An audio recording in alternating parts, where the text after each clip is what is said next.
Am I going to regret this? Very much, but here we are. Hello everyone, and welcome to something that is a little different from the usual thing in my channel that, honestly, considering my personality, I didn't think I was ever gonna do, but you know what? You gotta make money in some way, shape, or form, and this is how I choose to do it. So, for context, there is this ship tier list that I randomly found on Tier Maker that was just about all the ship tier lists for Deltarune and Undertale all combined together, and I thought it was actually really convenient, except that I noticed that a lot of things were missing on it. I kind of jump-started a bit of a journey of me wanting to include additional ships into it, and I thought in the process that hey, this could actually make for a really funny video. So I just kind of made more ships specifically just for the video, but then I also figured, let's be real here, you're gonna see me change this shirt like 3 times or something, because this is long. There is I think it's a total of 207 images or something that I put into this tier list, so this is a big boy. So I had to make sure to figure out how to actually put in all the ships that can also be saved afterwards, because if you put in additional stuff in there, it doesn't actually save it on the side. So you know what? Fuck it, I'll do it myself. So if you want to participate with me on this wonderful journey that is shipping, there is a link in the description, but also I'm probably gonna pin it as well, so you can have this journey with me. I was considering to live stream it maybe, because it could be funny to have a discussion together, but also I think I would rather just walk into the ocean. But you know what would be absolutely entertaining? Watching you guys react to it in real time. That seems much more entertaining for me and you together. This is a symbiotic relationship. Let's get into it. So to just give some very quick credits, the original tier list was made by Not Found, okay, I guess. But the original tier list was made by Chaos Peach, and you can also see here the Tumblr credit for some of the images. Now, half of them are made by the original tier list. Meanwhile, just a little bit less than half I made myself. Although I did also add some more afterwards, so it might be just 50-50. Just for transparency's sake. So not all of it is mine, but also I think I put enough effort into this. I'm not repeating myself here. So before we get into it, I actually want to go over the tier list a little bit and to just explain a little bit the thought process behind it, because this one's going to be a little different than what I put publicly. So in the public one, there's the additional hell and no. You're going to see in this entire thing that I do not have enough hatred in my heart to put any of them in hell, except for maybe one of them, but we're going to have a discussion about that. So the tier lists are mostly just, yes, actually ship it, excellent, I see the vision, no opinion, nah, but I respect it, I don't see it, but rock on, and what? By the way, before I forget, finally the 10-up plush finally arrived. I don't know if you see it, I can barely see it on OBS. This bitch took 3 weeks to get here to be freed from customs. What the hell did you do over there, Chenna? You can probably take a guess where these two are gonna go, but let's just talk about the tier list in itself. So, the criteria for all of these were, what is just when the neurons are just not connecting, if they have never talked to each other, if I can just not even think of a single thing as to what it could be that connects them, except for the biggest stretch I could possibly think of, but also things that I just straight up didn't see. Still respect it, but what's the desert like? Do you need water?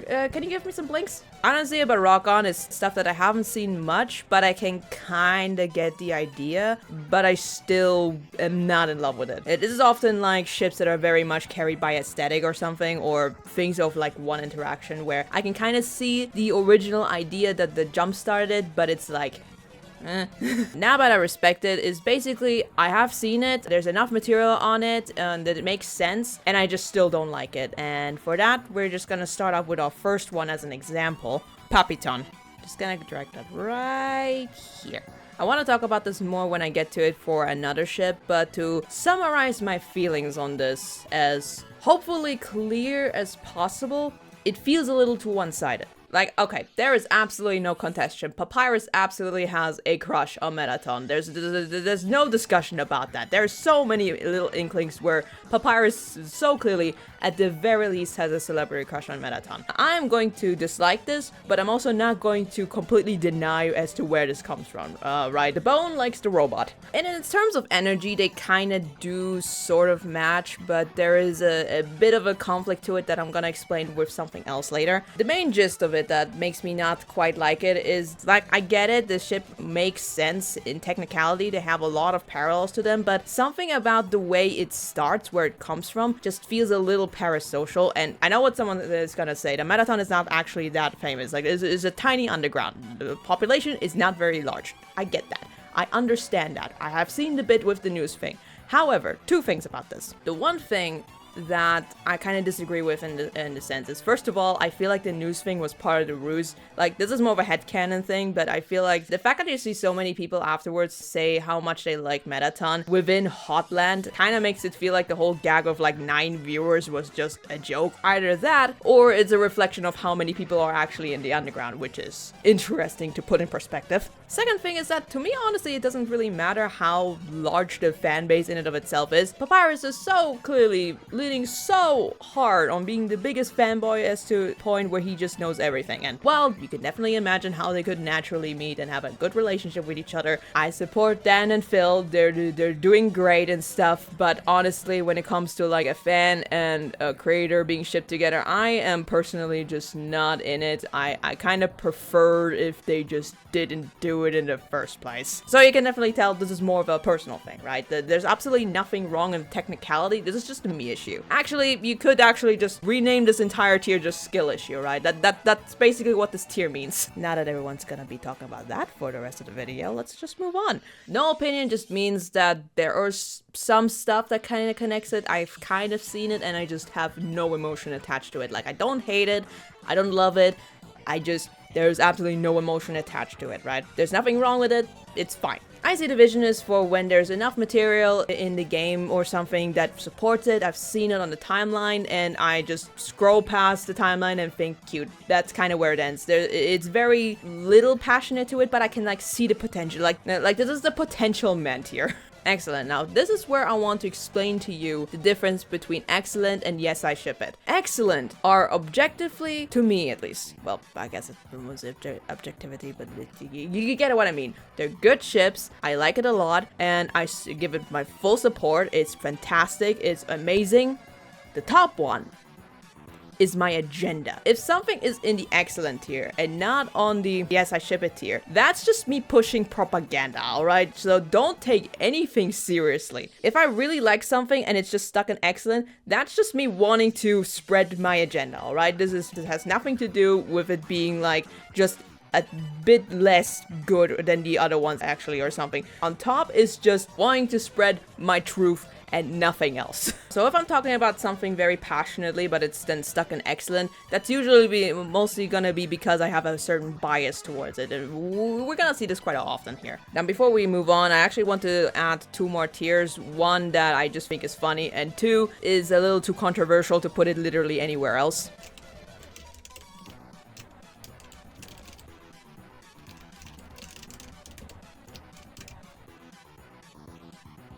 There you go. There's nothing wrong with it, technically speaking, but I just find it so funny how often you see this type of ship on there, especially when Toby himself talks about it like that. Like, man's got a type, you gotta respect that. Okay, but to just quickly talk about this seriously, I get the idea behind it, like the overworked employee that had some star crush or something going on with Metaton and then it just gets crushed every day he goes to work. But, you know, there's some spicy toxicity to it, so I understand it. Still going on that tier though. And then we gotta talk about a thing. So something you're gonna notice is that the entire tier list, none of them are pro ships, because the original didn't have one, and I was actually really happy about that, because considering how rampant things like France was, it was really refreshing to see that there was just nothing controversial until I saw this one, Sansder. And this one is funny.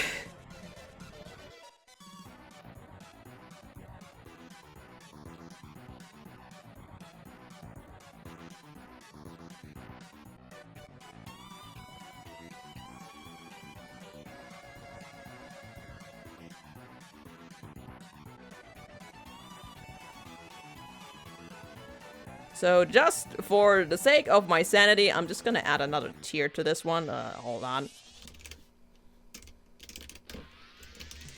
There, we can now ignore it for the rest of this video. Alright, now, so before we get into the other ships, we do want to talk a little bit about the function of the soul on this tier list. When I first published the tier list, I kind of forgot to make a distinction of what the soul actually represents in the tier list. So there's 2 ways you can look at the soul for Deltarune, I feel like. One, in the way that the soul is like the player, and the soul being its own separate entity. Which, you know, you can read it this way. I feel like there's enough merit to think of the soul as like a separate character, specifically on like how the soul itself makes its own decisions on what choices to make, in a sense, if you think about it. I personally still view the soul as, you know, us playing it and stuff, and there is something very funny about people just villainizing themselves in the narrative, but also there is something interesting to be said about the soul being its own entity, like being the angel or something. So I made two different categories of what the soul represents, and the ones where it's supposed to be you as the person, there's just gonna be a giant you on top of the soul. Meanwhile, the soul by itself is just its own character. Just to explain this, because there are two ships that involve Noelle and Chris, and I hope I don't have to explain to you that I don't want to ship myself with a minor, so this distinction is important. So there's two variations of these ships in and of itself as well, which is the normal route and the weird route. So we have Nightmare Before Christmas, Hockey Stick, Lamau, Oops, and Ow. Let's start with Hockey Stick. So Hockey Stick is obviously a reference to like the whole closet thing where Chris just beats the shit out of the soul. There is something interesting about the soul being fascinated by Chris, but also this idea that Chris and the soul could eventually, like, you know, reconcile and actually, you know, work together in tandem and have a good relationship with each other in some way. Romantically, we're getting back into like the whole thing with like the toxic power dynamic here, and even in like the normal route, it's just a little bit it's just a little bit of a yikes. So in terms of an interesting relationship, I feel like it's still interesting, but in terms of a romantic one, I'm just gonna keep it that I don't see it, but rock on. There's something to be said about how the soul becoming like Chris's beating heart is kind of cute in concept. Horrible in execution though, so I'm just gonna keep it there. Nightmare Before Christmas. So even though this is like the normal route, I still feel like there's just no good outcome coming from like the soul having an obsession with Noelle, even if it's without the weird route. Like, you are possessing a whole ass other person and you just go for the dear girl instead. What the fuck? I'd feel offended. I also just feel like Noelle in general just has a little bit of a nervousness towards the soul. Like, the soul is kind of the reason why her and Chris just get a little bit closer again. So having this feeling that maybe the soul is influencing that, I don't think they would like the soul, but I think they would be kind of fascinated over it, not gonna lie. So I'm just gonna put it before Hockey Stick, I think. I feel like Noelle just has a little bit more point just because I don't think she would hate the soul as much as Chris clearly does. Then we have Lamau, Oops. This one gets into kind of more of a fanfiction territory because this one obviously as a ship is horrendous because this is so clearly like the struggle in power dynamic, right? The angel trying to give guidance to Noelle and being like very manipulative. Like, we're just Makima in this situation. But there has to be something interesting about just the idea of a higher entity wanting to hurt you, but also wanting to see your potential because it loves you so dearly. Like, something about that is still really interesting. Like, the reason why I put it in the list, and I've seen a lot of people put this on Hell No already, which is completely valid, but I do think this has a lot more interesting stuff to it than people give it credit for, so I think I'm gonna put this a little before Nightmare Before Christmas, just because it's interesting at the very least, but it's still in I don't see it, but rock on. And then of course we have Ow. Now this is obviously kind of interesting in a similar way that it is with Noelle, but with Chris specifically, the entity is so obsessed with Noelle, but also at the same time so curious about the intrusive thoughts of Chris and trying to exploit that dark part of them at every corner to really expose that ugly part of Chris that they don't want, like they're intrusive, right? And doesn't it sound familiar of how much you love something by trying to push it to its edge? I think I'm gonna put it just a little below the Lamau Oops one. I feel like the Noelle one has a lot of like emotional turmoil to it that I feel like is just a tiny bit more interesting to Chris, but they're both like, I mean, they're still in the negatives. They're still not winning here. Okay, now that we're over with the controversial ones, we can actually look into the rest of the list. Addy Spam. So this is the first poly ship we can talk about, and this is another disclaimer I want to talk about here. For the record, I support poly ships 100%. Like, I love you guys.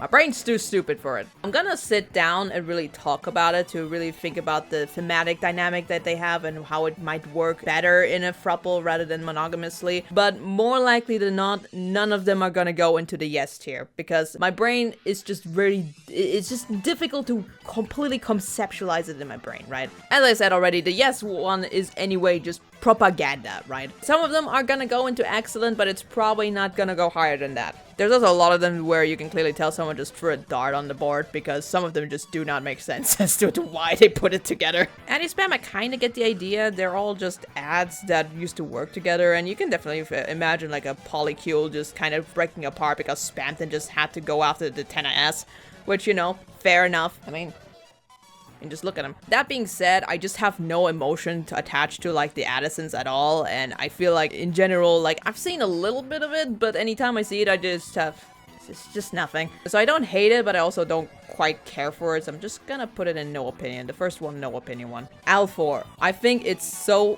funny how Asgore as a name just infiltrates every ship into turning it into the funniest ship name you could possibly imagine. Like, what is this? I can't read this with a straight face. So there's two variations of it. Alfor of one variation of Undertale and one variation of Deltarune, and I think the Undertale version is, I can't quite decide if it's weaker or stronger than the Deltarune one, because I feel like, yes, they both have something in common, which is like the burden of guilt of like their mistakes and such, and I think that does give quite a bit. And you know, obviously both games clearly show that Alphys has a thing for Asgore. Let's not completely go over that. Bye Queen, love her. However, in terms of like their mental wavelength, I feel like they're just a little too separate. Like in Undertale specifically, I feel like Asgore just comes off as much older in terms of like his mentality and stuff. We're gonna talk about age gaps throughout this whole thing quite a bit. I mean, it's fine. I don't think there's anything wrong to ship it. I think it's good. But I do feel like in terms of where they stand mentally, they might still be a bit too separated. But you know, Alphys is still so real for making a whole ruse about a robot just to be around a big, hairy, fat man. I respect that fully, so I see the vision on this regardless.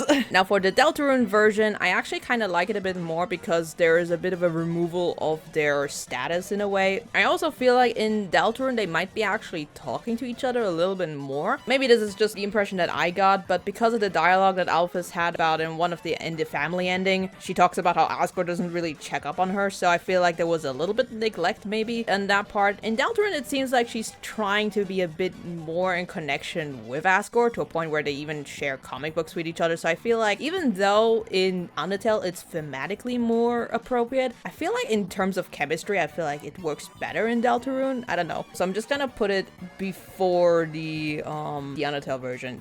Just like that. Absolutely cozy together, just hanging out there. Alphster. Every time I look at this, it reminds me of Handplays, because there are just so many little moments where Alphys is just so clearly in love with Gaster, and something about that I have a bit of a soft spot for. Considering the shared fate that they have as like the royal scientist, like you can definitely tell where this comes from, right? And there is a certain tragedy to it, where you know a royal scientist that you have a lot of respect for, and maybe have a lot of crush for, and maybe Gaster, to a degree, is also interested in Alphys in some way. Not quite sure what it would be. Gaster is a bit difficult to figure out in that way, but I think he would be kind of interested in her, right? And then just this tragedy of just not remembering someone who influenced you so much to a point where they influence your career path in a way. Like, there's some hurt in that, right? I'm gonna still put it in the IC division below Alfor, just because there's just less to really go off when it comes to Gaster. Like, when it comes to Gaster, there's just, I mean, we'd have a whole discussion about Sandster here. Obviously, we don't fucking know, so we're just gonna have to stick it to that. Alfine, the original sapphic relationship. I'm going to be very queer with you about this.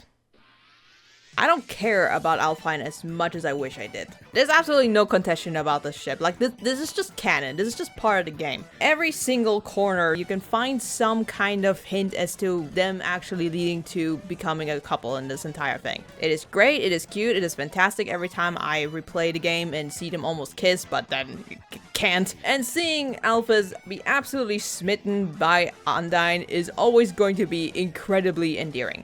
I'm not particularly obsessed with it though. Like, every time I think about the ship, I have to kind of come to terms with the fact that anytime I'm trying to think about what they're doing on their off time, I just kind of don't care that much. This is, I think, a little to do with the fact that I don't particularly care too much about Undyne herself. Like, Undyne is a great character. I love voicing her. She's probably my best voice whenever I replay the games. But in terms of, like, the actual narrative, she's kind of more of a lore piece. And because of that, the ship in itself just becomes a little meh in comparison. So it kind of hurts me that I don't care about it as much as I wish I did. That being said, I'm still putting it on yes, I actually ship it for a very, very simple reason. This ship is so important to me as a bi person. You have to understand that, like a lot of people, when I was 17 or something, the only real representation I started seeing when it came to like queer media or something were most, if not all of them, just parodies, or they were exaggerated, or it was like the whole focus or something. This was the first time in all of what I watched. Like, I wasn't watching Steven Universe at the time. I wasn't really aware of it too much, and you know, online at the time it was also just so much right-wing shit that I was starting to get a little influenced by. This single-handedly is what made me more open to the queer part of myself, because this is the first time I saw a queer relationship being presented as normal. It was just part of the story. They didn't make a huge deal out of it. It was just treated as any kind of last minute couple shenanigans, and it just felt so genuine. There's nothing about it that felt forced or felt like it was like blaring its lights on or something. It was just normal, and that, for someone who was still closeted about being bi, it meant the world to me. Like, the acceptance of being okay with liking women. Like, something about that was so important. Like, Toby was not kidding when calling this the tutorial for girls liking girls. That's literally what this is. It is such a good descriptor of it. So even though I don't have too strong emotions about it, I still am keeping it at like the very top, because this is just fundamentally so important to me in terms of my queer journey, if that makes any sense. Now we get to Deltarune Alpine. I'm going to put this at excellent because of the reasons that I just said. Like, in general, I think it's great. I support it and I like seeing it, but my heart's not fully in it, in the sense that I want to see it, I want it to become canon, I wanted to see them have a happy life, but I'm never going to be as attached to it as I am with the Undertale version, with how it influenced me, right? So it's just gonna stay at excellent, but it's still good, right? Gerson X Gaster. I wanted to see some claps in the replies for this ship name. What I find interesting about this one is that, technically seen, they don't really have any chemistry connections in terms of like actually having known each other, or any indication that they would even know the other exists. However, they also have very clearly, as the name indicates, very clear connection in terms of being authors. Like, Gerson makes a whole ass reference to it in his fight, which strengthens the idea that Gaster is the creator of Deltarune and wants to see the story evolve into a whole ass narrative in and of itself, and just being a watcher of everything. And I think just that idea in and of itself makes the idea of just putting these two in a room together so fascinating. I'm not sure about the romantic potential of it in and of itself, but you know,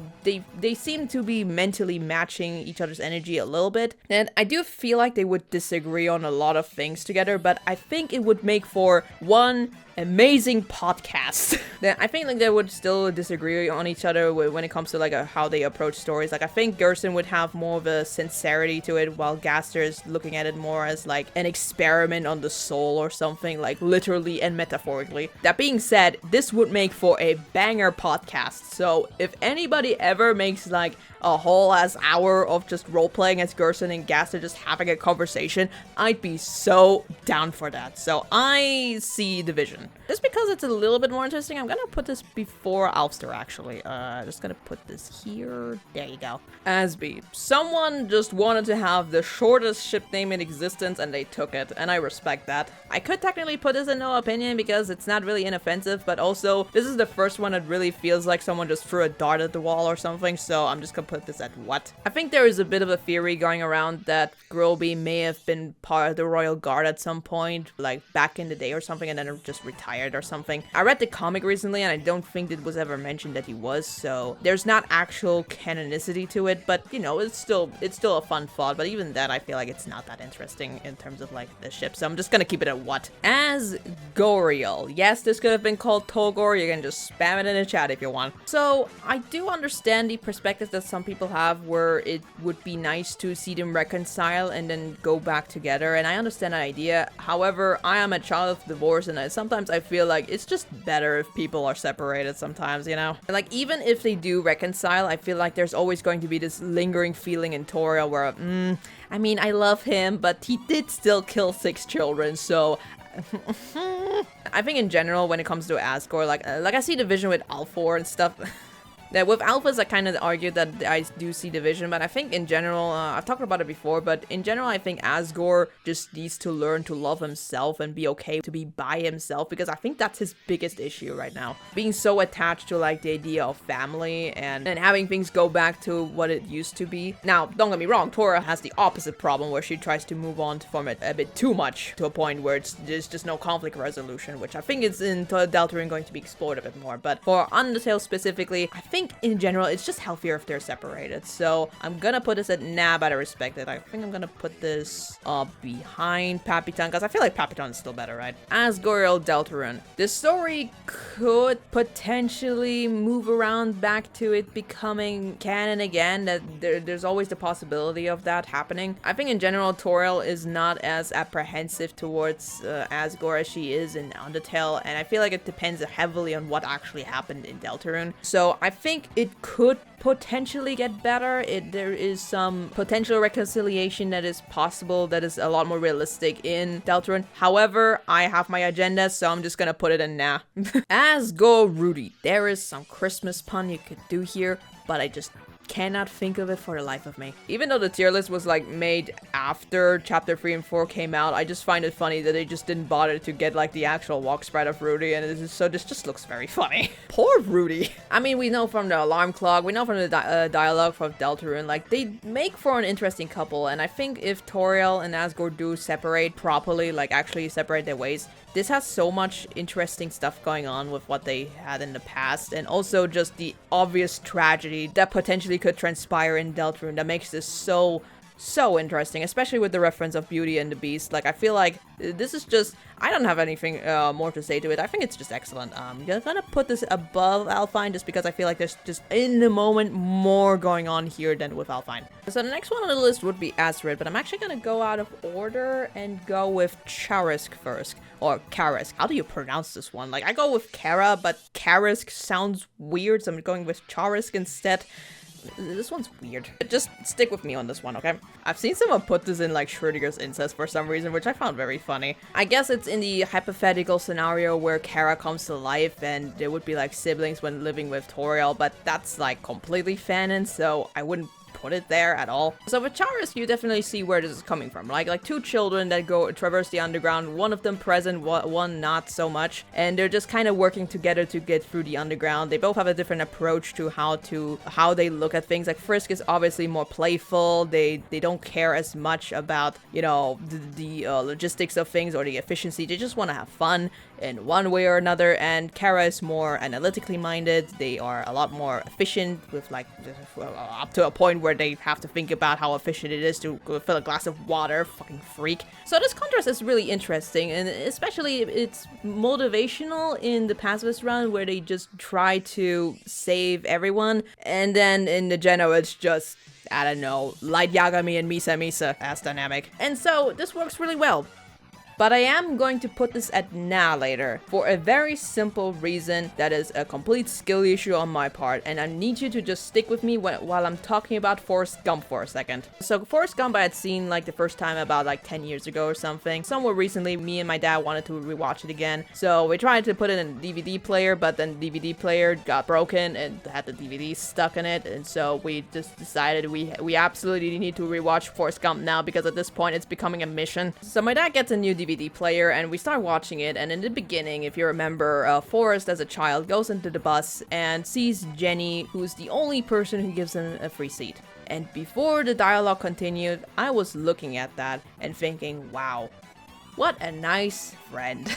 Now, the reason I went on this tangent is that I want to make it clear that it's not about queerness, it's not about straightness, it's not about anything like this. I am a 27-year-old adult, and I draw a line as to how much I want to care about child ships. Like with teenagers, I feel like it makes more sense to like think about how they would be together, mostly because they themselves are like getting themselves really invested in it now because of the emotional thing. And even without thinking about any sexual things, you can definitely still look at it as like a mom looking into her children's lives, just being proud of them, just discovering love for the first time. But when it comes to characters that are as young as Kara and Frisk and Monster Kid and Azrael. The only thing I'm thinking about is like, man, they would make such a nice Lego tower together. Anything beyond that just feels weird to me. I want to make it clear, this is a me issue. If you're an adult and feel comfortable shipping children in a non-sexual way, then that's fine. You can do that. There's nothing wrong with it. It's just cute, right? I just feel awkward thinking about relationships with children in general. I just don't want to think about that whatsoever. I'm gonna put it at the bottom below Asgoriel with Now Better Respected, because again, there's technically nothing wrong with it. It's just a me issue on my part, right? Now going back to Azrid, like the only thing I can think of as to what kind of connection they have is the fact that they get swapped in Underswap, I think. So Azrael is Monster Kid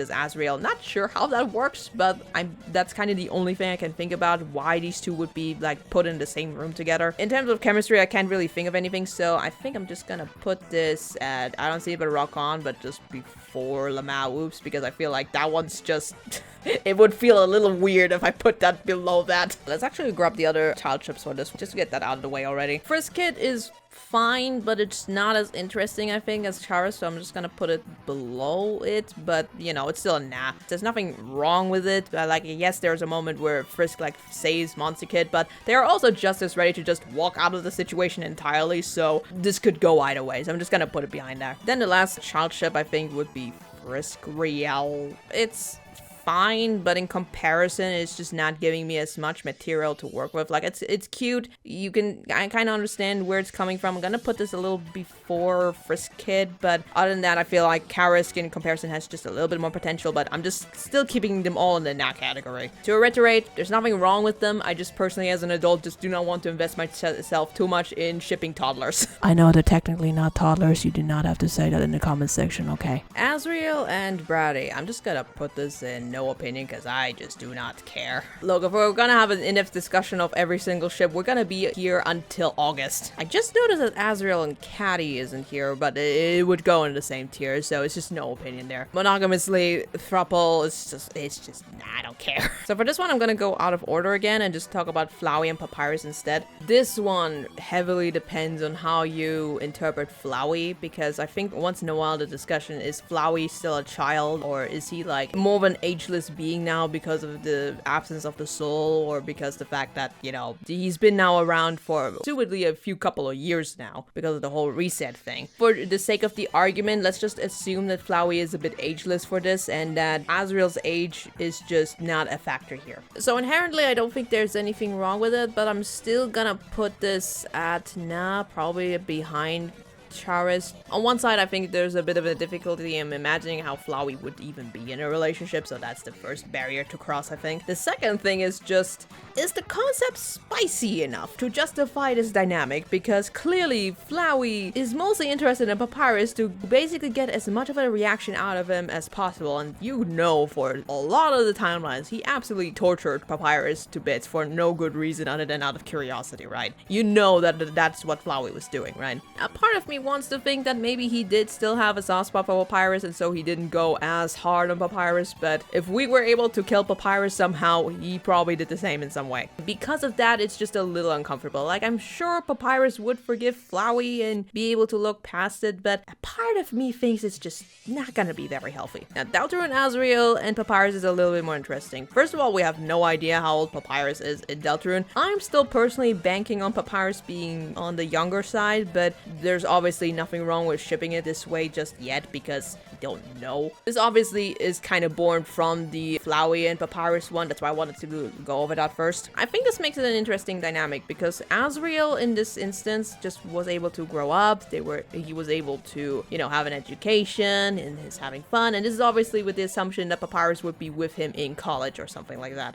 And I think that's cute, you know? No different circumstances, different universe where they were actually able to like grow into a proper relationship, right? Not sure if I would prefer them to be friends, but I can definitely see the vision on this one, so I'm just gonna put this up here behind Elfster. Azzy Pants. Honestly, I'm glad whenever Burger Pants is shipped with a man instead of a woman, because I feel like Burger Pants just needs to learn how to be with women first. Like, he needs to first figure his issues out with that, honestly. Those two kind of come off as if they would kind of go to church together and then right afterwards just just smoke some weed, so I can kind of see it. I think I'm gonna put this a bit before, no, actually behind it. I actually kind of like this concept a little bit better than the other one. If it turns out the papyrus is a child in Deltarune though, I'm putting this straight to hell. Bad Tenna. Yes, I know, Bat is the name of the minigame. Shut up. Part of me wants to put it in the same category as Burgerton, but I actually want to sit down and really talk about this because this one's interesting. We have a boss who obviously has a very toxic way of talking to his employees, who just wants to be with Mike, and is basically being put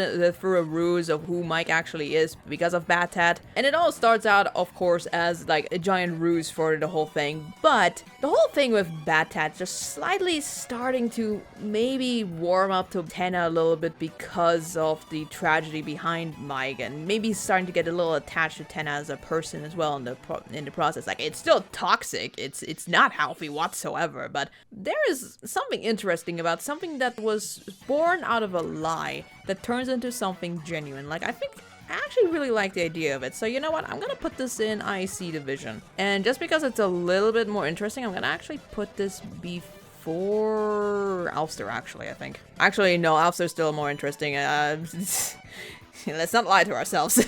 Birdsay. Do not understand where this comes from, but I also can't put it in what because I have seen it. There is exactly two things that kind of connect in my mind as to what possibly kind of ships them together. One is that Birdley has this image of himself of needing to be academically as gifted as possible, so he's like stuck in this almost self-inflicted pressure, which is kind of similar to Ralsei's whole thing with the prophecy, and the fact that they both have glasses. Literally anything else, I'm just blanking as to what these two would potentially have in common. So I don't hate it necessarily, but I also don't think it would work out well. So I think I'm gonna put this behind Friskrail, maybe? Nah, I still prefer it over Friskid, I think, but actually no, I think I'm gonna put this here. For those coming from Twitter, you might be noticing that it's a bit different from the revamp, and that's because when I'm talking, I feel like I can think a little bit more of the reasonings. Like when I was just doing the revamp, I just kind of went by instinct a little bit more. Like I was thinking, but also kind of not. So right now, just sitting down and actually have a conversation with myself, it's gonna look a little different from that. For this one, I'm gonna go out of order again and go to card screen, which is just King and Tenna. This will be important, to stick with me. So this one is purely because of the fact that these two have actually met, and there's some entertainment that King definitely can get from Tenna as a whole. The dynamic is kind of fun, but also they're definitely still a little toxic to it. I think after a while they could kind of warm up to each other, so I'm gonna put this in IC division, but very much on the bottom because I feel like it's not starting out from a great place. That's the explanation I'm going with. However, Sped goes into excellent. I think I'm actually gonna put this before Alfine, actually. The idea of them just being exes and then kind of finding each other again in the castle and to maybe reignite their love a little bit, and something about just them being just chaotic together, like, it's great. Honestly, any shit that involves Queen is just 100 times so much funnier, and I'm gonna demonstrate it with the next one we're gonna talk about. Queen Tenna. The mental image of Queen trying to teach Tenna about the internet instead of Spamton is so hilarious because you know that Queen is absolutely taking advantage of a brain rot and just injecting that into Tenna at every single circuit in his brain. There's also something like really fun about a woman who is just absolutely fucking unhinged being coupled with a bit of a puppy kind of energy that Tenna has. Not in the sense that he can't be unhinged, but he's like a little bit more of a softer kind of unhinged, if that makes sense. Queen is absolutely dominating in this ship. Like, she is topping every single day, and I am here for it. She is absolutely taking over, and I'm actually going to put this before Sped, actually. Now, the reason I wanted to go over these ships first is because I want to talk about the boss throuple, which is King, Queen, and Tenna. So you gotta ask yourself, would the throuple fix the card screen thing? Like, would this balance out the toxicity of that one? And I think it actually could. They just make for a really fun trio if you think about it. Like, Queen and the King obviously have some fun together with their energies just kind of bouncing back to each other. Queen and Tenna have just this funny dynamic of old technology with new technology, just having something going on, and she absolutely is fucking pranking the shit out of both of them. And you could definitely see some solidarity between Tenna and King in this kind of thing. I'm not sure if they would be in a relationship within the poly though. This is, I think, the part where I want to really talk about how I'm gonna go about with like ships, because not every polycule is gonna have the same system to them. Like, I'm not gonna pretend I know polyships, alright? I'm not gonna be like the spokesperson of it. But the way I've understand it is that polyships doesn't always mean that everyone is dating each other within the circle. Sometimes some of them are dating each other, some of them are more queer platonic, or they're mostly just friends, and they're just kind of part of this system where it centers around one person. And in this here, I could very clearly see how it mostly centers around Queen, while the other two are just kind of just in the same room and just tolerating each other and just being part of the shenanigans that Queen is up to. So okay, just gonna keep it here for a second, just having a little neighbor here for just a second, and just gonna put this at just maybe in between.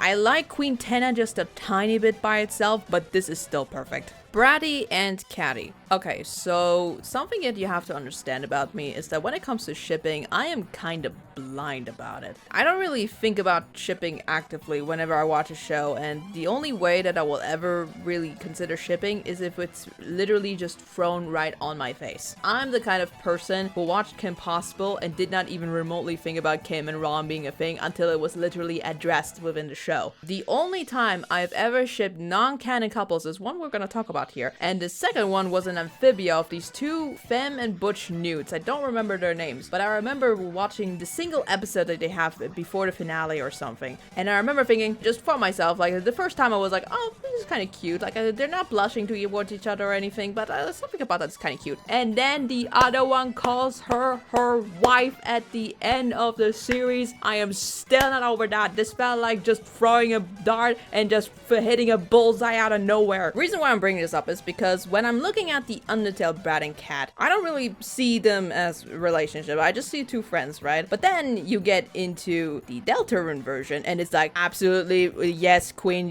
please have them be together. I swear to God, they want them each other so bad, please, or at least Bratty does. Please just get them together now. So for the normal Brat and Cat, I'm just gonna put it in no opinion because I just generally don't care. I mean, they're cute, but that's about it. And then for the Deltarune, I'm definitely gonna put it at excellent because please, for the love of God, stop playing the long game. I think I'm gonna put this a little bit before I'll find, but that's, I don't know, it's just a 50-50 on that one. So I just came back from a break and I realized it's probably better if I rearrange this next bit, so we're just gonna go bit by bit to lead up to the final one that was actually supposed to be the next one here. So let's just kind of start off with Soriel Deltarune. Just gonna give everyone the chance to scream.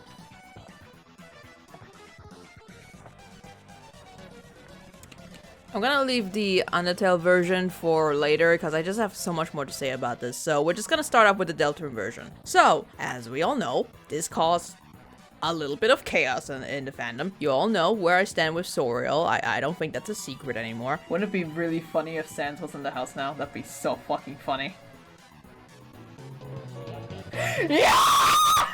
However, I'm gonna put it at excellent. I'm not quite sure where to put it. My mouse is being weird. My mouse for some reason just gives up when it boots up OBS, so we just have to deal with this. Let's place it right between somewhere if it lets me. God damn it, let me place my Soriel. Okay, let me put this right between Queen Tenna and Asgore. It gets some negative points to what it did to the fandom. So Deltarune and Soriel actually doesn't really have a lot going on so far, because right now they just, you know, they just met. They have good chemistry already with like the whole jokes and stuff, and you know, Toriel is comfortable enough to just bring him home at night to have like a bit of a drinking session. Just having a lot of fun. Obviously, they get along pretty well, so in terms of chemistry, this obviously works. The problem right now is that, as said, they just met. There's not a lot going on. There's not really any history so far, and as far as it comes to like, you know, romantic chemistry so far, they just don't have anything quite yet. And if I had to guess, like, just on the surface, it's probably at best a beginning crush. That doesn't mean I'm not going to push my agenda, but still, I'm just gonna keep it at excellent for now because it obviously doesn't have quite the amount of dumping I'm about to do for the other Soriel one. We're just gonna leave it at that for now, but keep that bookmarked. This one, unfortunately, also has just the most negative repercussions so far. Like, it's affecting Chris, it's affecting Susie, it's most likely going to affect Asgore, and maybe not necessarily in, like, the harumph angry jealousy thing that a lot of us thought or think. Saying that this is causing some problems is an understatement. So we're just gonna keep it at excellent for now. Deltarune Sansgore. I have a bit more to say about the Undertale one, but let's go over this one first. Sansgore in general is a weird one because I feel like I can understand the connection connection. Like, they definitely look like the kind of guys that would just have beers together. Like, I think they would be make for great beer buddies or something. Deltarune, I feel like, again, we have a bit of a similar problem with similar to Soriel, where they just kind of met. They don't really know each other all that well, but you can definitely still see that they both are pretty chill people and they would probably get along pretty well. I feel like, however, chemistry-wise, it's just very clearly weaker than it is with Toriel, I think, so I'm gonna put it a bit lower. I think I'm gonna put this right between the Deltarune and Undertale L4. I feel like it's just right in between. Now, Undertale Sans score. That one's interesting. These two obviously kind of have to know each other because Sans is like the judge in Judgment Hall. I'm not quite sure what the consensus is, if judge is actually a proper royal position or if that's just what Sans just does himself. But it does show that he kind of knows his way around the castle in some way. Like, I don't think Asgore would just let him through the castle if they don't have a good rapport, right? To a degree, both of them have a certain tragedy to them that absolutely makes this an interesting look into it. And also the possibility that Asgore might also know about resets. Like, he's not as aware as Sans is. Like, I don't think he can quite tell, but he's definitely aware that it exists to a certain degree. So there's this burden of knowledge on both of them, I feel like, which makes this interesting, right? And just the idea of them just kind of talking about how all of this transpires, maybe Asgore once in a while asking Sans for like advice and stuff, like there's something nice to it. The only issue that I have right now is that I'm not actually sure how much Asgore knows Sans in this either. Like, they definitely know each other a bit more, but the way that Sans talks about him, especially in the Xbox version where Asgore like came for like a comedy show, I don't know, he was kind of talking about him like he doesn't actually talk to him that much. Maybe Sans was just talking out of its ass, like, look at him, the mask is fully up, how the fuck are you supposed to know about with this guy? Still, there's a bit of conflict in my mind, like how much do they actually know each other and how much of it is like a bit more secretive, or is it maybe more like implicit kind of connection rather than a literal one? But I will say it's fascinating. I think I'm gonna put this above the Deltarune L4. Oh no, that's gore. That's gore for my Sans. Alright, Deltarune Sans Squirrel. So before we were talking about Deltarune and Squirrel being a little bit more likely to get together, maybe, that it wouldn't be too bad, but depending on, you know, the history of what is the origin of it, like, maybe the incident was like the last straw rather than being like the only reason for the breakup, right? So I still think Asgore and Toriel feel like they would be better off separate, but then you kind of have to ask the question, would a throuple fix it?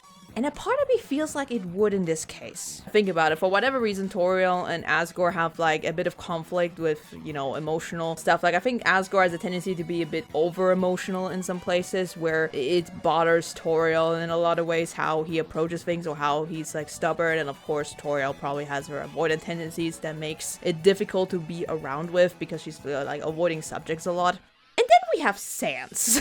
Sans could be probably like the perfect mediator between them, if that makes any sense. Like with Sans, Asgore obviously, as discussed, could be like a good beer buddy and have a bit of an emotional connection and just kind of being on the side of that. And with Toriel, there is a little bit of like understanding of like, hey, everything works fine, maybe we want to talk about this anyway. Sans is a bit of an avoidant person himself, but I feel like in this, you know, throuple, I think he'd be a little bit more open to it. So weirdly enough, like at first when I saw this, it was like, okay, sure, I guess that's one solution to the whole thing. But like when you first look at it on the surface, it just looks like a solution to all the jokes that were going on online. Like, fucking goddammit, just have them be in a polycule and just be done with it. Genuinely, however, I feel like this would fix Asgoriel a little bit, because now there's like a third person to like balance it out a little bit, to make them maybe be able to be together again. Because I feel like Asgoriel in particular, monogamously doesn't quite work, but having just a third person to be like balancing each other out a little bit, I think it would actually kind of work. Not to mention that this doesn't necessarily have to be a case where they all date each other. It could obviously be like Sans dating Asgore and Toriel, but Toriel and Asgore are not dating each other. That's obviously a possibility. So I think in this case, I think it would actually work pretty well. Not sure where to put it. I mean, it's definitely in the IC division, but I'm not quite sure where. I think I'm gonna put this right behind Sansgore. Like, Sansgore is still more interesting, but it's still pretty high up, I think. Undertale Sansgoriel.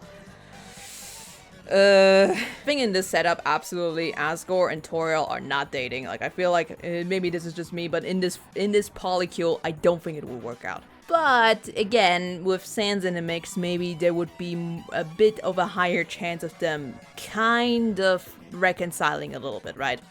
But also, this goes for the Deltarune version as well, but one of the Sans accounts gave me this amazing mental image of Sans basically being passed around like a child of divorce. They are just setting up at what day they get to have Sans. Like, they're still divorced in this throuple, but they just get to decide who gets to have Sans on the weekends or in the off days or something. That is such a funny mental image, and that alone just makes it go into IC Division so much higher. Actually, I'm gonna put this right behind the AO3, I think. Carol and Rudy. I could have named this Christmas, but I feel like holidays just works because that's literally their surname. This is when I realized the ship tier list was incomplete, because where the fuck was Carol? You can't even use the excuse that this was done before the chapter 3 and 4, because Henna was in the original list. And look, I don't care about your biases. Margaret Thatcher the Deer belongs on the list. Like, come on, just look at her. You can bring Tenna in, but not Carol? Like, come on now. So this one I can't really talk too much about, because that's just,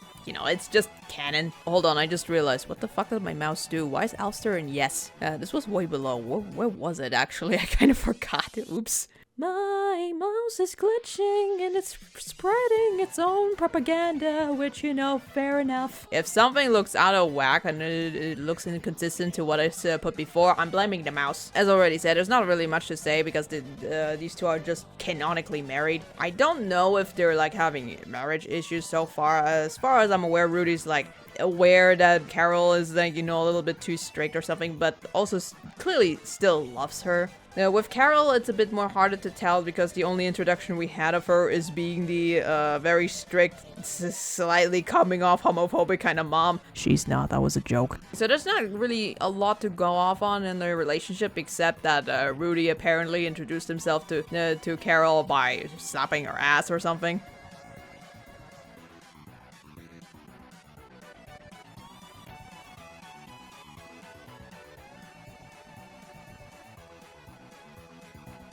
But just because I'm not quite sure, I'm just gonna put it a little bit above the Alpine one, but maybe a little bit here. Yeah, above Bradcat, probably. Carol and Asgore. So I didn't notice this until now, but I actually put these two in there twice. I think I meant to rename the file, but I accidentally just made a duplicate. So one of them is Carol x Asgore, and the other one is Snow King, which just sounds like a cooler, you know, ship name. Oh, Ice Flower would have been so cool, actually. That would have been nice. Oh well, just kind of have to live with that and not be able to sleep at night because of this now. So this one feels like it works better platonically, but I can also see the potential behind it being romantic or something. Like any off chance of Carol and Rudy breaking up, and Carol obviously being like a leader person here. Like, she's definitely taking charge of things. However, I still think it would be maybe a bit of a worse Asgoriel, if that makes sense. Carol is like taking charge in a similar way that Toriel is being said to have, you know, led the kingdom. So in a similar sense, it would be the same dynamic, except Carol is so clearly more icy, and I'm not quite sure if this would be better for Asgore or worse. Probably worse, right? But at the same time, I kind of want to put it above Asgoriel, just out of hater energy from my side. For the simple reason that I can't quite place it, I'm just gonna put it in above no opinion here, like the very top. I feel like it could be higher, maybe at the, actually, you know what, let's put it at the tail end of IC Division, if it'll let me at least. Cariel. So my mind is telling me that this would not really work all that well, because they are obviously having a very different approach to how to treat children, how to be a leader and stuff. I feel like they just have a fundamental different approach to it. I think Carol would in particular be extremely critical of Toriel, of being this avoidant. Meanwhile, she's just going a bit at it directly a bit too much, maybe. Toriel would obviously have some issues with how, you know, cold Carol is with her stuff. So I feel like there's a bit of a friction in that. So in my mind, it should go in now. But this is also such a funny counter to Asgore and Rudy. Like, screw our husbands, let's just date each other. That's the kind of energy this has, and something about that is just so single-handedly funny. So I don't know where to put it. No opinion feels wrong because clearly I have opinions about this. I'm gonna put this between Asgoriel and Tenna. I feel like that makes most sense. College Trouble. Having a lot of regrets of not calling this key lime pie, although now that I said this out loud, maybe that's for the best.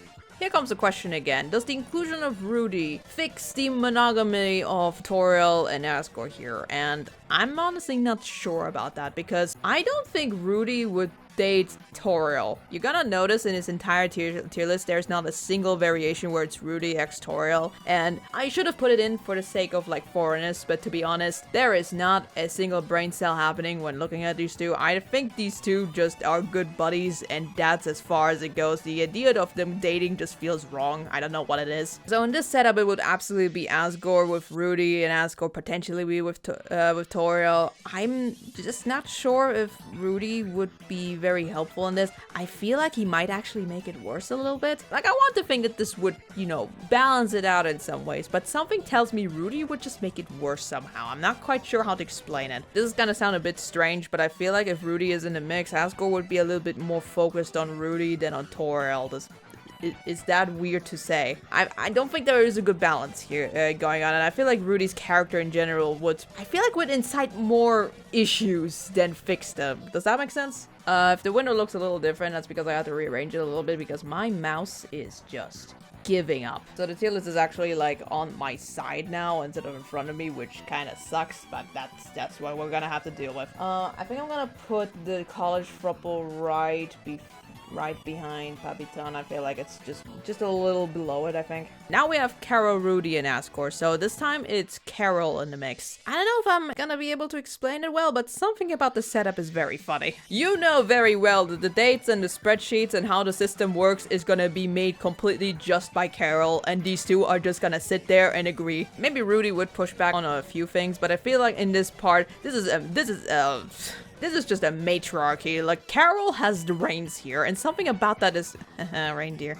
Something about that setup is just, I don't know, it's just funny. Like, just the queen with her two husbands that also happen to date each other. Like, I think this actually works out pretty well. Is it going to be better? I don't know. Is it gonna be toxic? I could be, but I don't know. Something about that feels a little bit better than the other ones. So I think I'm gonna put this before Carol. I feel like that makes the most sense. Like, Carol in and of itself is already just more of a funny thought of it instead of, like, actually serious. So this one feels like a bit of a balance between both of them. Now this is where a polycule is very fun to analyze because now we have the divorce party where everyone is just involved here. So I already established Rudy and Tori are probably not dating each other. Carol and Asgore potentially could. I feel like what needs to happen, like, realistically, is that all of them get divorced a little bit and then get to know each other a little bit better. And so I think it would kind of be a weird open box kind of polyship. Like, as established, Toriel and Rudy are not dating. Asgore and Carol possibly could. Asgore, maybe. Toriel, like, this whole thing, like, being in this whole group family maybe would help it a little bit to establish some balance, but I'm not sure if this would help too much. Rudy, Carol obviously would work, and Carol and Toriel would be kind of funny, so it's a bit of a mix max. It's a little bit of a mess, but you could kind of see it working out, I think. Like, if we, like, pull up a graph on this, hold on. So if we just take a small look at this, we have these two obviously kind of get along, like they're like literally married, so there's the little rings here.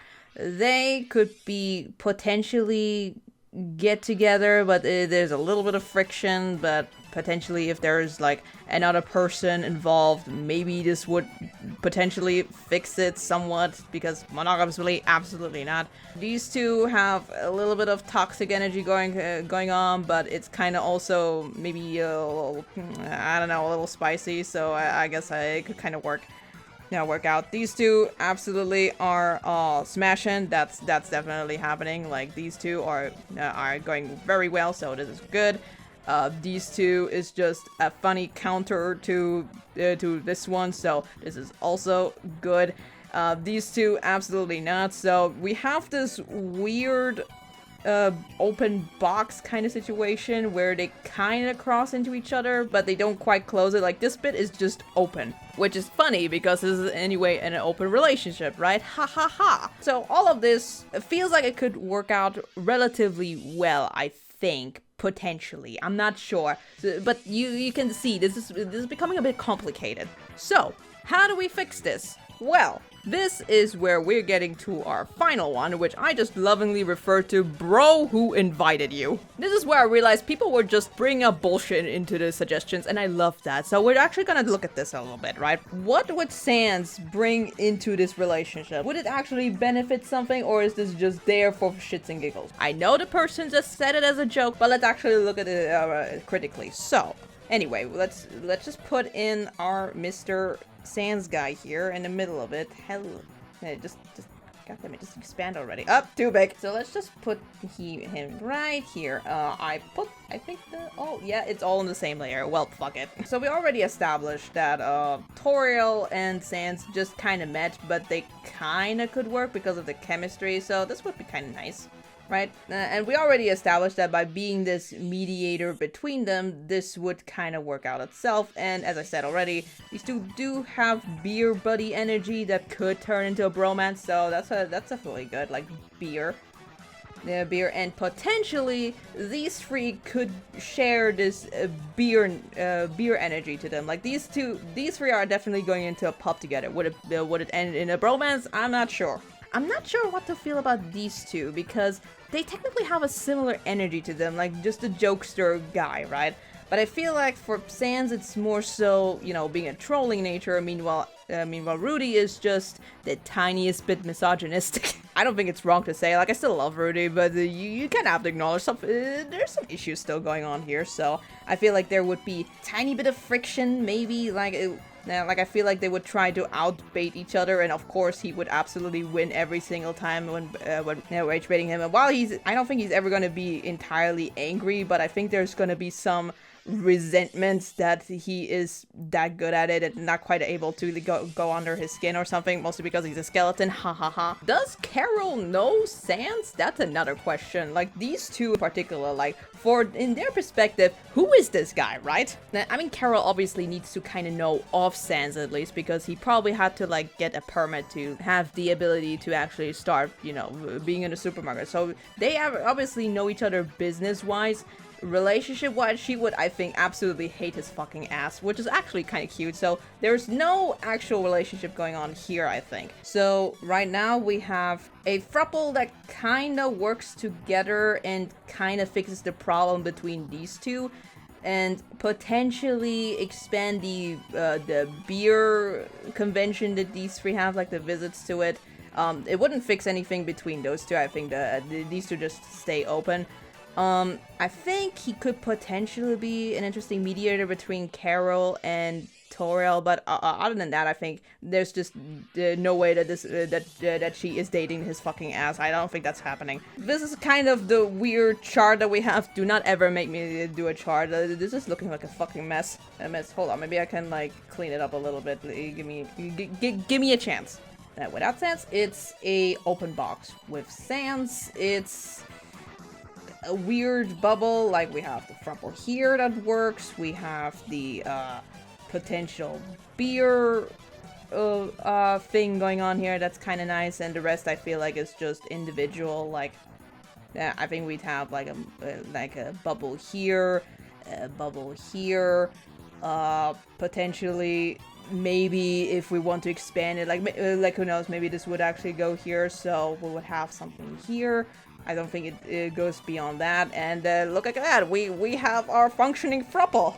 No, actually it's a quintet, I guess. It's not a throuple. It's like, honestly, this entire thing, like, I'm just looking at this and I'm like trying to connect the dots, but at the end of the day, the shit name, it has a reason as to why it's named like this. Like, bro, who invited you? Why is he here? In general, though, it's not terrible. Like, this is not the worst setup, I think. Like, it looks funny as hell, and it's mostly just there for the comedy of it, right? No one is seriously shipping this, but just with the chart that I just showed, technically speaking, there's something, right? I just realized I didn't rate the divorce party. I think I'm gonna put the divorce party behind the other one. I can't read it right now. I think I'm just gonna put it behind the Carol thing, and then just above that, like next to it, just because of how funny it is. I'm just gonna put it at the very front. There's something about that. Just trying to think of the system is very funny, I feel like. This is what makes looking into like the poly side of it kind of fun, because it's not just black and white, everyone is dating each other. Like, no, you have to think, and something about that is funny. Capsade. So this is Captain and Ralsei. So I would have put this in the what category if I didn't actually see it. Like, I think it was just this one particular artist who was shipping them. Maybe there's some flavor text I missed that indicated a possibility of it, but honestly, anything that makes characters like Captain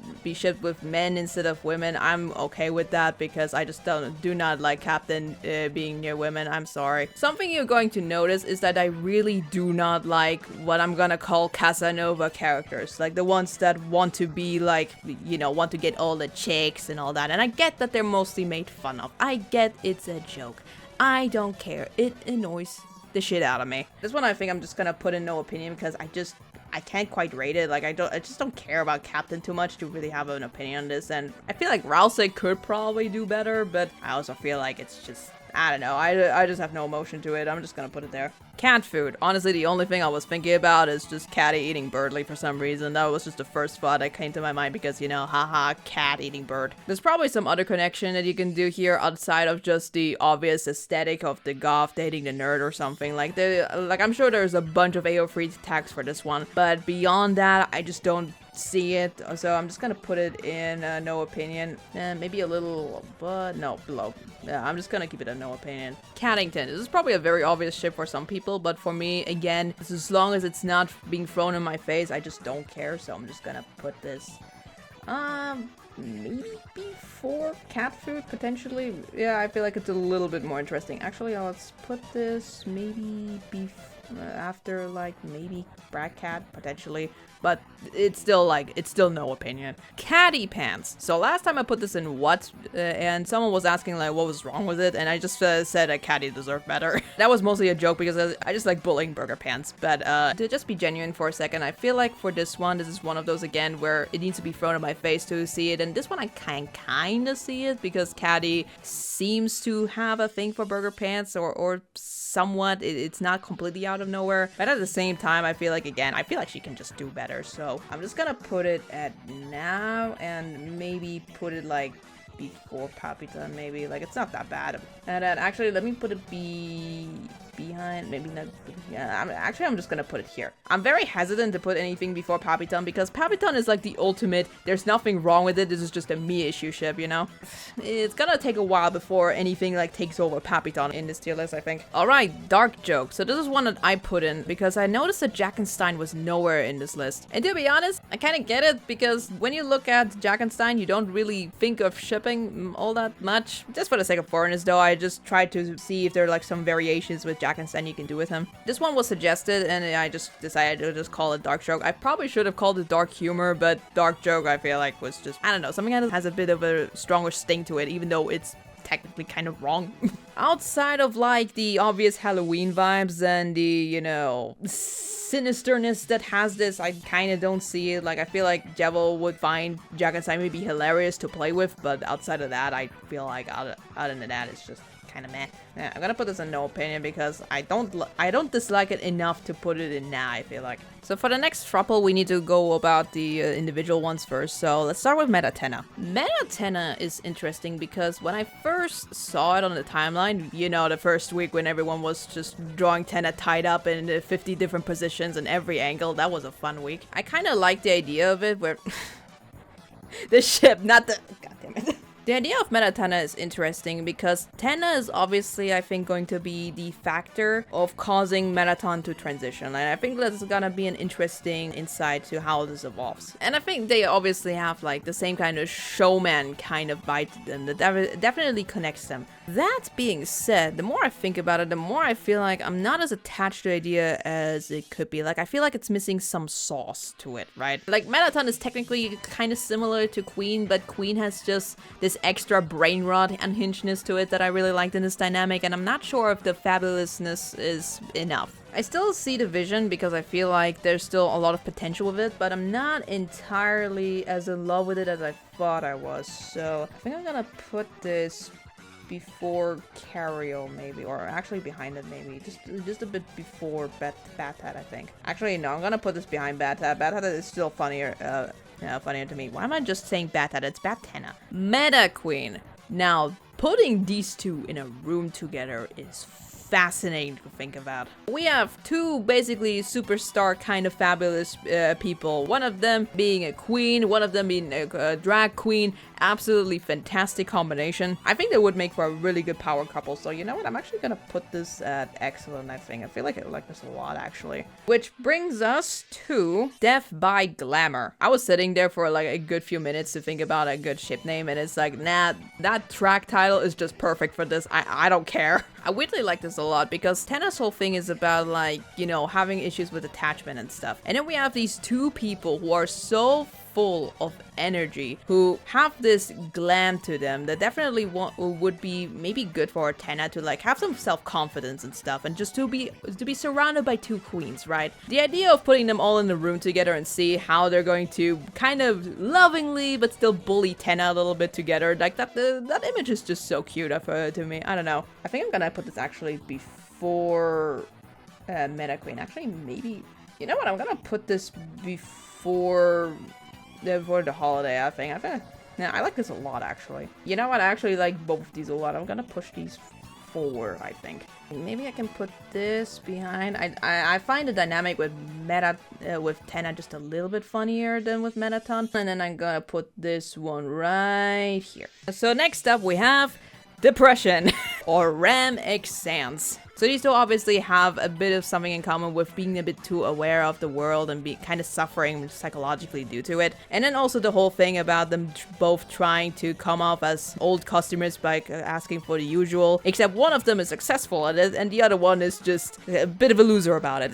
This is an interesting dynamic and I feel like they could probably get along, but outside of that, I'm not quite getting it outside of like an interesting conversation they could have. Which, to be fair, I did put in Gerson and Gaster this high up because of that idea, but I feel like these two, I don't know, man, I think it's just gonna be really depressive with like some jokes from Sans once in a while, but other than that, I think they're just gonna have an existential crisis together in the room, I think. And gonna put this in no opinion, but I kind of want to put this up high on this one, because I still like the connection and parallels they have, but that's kind of it. Alright, probably one of the most popular ones in Deltarune, which is extremely funny, Desrael. So we have quite a bit of information about Azrael as a person who is, you know, a bit of a golden boy of the town, and everyone kind of admires him a little bit, but there's also like a softness to him as well, so he didn't quite lose the Undertale Azrael side of him just yet, but there's obviously some rebellious kind of influence coming from Des. Des herself is not very clear on who she is as a person. It's starting to become a bit clearer that Des is like not a perfect person, which, you know,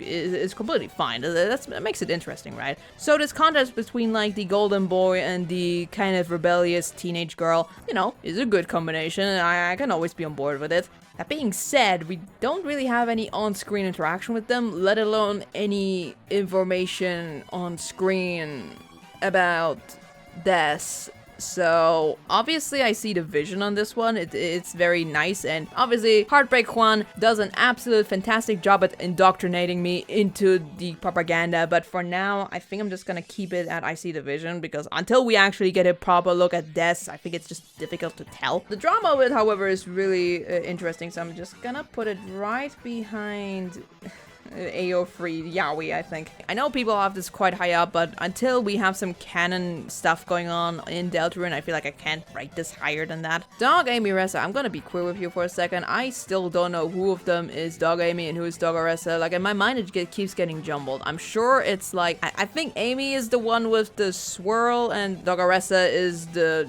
a bit more female looking one with the eyelashes and stuff. I should have just said eyelashes, I don't know.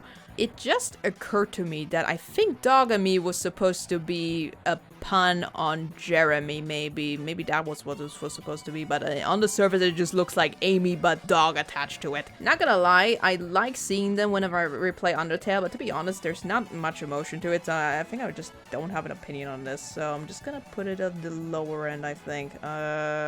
Potentially, maybe a little bit before, maybe, I'm gonna put it before the Addisons, yeah, just right there, yeah, that makes sense. Welcome to day 2. We're now with the Napstablook shirt. I hope you're ready, cause this is still going. I think we're only like a fourth through, maybe? Drunk Ketchup. I think all of us collectively have seen that one comic strip on Twitter of the drunk bunny from Grillby's restaurant and Sans having like a thing and getting married and all that. And I don't think I've ever been converted or convinced of a ship I didn't care about this quickly. So for anyone who forgot about this NPC, this bunny is in Grillby's restaurant, just kind of drunkenly talking to herself mostly. According to the comic strip about the Grillby establishment, the drunk bunny tends to kind of flirt with both Grillby and Sans sometimes, and I think when Sans is gone, if you like kill Papyrus, the drunk bunny does kind of comment on that and kind of misses Sans quite a bit, so at the very least, at the very bare minimum, which is what shipping is all about, she definitely is interested in Sans somewhat. Now the other way around is a bit difficult to judge, but considering the energy that Sans likes to surround himself with, I think this actually works. I think the thing that made the comic the most convincing is the fact that Sans was the most in character in this comic strip I've seen so far. Even with things like Soria that I like a lot, sometimes there is a tendency to just kind of want to go outside of it because of how different it is, but this kind of managed to be exactly in the line where Canon Sans would go, and I think that's why it was just so convincing to look at. It's a cute thought, but honestly beyond that, I'm not sure how much I feel about it. It's good, I definitely see the vision, but I'm not sure how high I'm gonna rank this. This feels like a bit too influenced by the fandom a little bit, so I'm not sure how much of it is genuine, but the thought is cute, right? I think I'm gonna put this right behind the AO3 Yaoi. I feel like it's a little bit more interesting to Desrael just because we don't know much about Desrael, but I don't think I can put it past the AO3 Yaoi. Dunkin' Donuts. This is only here because of the name, because other than that, I cannot think of a single reason why this would remotely work. A+ on the naming scheme, but it's gonna go in what? You know what, actually, because of the name, I'm gonna put this slightly above Asby, just because I feel like Asby just has, zero stuff going on. I mean, when you have a ship name as short as Asby, I feel like any other ship name is gonna dominate over it, and especially Dunkin' Donuts, I mean, come on. El Nino or La Nina, which is just the ship name of El Nina and La Nino. I'm gonna be real with you for a second, it kinda took me a while to realize who was who. For some reason, the naming schemes just get confused in my head, so this is... Someone is playing with my dyslexia here.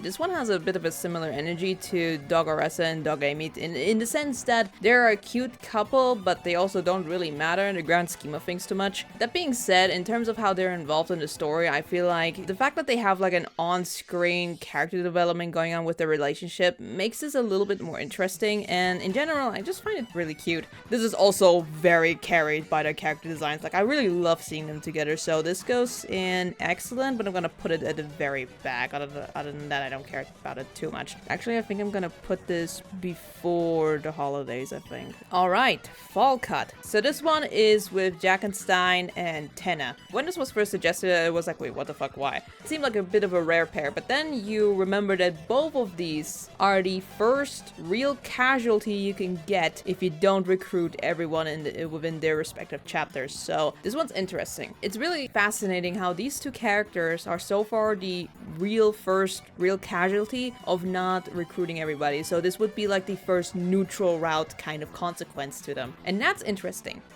Beyond that though, I just don't see it.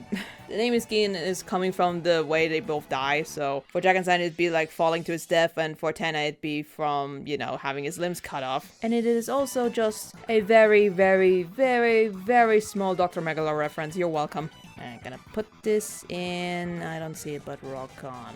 Small little thing. Yesterday I looked at the recording a little bit and I decided to add an extra tier for like the soul ships, because at the end of the day, it's not that I don't see it, it's just that it's mostly carried by its fanfiction potential, but I don't actually want to ship it, so I made a separate tier that's just no, but the fanfic would go insane. So if you're wondering where the fuck these four went, they're there. You can still put them in hell if you want. I've seen a lot of people do that, and you know what? You're so valid.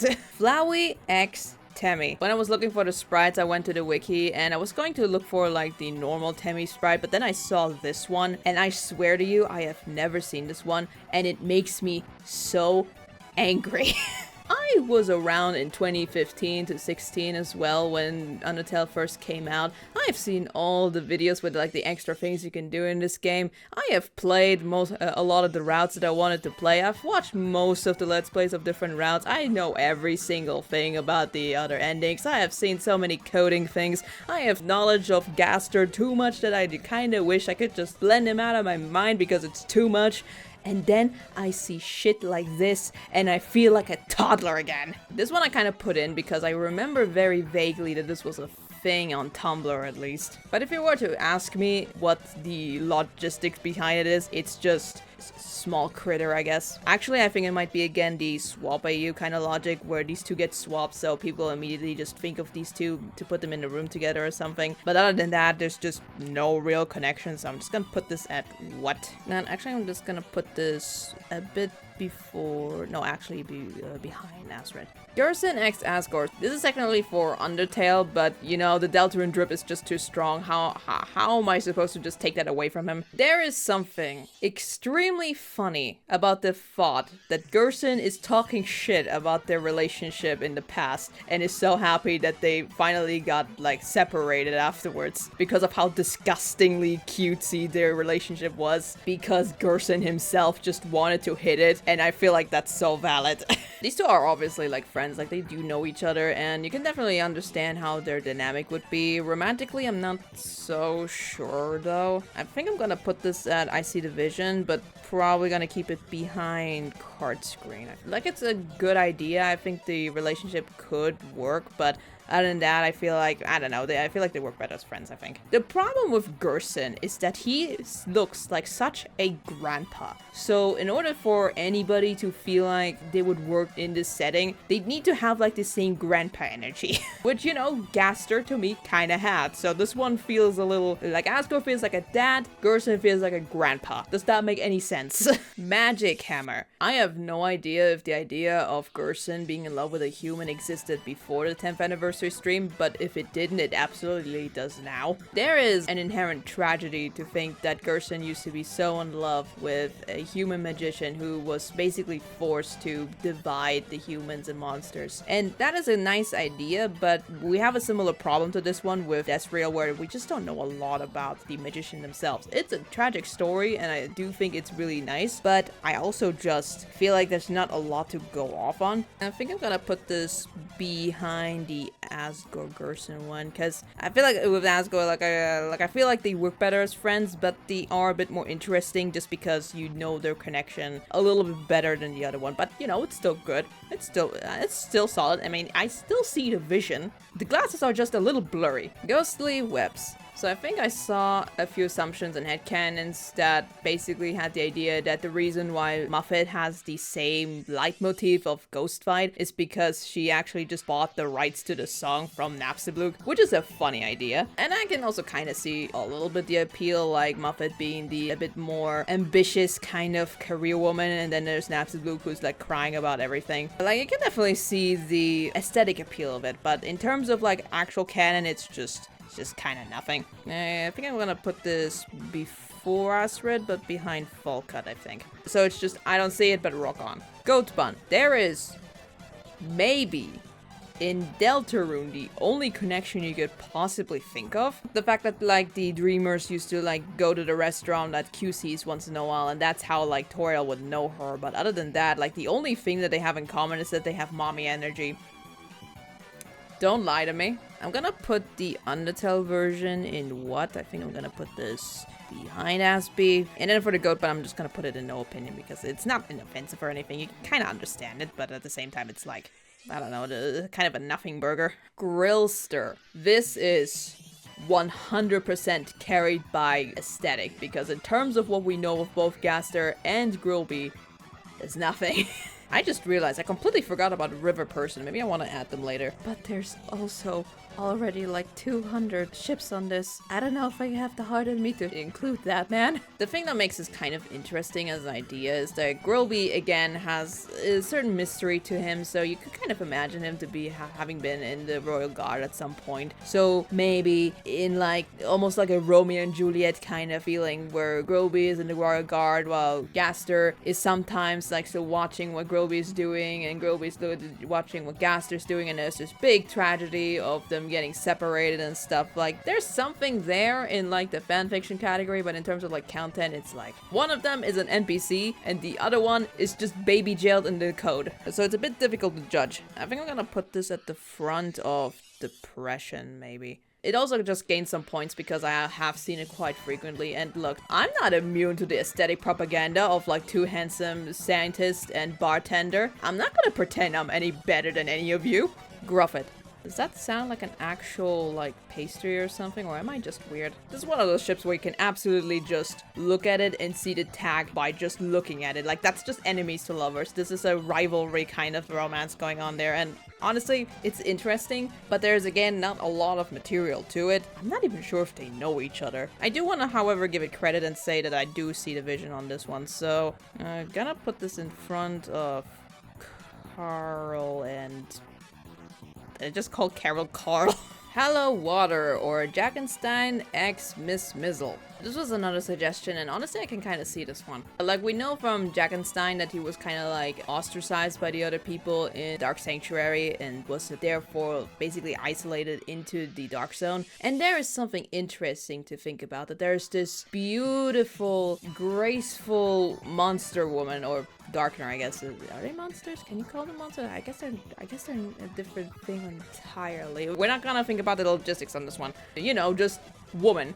Just a beautiful woman looking into a monster that is being cast away by everyone else, longing and yearning for him, but also needing to uphold a certain status, so therefore she needs to also bully him out of it, and maybe somewhere in a different universe where he doesn't fall to his death, maybe they could have a nice little relationship together. So I can kind of see the appeal on this one. Someone suggested to call it Beauty and the Beast, and honestly this would really work well if I didn't associate that concept with Asgore too much. So I just went with Hallow Water, so it's like almost holy water except it's Hallow because Halloween. Ha ha ha, hilarious. I think I'm gonna put this before Ariel, potentially. I don't know. Don't think about the order too much. I'm like doubting myself at every single step as I'm doing this, so try not to overthink this one. Honey Cotton, or Flowey X Mad Dummy. I have seen this in 2016 and I just completely forgot about this one. So I think when you like have a bullet point of things that they have in common,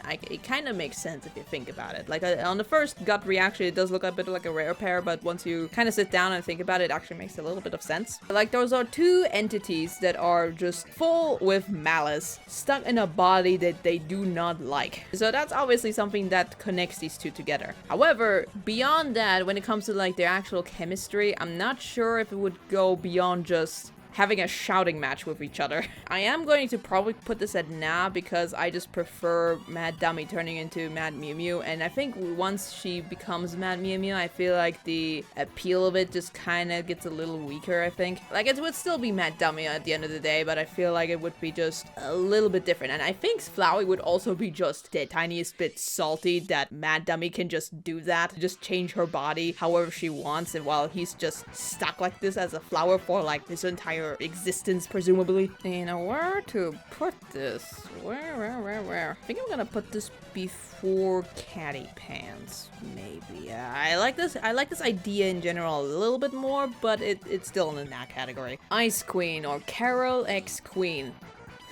I love this one so much, actually. In terms of chemistry, I feel like Carol would not particularly like Queen all that much, but also the mental image of her, like, making a spreadsheet in her mind on her phone at night, just trying to figure out what to do for the next day for, like, the festival, and then Queen just next to her is just showing her a bunch of shit posts and brain rots, and, like, we're showing her, like, crazy frog on the side. That is just a peak dynamic. I love this one. I'm gonna put this in excellent. I don't care.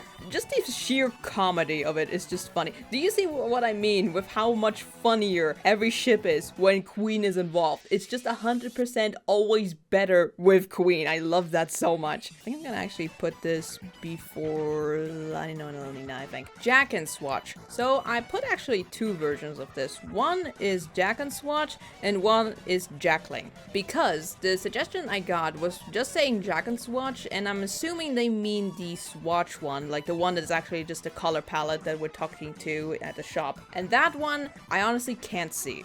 Like, at all. Something about the combination just doesn't really ring a bell to me, so this one is going into the what category, because the neurons are just not connecting on this one. However, Jackling has just a tiniest bit more to it, and I'm gonna explain to you why. At the very least, the Swatchlings have something in common with Jack, which is them just being terrified for stupid shit, right? Like, they have the moment where they're like really, really scared of like just mice and stuff, and that has a bit of a similar energy to, you know, when Jagenstein just runs away, just tippy-tapping before he just crushing into a chandelier or something. Like, in terms of energy, I feel like it works just a tiny bit better, so I'm gonna put this in no opinion. I'm not gonna put this in IC Division because, again, it's like, this feels a little random, but it feels like it works just a tiny bit better. I think I'm gonna put this before, maybe behind Dark Joke. I think I'm gonna keep it there. Jom, the fucking drama this creates in my mind is delicious. I'm not gonna say I'm particularly too obsessed with the concept, but just the history of these two is just fascinating. This one is really carried by like backstory implications because we don't actually know that much about who these people were to each other, but from just what we've heard, there's definitely some hurt from Shom's side of needing to seal away Jevil because of how Jevil was corrupted by the shard. Either way, this definitely is a bit carried by lore and its tragedy, but other than that, I'm not too in love with it, but at the end of the day, it's still a pretty good ship, I think. Like, the material it brings, it's still really interesting, so I'm gonna put this at excellent, but just at the very tail end, I think. Actually, I think maybe I'm gonna put Alpine just a little bit to the back. Just kidding. Someone out there is so proud of themselves, and I'm happy for them. These two have a very obvious thing in common, which is them just being aware of the world's function that they live in and getting somewhat of an existential crisis over it. And for Jevil, it turns into just wanting to basically fuck shit up for everyone else and just feeling extremely free because of there not being any consequences. Meanwhile, for Sans, it just goes into straight up depression. They would have such an interesting conversation together, but it's not as interesting or romantically as enticing as the AO3 one would have. I'm gonna put this behind depression. Like, while I do still think they're interesting, I feel like the conversation with Sans and Ram is just the tiniest bit more convincing of just having an interesting dynamic with each other. I don't know. A Jongler x Batat. So you can already tell from the Batana ship that just for the sake of simplicity, all the fake mics are named after the minigames, mostly because Green Pippins or Motormouth Mike is just too long for me to say. I will admit I'm not a biggest fan of the name Jongler, but we're gonna stay consistent. When talking about the fake mics, I think usually it's mostly in reference to just the polycule in and of itself and not really separated, but I swear I've seen separate versions of the monogamous versions of them, so we're just gonna cover these bases as well, just for the sake of being thorough. I feel like Jongler is a little bit more critical to Batat, so there's at least the aspect that Jongler will call Batat out sometimes, and that's probably a good voice to have for Batat. However, I'm not in love with the setup, so I'm just gonna put this in no opinion and probably put this a little bit behind here, probably. Yeah, that's probably a good idea. Pluie x Batat. I think Pluie and Batat have this interesting dynamic where Batat is just so critical of Pluie, and Pluie is just constantly just doing the 3 like 24/7, which honestly honestly, respect to that. Especially when you remember that that's a whole ass guy in a fursuit. Just because it's a little funnier with the chaotic dynamic of it, I'm just gonna put it a little bit before Batat and Jongler. Pluie and Jongler. These two are just a lot more low-key towards each other, so I think I would put this right between it, but also because it's low-key, it's just a little weaker than the Pluie Batat. You can tell I don't particularly care about it too much, but I also still want to like look at them and just give them a chance, but also I just have nothing else to say. Then of course we have the Polycule, or the Polymike, I think I've heard. This is basically just having the aesthetic of like a mafia just getting into a Polycule, and something about that is just funny, so I'm just gonna put it at the very front because something about it is just cute. Actually, because it's a little bit more interesting the other three, I'm actually gonna put this in IC Division. Maybe even before Gruffit, maybe. King Dinks. This one makes me nostalgic. This has a similar appeal to it as Alfster, where this is absolutely carried by the Handplates comics. Just the idea of this twink of a man just having an attachment to this big king who is so sorrowful of his actions, like, you can't say that it's not at the very least interesting, right? There's always this tragedy aspect with Gaster where obviously he disappears, and so there's this like forgotten memory of a long lost love, and of course they used to work together as well, so there you have this workplace stuff going on. It's hopefully not again another toxic workplace yaoi, because at this point I'm getting a little tired. Like, the yaoi fandom is getting a little overfed with this one. I think I'm gonna put this in excellent, but I'm not quite sure where to place it. Actually, you know what, just because I have such a soft spot for it, I'm just gonna put this right next to the Delta Zoriel, I think. I'm sorry, Death by Glamour, but this one is carried completely by nostalgia. King card. I want to take this seriously, I really do, but I feel like every single ship that involves Rules card is just forever tainted by the weather throuple. There is something to be said about them technically being just the gay parents to Lancer. And like, that's the most obvious connection you can make, as they're just both of them trying to take care of this little ball of a boy. So you can definitely see like a weird wife, husband, gay kind of setup here. It's kind of cute. I'm gonna put this before Sans Gorel, I think, because I feel like at least this one has like parent potential, right? Now before going into the other one, let's actually talk about Queen card. I think I like the idea of Queen card a lot more before chapter 3 and 4 came out, because before then we didn't actually know what Queen thought of Rules card himself, or if she even knew he existed. But after like chapter 3 and 4, where she just roasts his ass, there's part of me want to kind of hold off on that ship entirely, but at the same time, exactly that kind of bullshit that Queen would be making Rules card go through would make this fantastic to look at, right? Gonna put this before King card, I think. It's just a little bit funnier, I feel like. And then, of course, there is the Polycule King card Queen. There has got to have been a better way to combine these. Now we have to ask ourselves the question, would this make it better or worse, or would this just not change anything? This one hurts, because I already really like Cyberspades, so Rules card getting introduced into it when they're both already in the IC Division tier should make this better. The whole throuple thing of the Weather Channel just lets me not take this seriously whatsoever. Just because of that mental image, I'm just gonna put it right behind. I am so sorry. But it's still, you know, in the IC Division, so it's like, it's still not bad. My mental state is just tainted. Okay, we're getting slightly closer to the big boy section, so buckle up. Christine. I love that it kind of combines into an actual name. That's kind of funny. This one kind of confuses me, because are these two friends or not? Trying to figure out what Chris's friend circle looks like is a bit difficult to judge, because obviously there's the whole fallout with the holidays, so Noelle is out of the picture. And then there's Burley, which they have a lot of video game time with, but we don't really know how connected they are, and Burley kind of acts like they aren't really that close friends, so that's a bit difficult, but we'll talk about that later. Snowy feels like they know kind of by proxy because of Teen Monster Kid. Just give them a name, for fuck's sake, Toby. Like, it seems like that they're kind of friends, but they're also like the kind of fake friends, if that makes any sense. So I'm not really sure where this would even go. But for now, I'm just gonna put this at nah. I don't see it, but I just rock on, I guess. Can someone explain to me, by the way, why Monster Teen has a cross on them if their religion is based on the Delta rune? What's up with that? Is someone crucified in the Deltarune prophecy or something? I need some answers on this one. I swear to God, if they actually make a joke about that, I will lose it.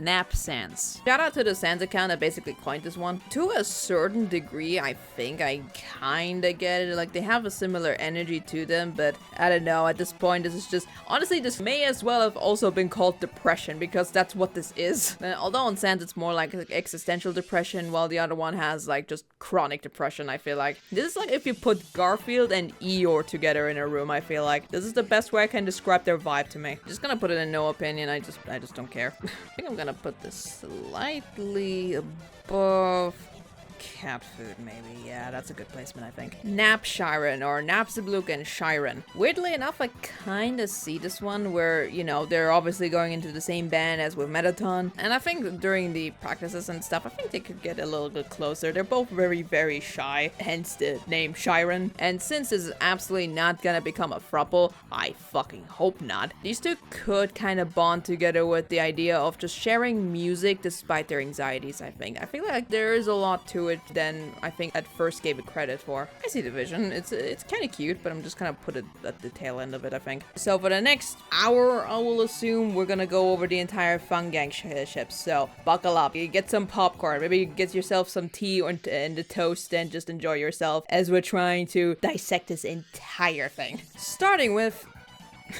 Curdly. There is something to be said how these two hang out a lot more than Birdly wants to admit. Like before with Monster Kid, I was arguing that it's not quite clear, but honestly thinking more about it, these two are actually friends, and Birdly is just being an asshole about it. But you know, teenagers, we're all assholes when we're at that age. Don't kid yourself. And there are like a bunch of moments where Chris has a lot more interest in Birdly than I think they themselves want to admit either, but occasionally you do see them having a bit of a fascination for Birdly to a degree. And unlike I think every single other ship that we're gonna talk about, this has nothing thematically interesting to it. This one's just funny and kind of cute as well. I think I'm gonna put this at the very top of I See the Vision. It's mostly carried by how funny it is, but to be honest, I do genuinely feel like there's something going on there, so it's kind of fun.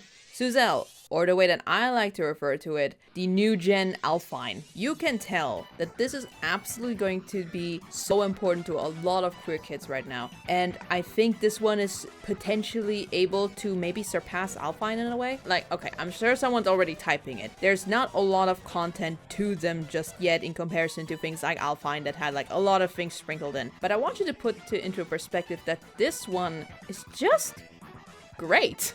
You can definitely call it a little boring considering that most of the drama is just, you know, them going through hormones and stuff and just being cute together and all that. But I think this is a lot more interesting than I think people give it credit for, right? Because we have two people, one of them is being so restricted by her mother in general, but also having this side to her that's just a little bit darker. Someone who loves to get into like video games and having this ability to break things as she goes along, and having just this desire for something like a bit more crude, even if it comes more from a place of being scared of it, but also finding comfort that it's fake. Meanwhile, we have Susie, who also has an ability to break through things that were foretold in the prophecy and stuff. Now for Noelle, it's more of a kind of negative sense almost because of the whole weird route thing, but they both technically do the same thing. They're both breaking the status quo. They're both breaking the game's actual function and basically do whatever the hell they want. It comes from two different places, but they both meet each other in the same place, if that makes sense. Both their energies are opposite, but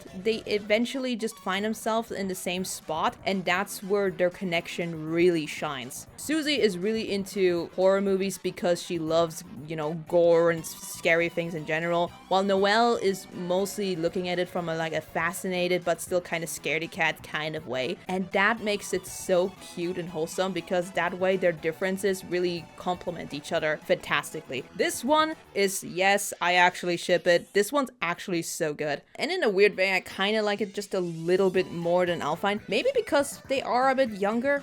That sounds a bit weird, so just hear me out. With Alfine, we just kind of see things sprinkled across, and we already know that they have a lot of history together. With Suzelle, you actually get to start seeing a bit more a natural kind of development, which I know a lot of people don't quite get on board with. Like, they want a lot more from Suzelle, and to be fair, I do too.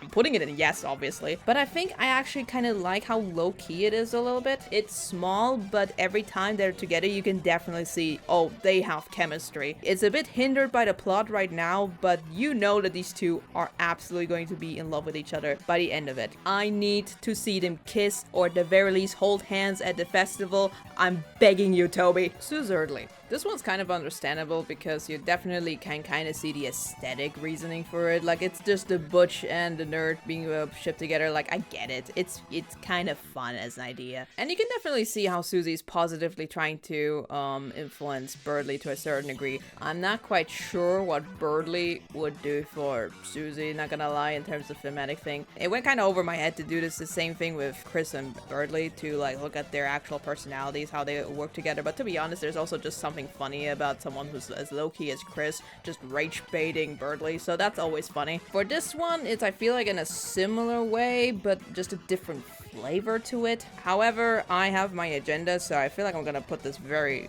much on the lower end, I think. I'm gonna put this in, I respect it, probably behind Papyton, I think. No Wordly, or Noelle x Birdley. Sometimes you gotta respect it when someone just straight up closes their eyes when following the plot. I know canonicity is not always the point of ships, I get that, but this one just confuses me because I feel like the game makes it abundantly clear why these two shouldn't be a thing. So when I'm just looking at it, it's just funny, right? That's the only emotion I'm feeling here. It's just funny. For the sake of another ship coming up, I'm actually gonna add another tier here just for Noelle. Alright, so thirdly, the first throuple of the fun gang. Honestly, the ship between Noelle and Birdley and Susie and Birdley is just way too weak, where this throuple I feel like just doesn't really fix anything. Like, Suzelle is already just peak. We're just inserting Birdley into it just makes it a little worse. Because of that alone, I'm just gonna put it behind Suzerdly. Like, I feel like it just actively makes me angry. Noelle x Ralsei. I think we all know where I'm gonna put this one. Now, in the hypothetical scenario where Ralsei does transition into a girl, this could potentially be put back on the table, but honestly, as is right now, it just feels like trying to erase Noelle's lesbianism. I know people don't want to have this conversation. I know a lot of people just want to go shipping and just not care about this at all. Here's the thing though, when people, especially queer people, insert something queer on a character that is previously just cishet or just doesn't have anything queer on them, it's not out of disrespect and more so wanting to connect with this character further, right? Because very often than not, we don't really see that a lot. Now, nowadays, representation is, you know, getting a little bit more further on the spotlight. Let's be honest here, even though gay and queer rep has been a bit better over the years, it's still, you know, in the minority. So it's almost wanting to like correct the state that everything is in. Like, I know a lot of right-wing people think that, oh, now there's too much of it, like nothing can be just cishet anymore, and you just gotta acknowledge the fucking ocean of heteronormativity that there actually is. Sure, some of it is a bit more performative, not all of it is sincere, I get that, but in this case where there are instances where Noelle is so clearly a lesbian, like not bi but lesbian, where she is specifically, explicitly only attracted to girls, is important to her character, where actively taking away that queer part of her feels like taking a step back. Sure, maybe it's not in the same degree as when someone makes a black character white. Like, that one is just, that's just straight up whitewashing. It's not necessarily in the same vein as that, but it's, you know, in a similar logic where you're taking away something that was supposed to be progressive and then taking it away for the sake of what? Now, let's not pretend that there isn't something interesting with these two, because Ralsei obviously has the whole thing with the prophecy, feeling like he is bound to it and has to follow it to the letter and is not allowed to go outside of it, and this only purpose is to make them happy and to maybe try to go against it a little bit by being kind, but in the end isn't quite able to escape it. And Noelle having a similar thing with her mom, and, you know, obviously with the weird route also being kind of stuck in a thing that she can't get herself out of. Like, technically speaking, thematically, there are some things you could discuss here, but the fact that Noelle is specifically attracted to girls is just way too strong to ignore in this entire thing, so I'm gonna keep it at she's gay, Susan.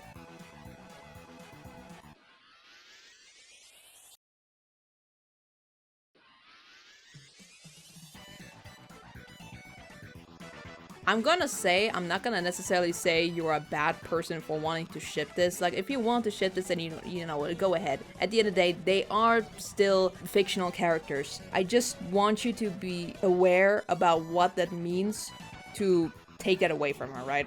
Just to give it some thought and to really internalize that if you ship this, you are taking away a fundamental part of her character that is very important to a lot of queer people out there. Anyway, now that this woke section is done with, let's go back to our woke tier list. Naughty. This one's kind of cute, but also at the same time, I feel like it's, again, just a little bit one-sided, where obviously Caddy has a certain attachment to Noelle to a point where she doesn't want someone like Susie to go near her, and I always have a bit of a dislike when it comes to characters like this. So while in theory it's like okay, I think because of Caddy's attitude towards it as of right now, it just feels, I don't know, a little bit odd. There's technically nothing wrong with it, so I'm just gonna put this before Suzerainly. It's definitely an improvement on that. Actually, you know what? Let's put this a bit before Papyton, maybe. Just finally have something dethrone Papyton's spot there. Susie and Caddy. Look, I get it. Enemies to lovers. I can definitely see the appeal on this one. I do kind of wonder if this would like solve the issue that they have with each other. Like, Caddy mostly just dislikes Susie, and Susie obviously has a bit of a problem with Caddy being, you know, a bit overprotective of Noelle in a way. So these two are definitely in direct conflict with each other. So would a relationship help? This does kind of come off as like the Twilight thing where screw Bella, let's just date each other kind of thing. That's what it feels like, except it's Yuri, so it's obviously so much more interesting. I think I'm gonna put this at before the polycule, I think. Alright, Suzaletti. Now this one is interesting because this could potentially fix the issue between Noelle and Caddy, because now they're all in the same room with each other and they could be balancing each other out because of the other person's presence. So there's obviously Suzelle, already perfect, I already said that. Caddy and Noelle feels a little imbalanced, but because of Susie maybe interjecting once in a while and being able to, like, you know, help Noelle to kind of stand on her own 2 feet, they always like grovel at each other a little bit, so maybe this could cause a bit of a balance. So you could see this as a little bit better than the other one, I think. I'm just gonna put this before Susie Caddy. I feel like this just has a little bit of comedy to it, but that's kind of the only thing that it feels like it has going for. Like, it feels like it could kind of balance it and fix it, but at the same time, this feels like chaos just waiting to happen. But it could still be interesting, right? Alright, Crizel, the next major one. I think last time I put Crizel, the normal version, on excellent, and then I put the weird route version on yes, I actually ship it. Thinking about it now, I think I prefer them to be like past crushes of each other, I think. Like, I already talked about how I don't like shipping children, but you know, sometimes children still have crushes on each other or something, right? So this is like something of a what could have been kind of a situation where, you know, if things turned out just a little differently, if maybe the adults were not as pushy about them being friends, maybe this could have gone into a more romantic direction and actually like nourish this connection that they used to have, because obviously they're very close friends, right? They're at least very close, right? But I think I prefer the tragedy of them just not being together than being together in and of itself, if that makes any sense. It's still really good though. I'm not gonna say it's not. So I think I'm gonna put this at excellent still again, but I'm gonna probably keep it behind Ice Queen. Actually, no, I think I'm gonna put this before Death by Glamour, I'm sorry. Now, Weird Route Crizel. If there is a single thing that spawns the most fan art and has so much delicious drama to it, it's this one. The reason why I prefer this as a ship than the normal route honestly has more to do with like the story potential of it, because this is spicy, right? Spicy in the sense that it is dramatic, it is edgy, it is filled with gory imagery you could possibly think of. Like, you've seen Gumaloid on Twitter, you know what I'm talking about. Just the whole dynamic of these two being almost forced to hang out together in the worst possible way. Like, before with the normal Crizel, they could have just let it go. It was something kind of tragic to think about in the back, but, you know, it's just not meant to be. This is so toxic, and you can see so many red flags, and neither of them want any of this. But the idea that a part of them still yearns for the other person while all of this is happening to them, and they almost have to maybe even settle for this, because what else are they supposed to do about this tragedy that is being forced upon them? Like, that is just so interesting. However, I think I'm just gonna keep it at just before Kingdings, because putting it at yes just feels to me. Like, I feel like if I put this in yes, I ship it again, I might be put on a watch. Alright, Craddy. So these two obviously hang out, right? This is another one where I'm not quite sure how much they're friends or just people that just happen to hang out with each other. But they definitely have a connection in the sense that they have like a similar interest in like dark magic, occult stuff. And that alone makes it interesting to think, what do these two do together? How does this subject even come up? It is definitely interesting when thinking about it. However, I think I'd still put it in the IC division tier because vibe-wise, I can't put them in my mind in a romantic setting. I feel like they just kind of hang around the room while they're listening to a My Chemical Romance. And I kind of put this, I think, a little below Susie Canning. I think that makes sense. Kral say. So when I did the revamped version, I put it in excellent, and that was kind of an overcorrection because this was stuck in Schrödinger's incest to me for a long time. We can't quite ignore the fact that Rousey still obviously has a lot of connections to Azrael, and before chapter 3 and 4 it still felt like there was something a little suspicious about Rousey to a point where people thought that he was evil. So trying to justify shipping them felt like it was you're playing a very dangerous game for later. However, somewhere a little bit before, but definitely also after chapter 3 and 4, you can definitely tell Rousey is supposed to be his own person. His connections to Azrael are still important, and it definitely has something to do with Chris and their own issues as well. But it is so clear that Rousey's whole journey is to separate himself from what he thinks he has to be and turning into something that he wants to be instead. Would have still preferred if he kept the black fur just to really separate himself from Azrael, but at the same time, I do understand the symbolic gesture of getting rid of the hat entirely, but I don't know, man, I just really like black fur. I kind of miss the hat.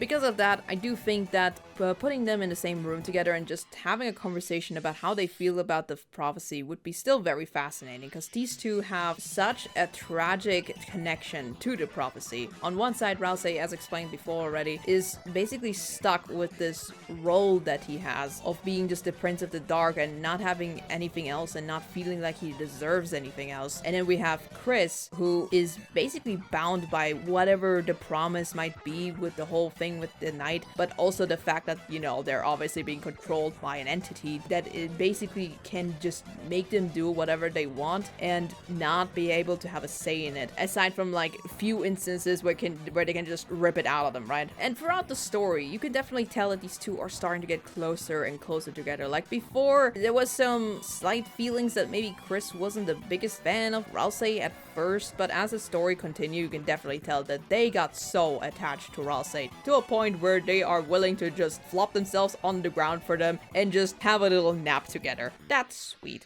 That's also, of course, obviously missing like the big emotional moments where Chris is just hugging Rousey in their biggest doubt when they really didn't have to do that. So you can definitely tell these two towards each other have an attachment, like Rousey even more so. That being said, with what I'm going to talk about afterwards with other characters, I feel like in comparison, it's just the tiniest bit weaker. I really don't want to compare ships to have an opinion on them, but unfortunately, first of all, Deltarune is very romance focused in a lot of places. Let's not kid ourselves here. Romance does play a part in some places. It's not maybe the main focus, but it's there. And I feel like with the other characters, there's just so much more going on and so much more chemistry and thematic stuff to it that even though Krause definitely has a lot to it, I feel like something is just missing to really connect these two romantically. Right now, I feel like they definitely have a very close relationship to a point where I think a queer platonic relationship between them would work really well, but romantically, I'm not so sure about that one. However, I am going to put this at the very high end of the IC division, because obviously there is so much to it, so, and I can't ignore that, right? I still support it, I still think it's great, but I prefer the other ones that I'm gonna talk about just a slight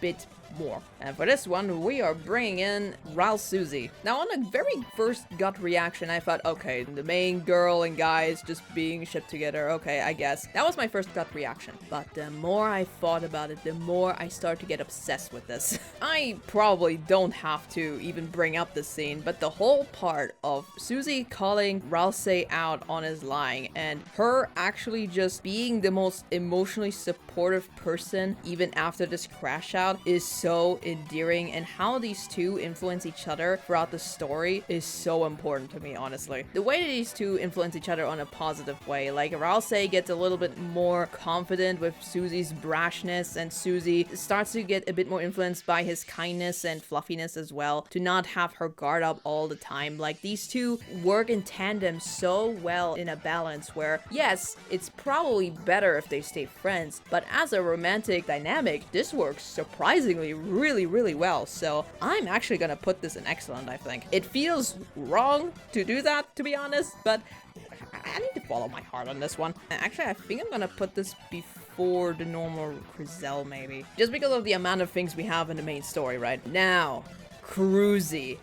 This one's interesting. Before I get into it, let me just put it in the tea already and just have you simmer on it for just a little bit.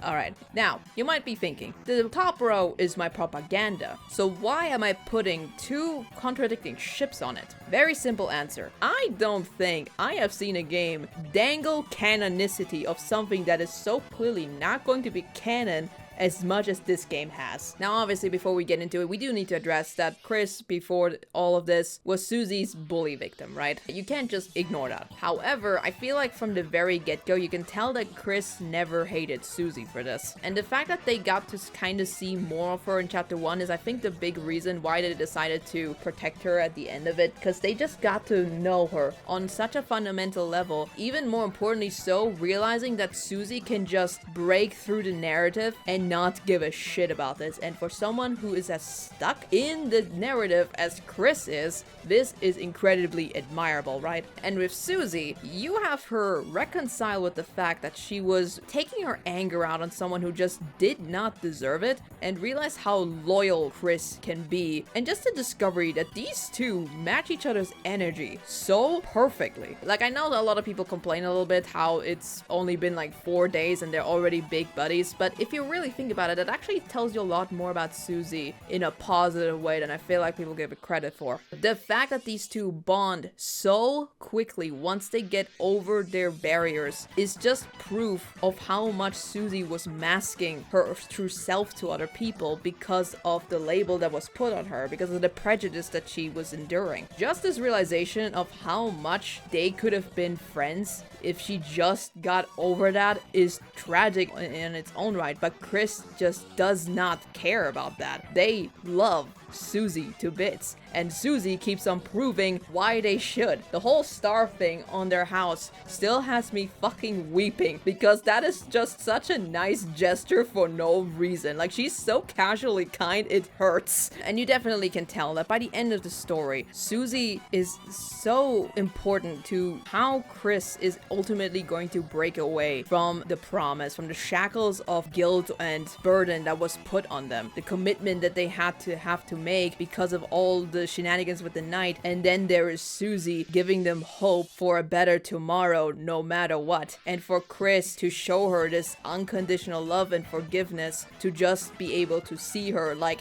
just saying this out loud, it just makes me emotional. How the fuck am I supposed to keep it below the I ship it? My god, these two doofuses mean so much to me. I'm still gonna put this just a little below Suzelle, just because Suzelle is so clearly more going to happen, and I still feel like there's a bit more interesting thing going on with their dynamic because of how, as I said, they're different, but they meet each other in the same place regardless, and that's interesting. But Cruzy is absolutely fantastic with the chemistry and the setup they have within the story. Absolutely, I'm not gonna hear anybody out on this. I actually ship it. I am part of the propaganda on this one. I don't care if this never becomes canon. This is just my truth. Alright, Chris Suze.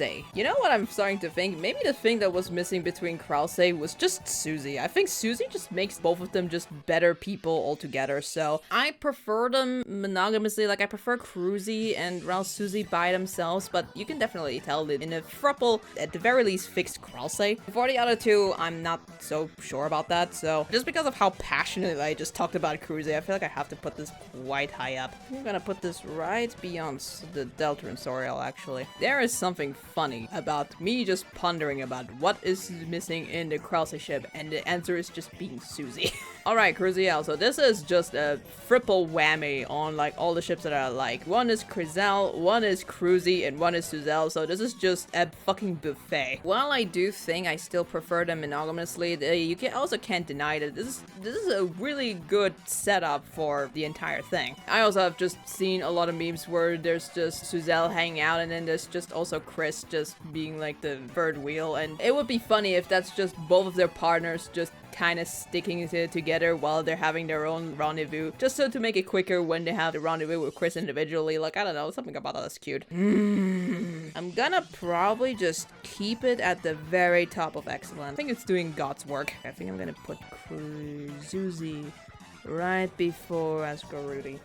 Crown Suzel. Okay, now we're starting to get into a mess. So for this one, we have a bit of a similar situation with the divorce party where it is an open box kind of situation, because these two obviously do not go together, absolutely not. But then we have these two that work really well together, and while this is the Dark World version, this is supposed to be the normal version because God forbid putting the weird route in this would be an absolute fucking mess. So this is supposed to be the normal one. So this one works very well, of course. A little bit less, but it definitely works really nicely. These two obviously have a pretty good connection, and these two, you know, there's a little bit something going on, but it feels like something is missing. But the moment that you put these three together, you then get a happier version of it, and it actually works out extremely well. Similarly, you have these three absolutely also being fantastic, mostly because they already have this fantastic pairing that absolutely makes me want to cry, so this is obviously amazing as well. And then we have these two doofuses that absolutely make my eyes just want to cry. The Niagara Falls at this point because of how perfect it is. So once again, we're just kind of left with this awkward box that's just kind of open with some things that just cross into each other. Like it's just open again. But as we can see, still works pretty well. So as a system, this is probably the best way it's gonna work out. I'm gonna put this in excellent, but I will put it down just a little bit because again of this open box that we have where Ralsei and Noelle obviously are not dating each other in this kind of setup. It still works, but I think I prefer the other thruples just a little bit. Alright, now for this one we have Chris, Susie, Noelle, and Caddy, and I was just staring at this for like the longest time to think what on earth do they all have in common to make like a name out of it, and all I could think of was just yellow. Another thing one could probably put in is like gore because they all have like a dark side, but that sounded a little extreme, so let's just go with yellow because Susie has yellow eyes, Caddy has yellow eyes, so that kind of connects them. And hey, Noelle and Chris are yellow too, right? My brain cells fried with this one, forgive me. We are making so many graphs today. So this is a setup where they could technically all be dating each other, but it's not perfect, right? These two potentially could have a good relationship if they like get over their beef a little bit, but it's like like it's not perfect. Before we already established that these two could work, but it's a little one-sided from her, and she definitely has some little bit of issues, but it gets somewhat fixed when we bring them all three together, but it's also not particularly perfect on that either. It looks like it could be nice, it can definitely work out, but you definitely can see that in this throuple there would still mostly be dating these two and then these two and then these, just kind of balance it out a little bit, but that's about it. These two obviously also work as well. You could also argue that because of the inclusion of Caddy that we're bringing back all the important like friend circles together, especially because they all have something dark together that they have in common, so it's like dark, good, yay. And just like before, these two flawless, absolutely fantastic, and these three also work great with each other. So it works. It's not exactly balanced in how much these work with each other, but it definitely works well. So it has my support. So technically speaking, I could put this before Crown Suzel because it doesn't have this open gap, but to be honest, the inclusion of Ralsei just makes it a bit better for me in that throuple, so I'm just gonna put it behind it, but it's still good. It works really well. There is a lot more throuples on here than I expected, not gonna lie. Now to the one that I made. Doomed Group Project. The reason why I put the Frupples kind of low before is because, honestly, in my mind, I don't know if they should be in a poly relationship. Not to say that it wouldn't be good, I just don't know if they're mature enough to figure that shit out, right? Birdly and Noelle will have to basically take charge in like having a spreadsheet and as to how to fucking manage this goddamn system of like immature teenagers, and they're all just gonna fail, and this becomes like their own actual project that they're gonna work on instead of the one that they're supposed to work on for school. These kids are never getting this done, I swear to God. Now this polycule is gonna be just a little bit more complicated. So we already established that, of course, these two and these two, and just this entire Frupple is like perfect. What is this color? Ignore that. This is already like fantastic. So what do we do with this guy? So with these two, we already know that this is not happening. This one could potentially, but I'm in disagreement over it. Also, these are also not gonna work out. It could, I just don't think it would. So in this scenario, I think the polycule in a weird way would mostly center around Chris, and I feel like for Chris that would be way too much help or responsibility that I don't think they're mature enough to handle. Now the name actually makes more sense, because if Chris is the leader of this polycule, then they are so screwed. It could still work out, but I think just because of what I just showed, I think I'm just gonna put this in the IC division just below Curly. I feel like it's just gonna become a mess. Speaking of a mess, Noelle, Ralsei, Susie, Birdly, and Chris, or just in short, a queer function. So this makes just a little bit more sense than the bro who invited you one. Like, all of these have a bit of a place in it.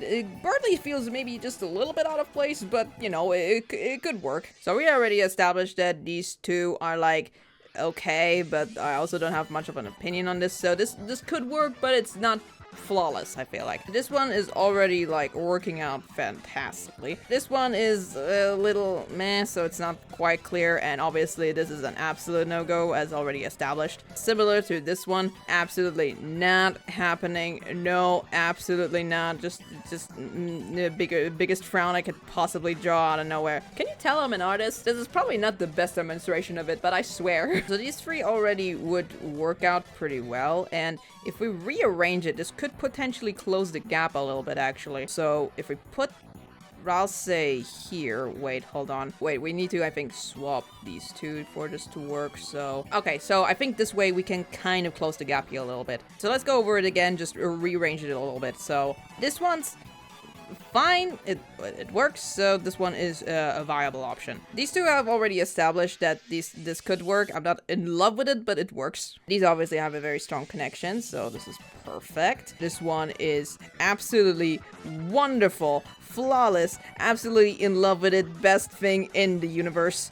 These two also work incredibly well, a little less so, but obviously still fantastic, colon-free open mouth. So in terms of a gap, we're already quite closing it. Like, everyone is dating someone in this polycule at least twice over, right? So obviously we have this triangle going on, and potentially this triangle is perfect. You could potentially maybe have a throuple between those three, maybe, but it's like, okay. But depending on how you arrange it, this actually has no real gap anymore, so you have like a full-on house. Like a full house with 5 angles. Fantastic. We solved world peace. Everything is fantastic. Still, however, a giant mess. And I generally don't know if these kids, these stupid kids, are gonna figure out how to handle this system at all. So just because of that, I think I'm gonna put this at the very top of IC Division, I think. No, actually, Krause monogamously, I'm gonna put a little bit maybe before. No. I'm a bit torn because the polycule, I feel like, fixes Krause for me a little bit, but at the same time, I feel like it's just a little stronger than just the fucking ship that's called Queer Function. I don't know, you can make up your own opinion on this one, but I think I'm just gonna be firm on, like, the ships here now. Like, I think I'm not gonna change anything from here on out. I think I'm kind of set on all of these, and once in a while, I will notice, like, for the Christine, that I've duplicated some of the ships. Fuck my life. Maybe we just put it here. Now, last, but who am I kidding? This is definitely least. So this one comes from a suggestion I misread because I had already put it on the tier list, but it didn't register in my brain. And so this ship is essentially Noelle, Susie, Birdly and Rousey. And the very first thing that came to mind when I looked at this was, where's Chris? Now, technically speaking, we could pull out the polygraph. Speaking, we could bring out the graph again to see how this works anyway, but I refuse, because looking at this image with all the main central characters in Deltarune and Chris just not being present makes me so unbelievably sad. So no, I don't see it, but rock on, I guess. This one just makes me sad. Where is Chris? Don't leave him out of this one. Come on now. And I think that does it with the main ships with the fun gang. There's like 1 or 2 still left on the list, but they're also like, they're most definitely going into the no opinion one because I just do not give a shit about them. Okay, we're getting back into Undertale ships with this one. Mad Fed. I don't know if this existed before Mad Mimi's transition, but I remember seeing it mostly in the context of her already being in her Mew Mew outfit. I think this is very similar to, to Ghostly Webs, where the main thing that just kind of connects them is the music track. I'm sure there's something else I'm just kind of missing, like something obvious that kind of connects them, but as far as it goes to dynamic, I feel like they're just not very interesting. Like, they're kind of 2 girly girls that absolutely would wreck your shit, but I'm not sure if they match each other's energy all that much, so I think I'm just gonna put this in no opinion just because it's okay, it's fine. I'm not gonna rave about it, but it's okay. I would put this in what if I didn't see it before, but I feel like at this point it's like, it's fine. I think I'm gonna put this a little bit behind Map Sense. I think. Mad Pants. On the surface, it does kind of look like they're just being shipped together because cat. But then you think about how both of them have this exaggerated meme face to them that in terms of energy, they definitely match quite a bit. I'm still not sure if this is a good idea to ship Burger Pants with any woman, if I'm going to be honest. But this would maybe open up a different perspective on what a woman means to Burger Pants. So I think this could work out. I see the vision on this one. I'm gonna put this, I think, just a little bit above Deltarune Papyrus, maybe a little bit below. Let's put it here. Alright, Mad Pab. I've been waiting for this one. I'm just gonna put this right here. There you go, perfect. Now with the conversation we had about Bratty and Caddy, you might remember that I said that something needs to be thrown onto my face in order for me to actually ship something that's not canonical or at least hinted at. So you might be wondering, Ryan, why is this one on the top?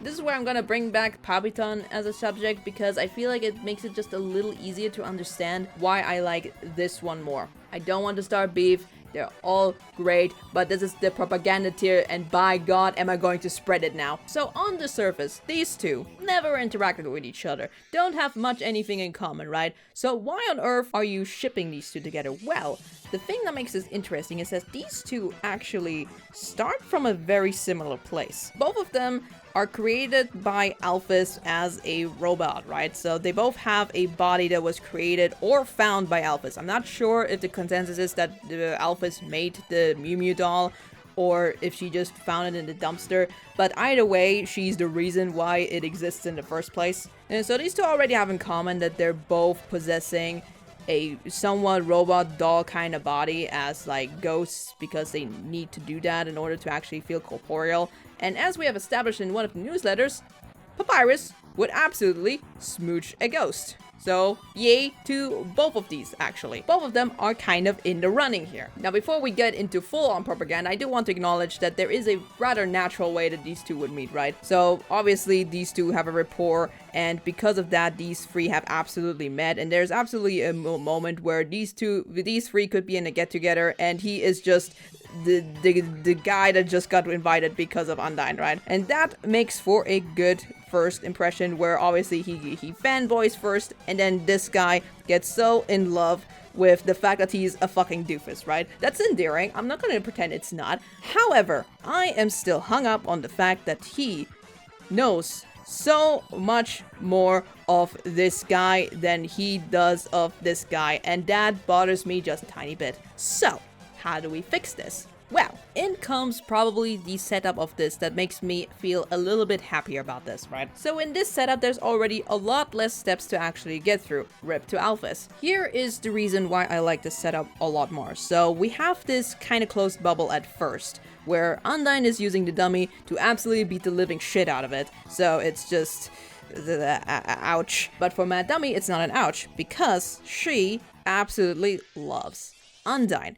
And the thing that I absolutely adore about Mad Dummy is that despite being absolutely fucking unhinged, she respects the relationship of Undyne and Alphys. You've noticed this with Caddy, where I really don't like it when a character is obsessed with something. Like if a guy is too obsessed with wanting to get like chicks, or when Caddy is like super overprotective over Noelle to a point where she gets like jealous of Susie and it feels a little bit too clingy to the idea. I love Mad Mew Mew for being just respectful, and even though she absolutely is probably still sad about it, this puts her in this position where she still is in love with Undyne, but she has a healthier feeling about it, which means that if Papyrus gets in this whole setup because of the whole Royal Guard training, obviously, neither of these two know each other, and if they do, it's completely platonic from the very get-go because they don't know each other at all, and Mad Dummy is mostly focused on Undyne at the time,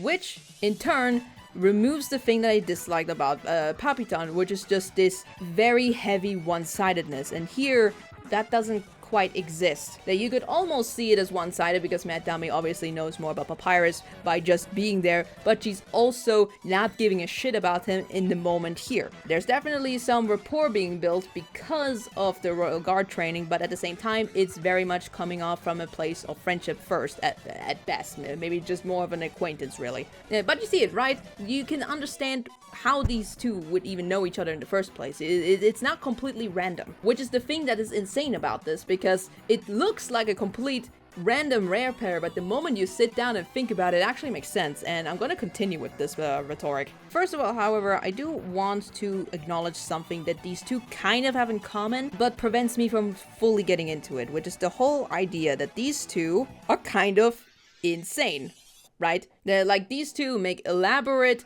completely nonsensical traps for Frisk, and in general have this unhingedness to it. However, the way that these two are insane is a little different from one another. Papyrus is what I like to call being stupid unhinged, where it's just kind of part of his personality, right? He doesn't really try to hide this eccentricity about himself. It's just who he is, you know, the autism is just sparking out of him. Maybe it's more like ADHD, actually. His neurodivergence is very much showing. For Menet, on the other hand, it's more so showman insane. Like, it's definitely part of his personality, but he's a lot more low-key about it. Like, his actions are very exaggerated, his actions are very insane, but the way he acts is more so as a presenter of a TV show, so it's a lot more low-key, which still could work. I absolutely think this could still be an interesting dynamic they could have, where one of them has a different flavor of absolutely unhingedness. However, I'm gonna make a counterpoint to that,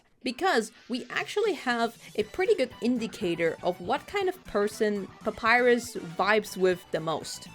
Enter Undyne. Enter Undyne.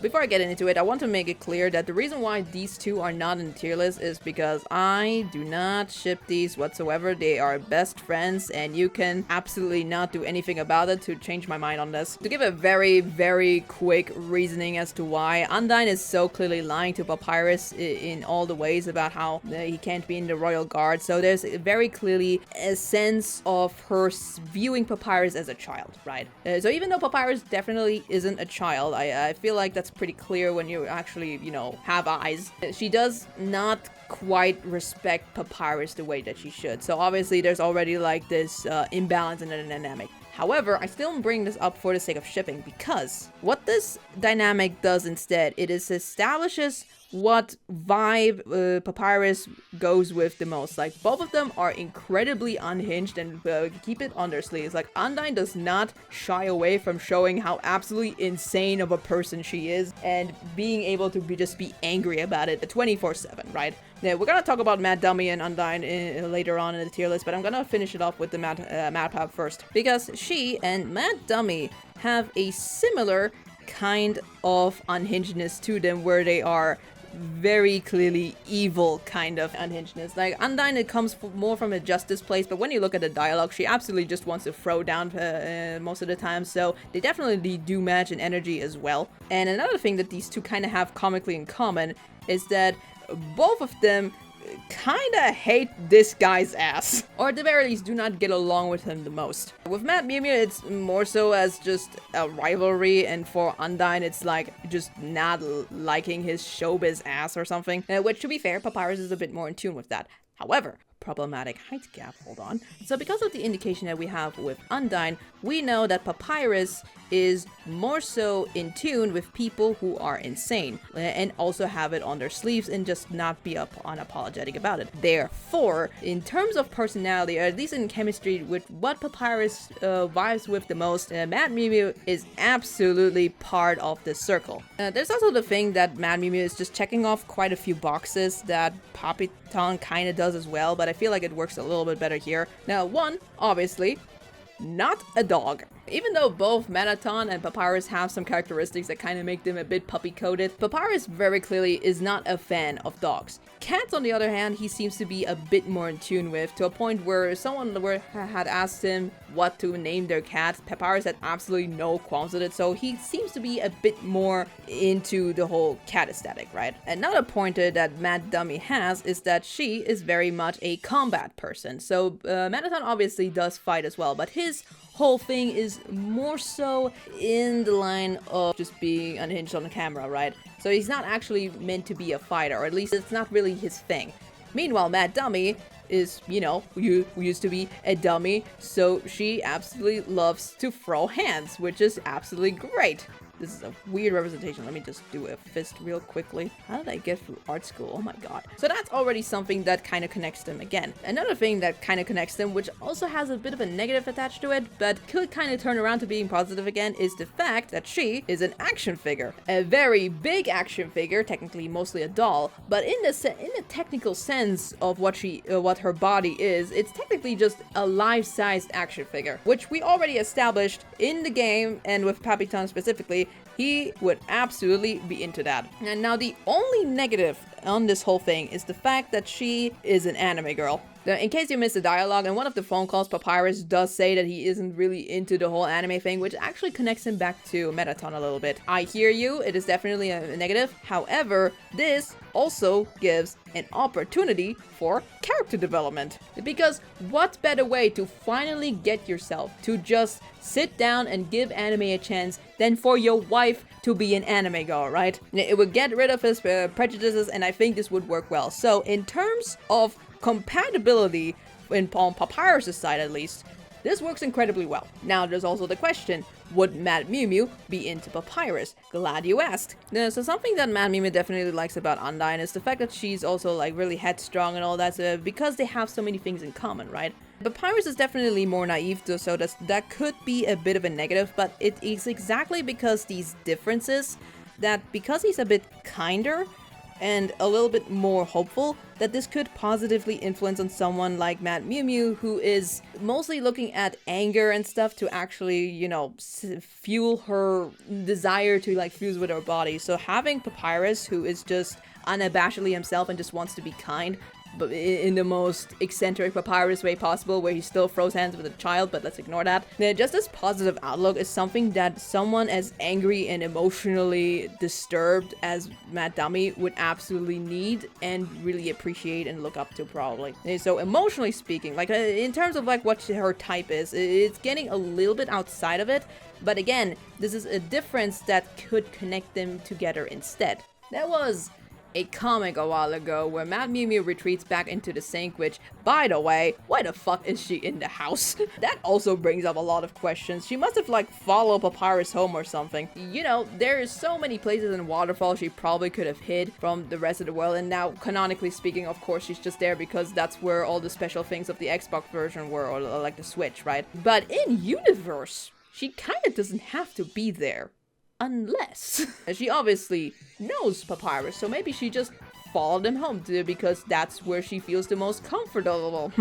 Going back to the comic, there's a segment where Papyrus gives a very motivational speech about how to live your life, even if you're not completely what you want to be in the moment, because at this point you're just letting life pass you by. And it's in the kind of same weirdly mature Papyrus wisdom as it is presented in the game when you have this hangout. Like, Papyrus has these random moments where he suddenly has so much more introspection on things that I feel like someone like Mad Mew Mew would super appreciate and really, really cherish. And then there's, of course, the obvious propaganda that is that one newsletter where Papyrus just straight up feeds Mad Mew Mew cat food and has this interview where Papyrus just names her Papyrus. That's cute. That's adorable. This isn't something I am as obsessed with as things like Sorrel or something, but the fact that when you sit down and really analyze it, the fact that these two work a lot better than expected just has my respect, and I am converted. I absolutely support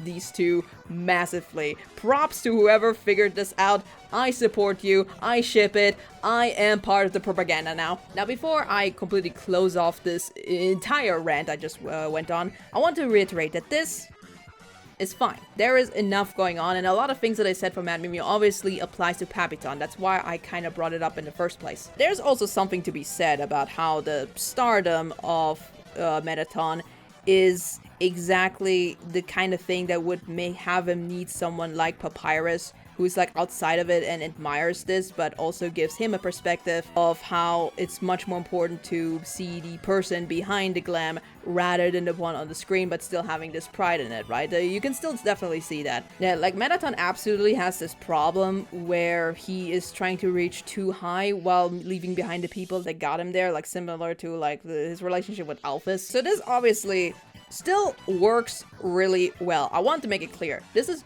good. I just don't like where it starts, and I prefer the way Mad Pap just kind of evolves into. So I want to make it abundantly clear again, there's nothing wrong with Papyton. This is just a skill issue and a matter of preference, alright? Rock on! We are on day 3!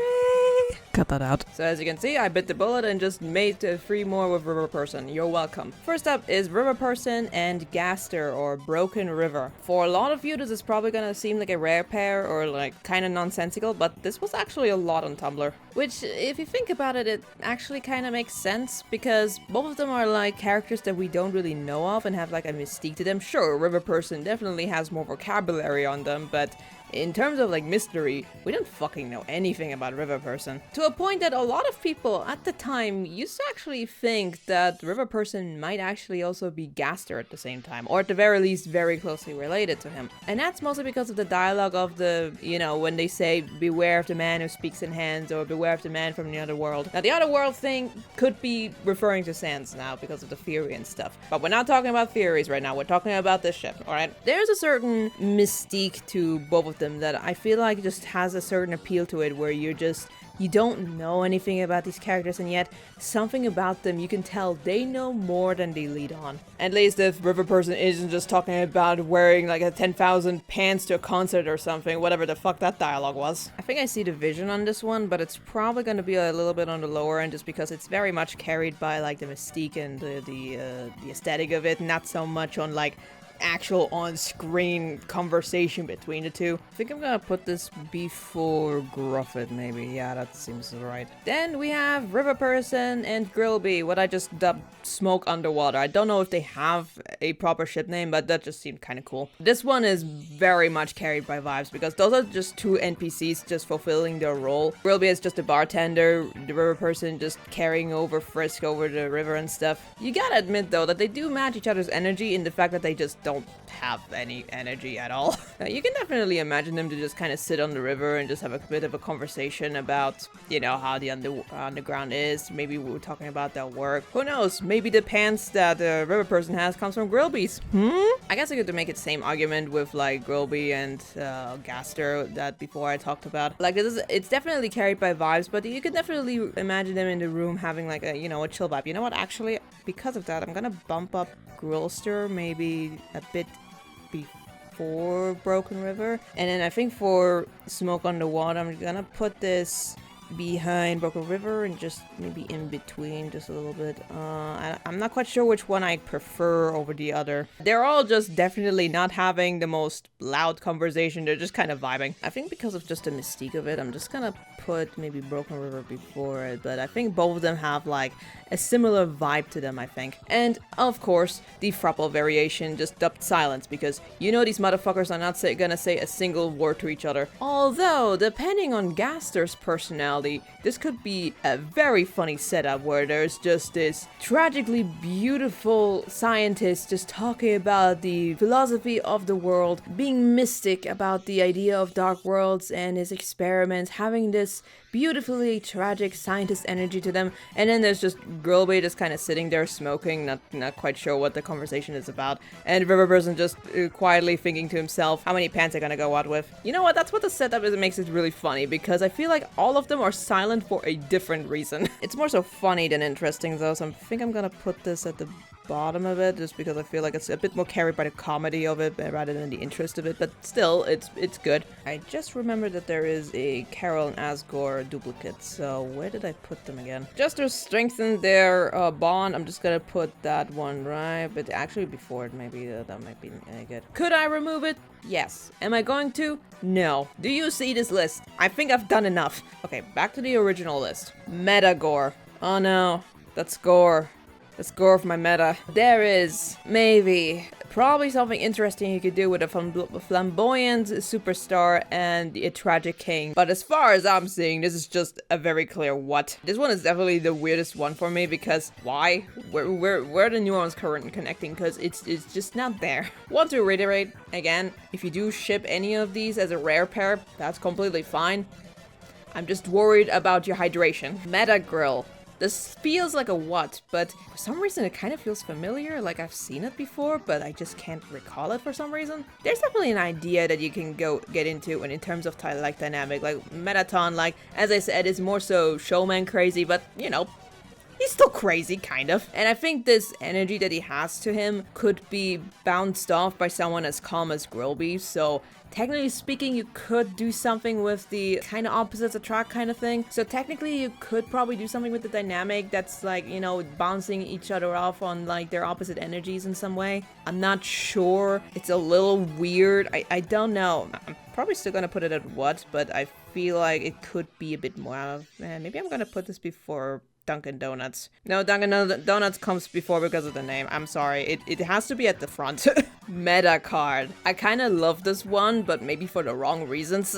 Rules card feels like Papyton's love child, if that makes sense. Like, you have kind of the showman presentation of Metaton, but also the absolute stupidity and gullibleness of Papyrus mixed into it, especially because of the whole puzzles thing. So it's like, it's just a perfect mixture between them, right? Which is probably why Rules Card is just the funniest character to me in Deltarune right now. He is fucking amazing. As for their dynamic, I'm not quite sure how to feel about it. Like, as far as I'm aware in terms of what I just said, that's just a father meeting his son. Now, I think putting them in the same room together would be fun. I don't know if I exactly ship it, so maybe I'm gonna put this at the end of I See the Vision, maybe. Maybe before Karate, maybe that feels alright. Okay, so next one would be Metalphus, but I'm gonna talk about Metalphus first. There's definitely something to say about their friendship and stuff, where you can definitely get into their relationship in some way, but if I'm going to be honest, I don't like it all that much. Like, I feel like I could easily put this in just no opinion, but I feel like I have an active dislike for it. I'm not sure how to put it. This is, I think, my ship where I feel like this works better as friends in some ways. Most definitely not for Dr. Megalo, if you know what I'm talking about. I think I'm gonna put this right behind Papyton, because I feel like it's a bit in the same camp there, where there's technically a lot to do with it, where you can kind of see why it's being shipped. I just don't like it. Look, sometimes you just gotta follow your heart. Sometimes things don't have a good explanation. Metalphus. Someone described this as two husbands carrying their wife's purse, and honestly, that is so funny. Like, you can tell that these two are just gonna be sitting in the back while Alphys is just making their McDonald's order or something. Which is a funny image, because Alphys is usually the one that's like super anxious, but like, just having these two absolute nutcases behind her probably boosts her confidence up. So this is definitely another one where we have to think about the system a little bit, because Metaton and Undyne are absolutely not dating each other. Like, absolutely the fuck not. I don't think I've seen a single interaction between these two where they aren't at each other's throats at least a little bit. It's not as extreme as with Mad Mew Mew, but these two are definitely having beef. So this polycule would absolutely center around itself on Alphys herself. So I already don't quite like Metaton and Alphys, so this setup doesn't really help anything exactly, but saying it wouldn't be absolutely fucking funny to put them in the same room together would be a lie. Now, you know what, just for the mental image, I'm gonna put this at I see the vision. I think just the inclusion of like the very clear headbutting that Undyne and Metaton would make just automatically makes this a bit more fun to me to think about. Metaron or Metaton and Chiron. I guess this one could work, but this is definitely one I have no opinion over, so I'm gonna put this at the bottom, maybe a little bit before Goatbun, because I'm at least seeing it a little bit more than Goatbun, I think. Meta spam. This one is probably the most obvious connection when it comes to rare pairs. I mean, they copy each other's battle system and the whole Neo aspect of it. Like, Spamton's fight is basically the Metaton Neo fight we never got. So in terms of like thematic connection, you can definitely see it. Personality-wise though, on chemistry, I am not sure. Metaton, I feel like, shares a few traits with Tenna, so you could kinda see them work together, but I feel like Metaton is just a little bit too much of a queen that I feel like he would just not take Spamton's shit whatsoever, I think. And if he does, it's absolutely to bully his stupid ass. Could you imagine the tiny ass Spamton just under Metaton's heel? That is funny. Then I think I'm gonna put this behind Metaton because it has a bit of a similar energy to it, but it's like, it's a little different. Metorial. Honestly, the only emotion I'm really feeling towards this is what, because what's the connection here? I guess maybe both of them sing, kinda, maybe they both would like cooking something and it would just burst into flames. I don't know. Just gonna put it in what. Not sure if I see it more for Toriel than to Asgore. I feel like both of them are like in the same kind of vein here. Like, Mufus. Why does this sound like mucus? You know very well that Alphys would be super into the fact that she could be like dating her own favorite character, but it would also get immediately destroyed by the fact that Mad Dummy is so not acting like her favorite character whatsoever. For Mad Dummy, I feel like Alphys is just a little bit too low key, so I don't know if the energy would match on this one, so I'm not too on board with this one. I don't hate it necessarily, but I feel like it's not giving me anything.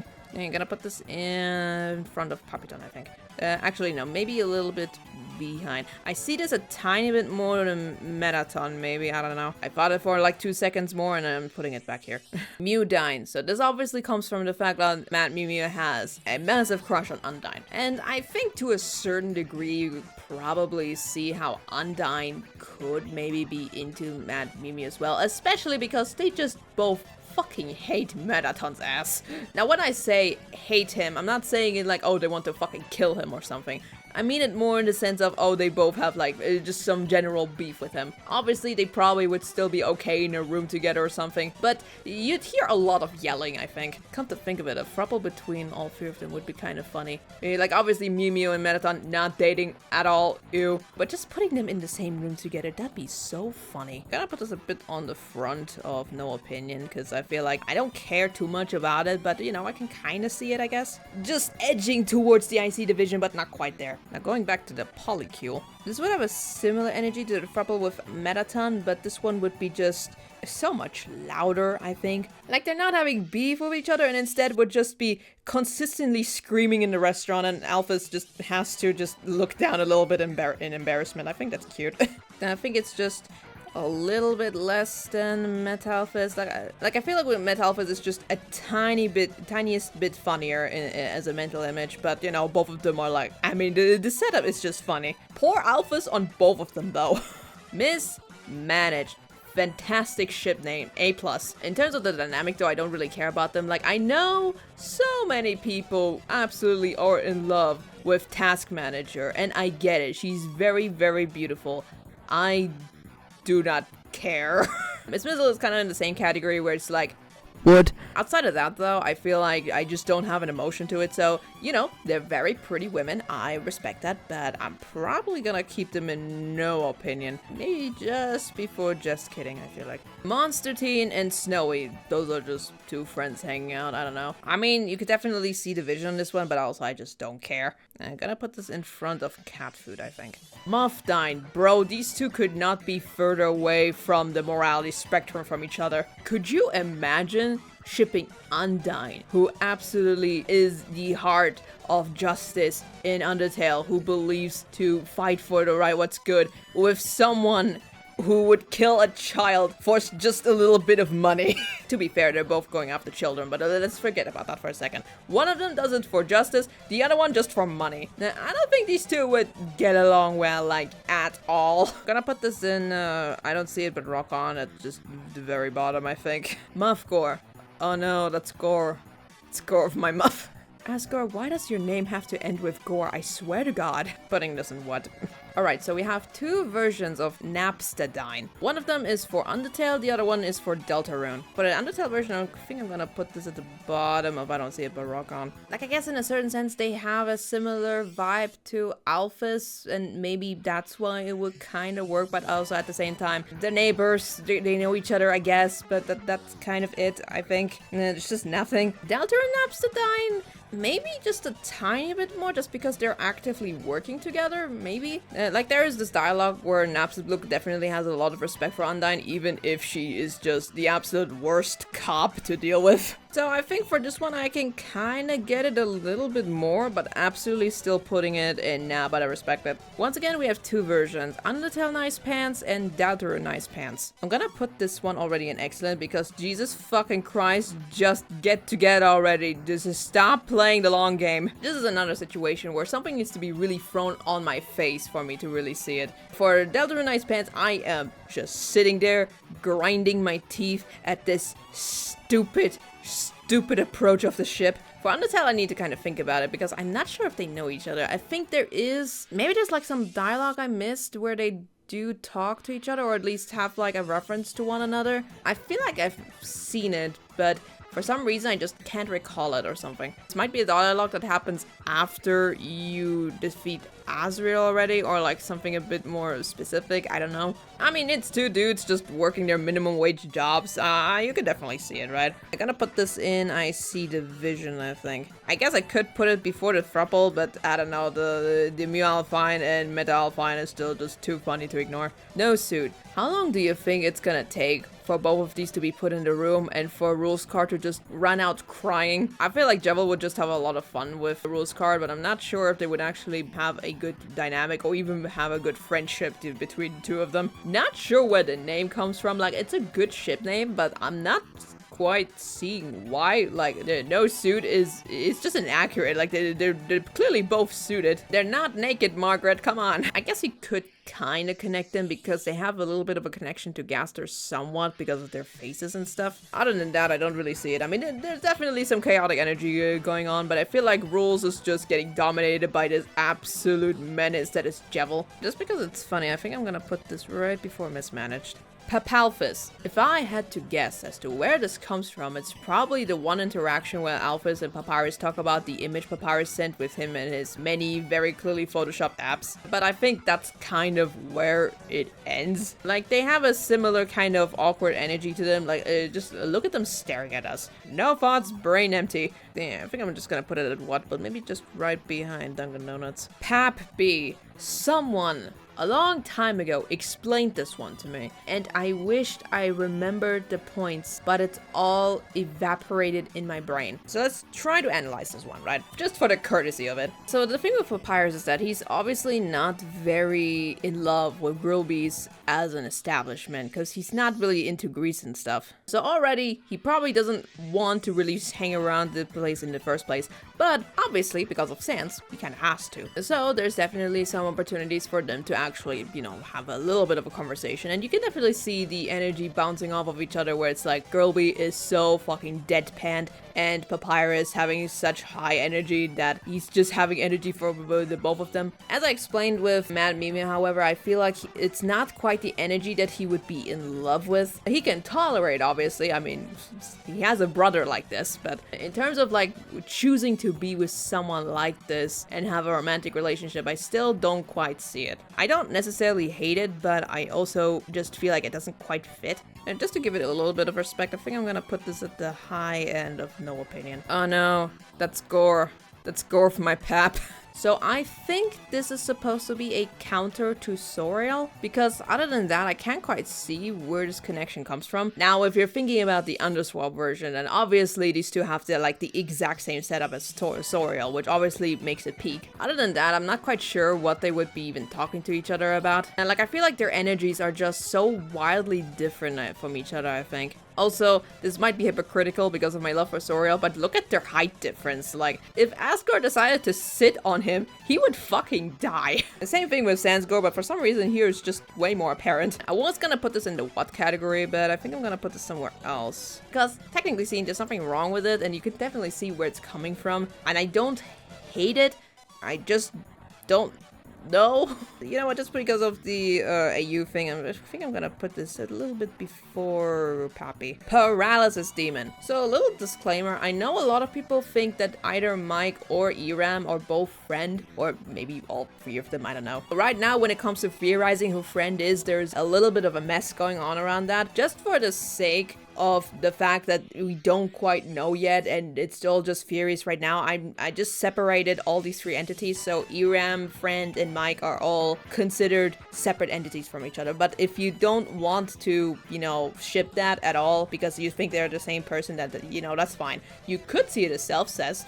That's always an option. If Sans was allowed to have like a bajillion versions just shipping each other, then fuck it, just have the Paralysis Demons have that same thing, okay? Let them have one thing, man. So these two obviously have the thing in common where they're just absolutely haunting Chris's ass. Friend is just everywhere at every single corner, and Eram is basically just taunting their mental state. So these two would absolutely have the same energy, which is why I cannot kind of understand why people would think they're the same person. Right now though, it would make for a fantastic moment of them just being in the same room together and just wreaking havoc in Chris's mind, right? Just because we don't know much about them though, I think I'm gonna keep them in Dicey Division. Where do I put this? I think I'm gonna put this right behind Drunk Ketchup. Papyrafit. We could have called this Arachnopap, but I was too lazy to edit it, so we're just stuck with this one. So, obviously, from Dr. Megalo, you can probably tell that I like the setup of these two quite a lot. If Dr. Megalo didn't exist, I would probably have to sit down and think about it more, but honestly, just the idea of Muffet just trying to teach Papyrus how to cook, and that her selfishness, but a bit more responsibleness, and Papyrus is kind of childish, but a bit more good-natured energy, could influence each other into a more interesting dynamic where they obviously have to influence each other in some way, which makes it interesting, right? The mental image that jump-started the entire idea of them just working together is the idea of her needing to teach Papyrus how to cook, because obviously Undyne did not know what the fuck she was doing. So as a dynamic duo, they're great, and they have this Halloween aesthetic to them. Romantically, though, I have some issues. I feel like even though I like to think that Muffet, to a certain degree, would start to try to, make Papyrus grow up a little bit and actually try to take him seriously, I think a part of her will always see him as a little bit of a childish kind of character anyway. Think of it as like Mr. Krabs and SpongeBob. These two have a good dynamic, but very clearly there is almost like a different dynamic to them that feels more almost like a son and father kind of dynamic. So here would be like a mother-son kind of thing, or a aunt and nephew kind of a relationship. That might be a bit more accurate to that. So the duo is great. I love it. As a ship, it's not quite working for me. However, just for the courtesy of it, I think I'm just gonna put it at IC Division, because obviously I feel like there is something a bit fun about it. Just as going in all in is maybe a little difficult. I'm gonna put this at the end of it, I think. Pink and yellow. If you believe that Mike is friend, then this is absolutely delicious. Let's separate them for now, but obviously friend is the thing that basically corrupted Spamton. Like, I don't think that's a discussion to be had. Or maybe there is. I don't know what the chat is gonna say or the replies, but I'll have an amusing time with it anyway. Just this toxic kind of arrangement where Spamton thinks that there's this entity that gives him everything that he needs to be a big shot. Having this dynamic where friend is obviously so much more in charge of this, but also making him feel like he's his own great business person, that's being shackled with this obvious debt that Spamton has to friend. Like, you know, it's spicy. You know, it's good. It's interesting. Where did that voice go? Jesus Christ. Gonna put this before the Paralysis Demon one, I think. Coriol. This to me is a bit of a worse version of Ice Queen, I think. Like, the setup is kind of the same. We have this kind of more serious mother figure, and then there's just this brain rot of a woman. However, with Carol, it was so much funnier. With Toriel, she would, I feel like, be a little bit more vibing to it a little bit. Like, I feel like they would get along pretty well. So I think that there's nothing wrong with the ship in and of itself, but it's not as funny, right? It's not as fun to think about as the other one, I feel like. I think I'm gonna put this right behind Krause, maybe. It's still fun, I can still see the vision, but it's just not as fun, I feel like. Ram X Eram, gonna be honest, I didn't see a single thing about this, but you know there's some motherfucker who ships this. There comes the question again, are these two the same entity, or are they separate characters? And I'm just going to assume that they're separate people. There's an interesting contrast to them, because obviously Ram is a bit more sympathetic towards Chris, I feel like, but at the same time, he is the reason that Chris is even encountering Eram and giving them even more mental issues. So I think this curse of freedom and the whole thing about Chris and their whole problems that they have to deal with kind of connects them in some way. It's a bit difficult to imagine the dynamic, but in terms of like the thematic connection of it, I feel like there's something, I think.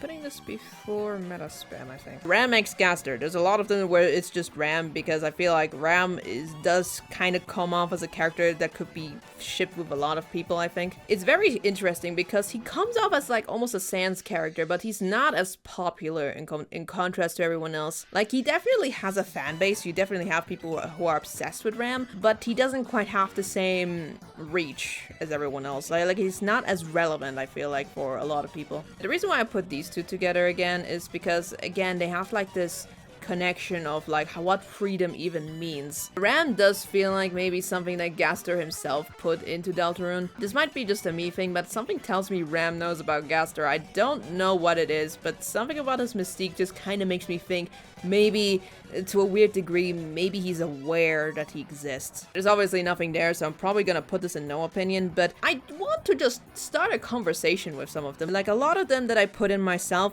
I obviously don't ship it, but I do still want to like open a conversation because I feel like there's something you can like talk about here. I am a little bit too stupid because I have like a single brain cell bumping in my brain that's just a dancing skeleton, so I can't quite come up with something, but I feel like there is something there that I do not have the theorist brain to dig into.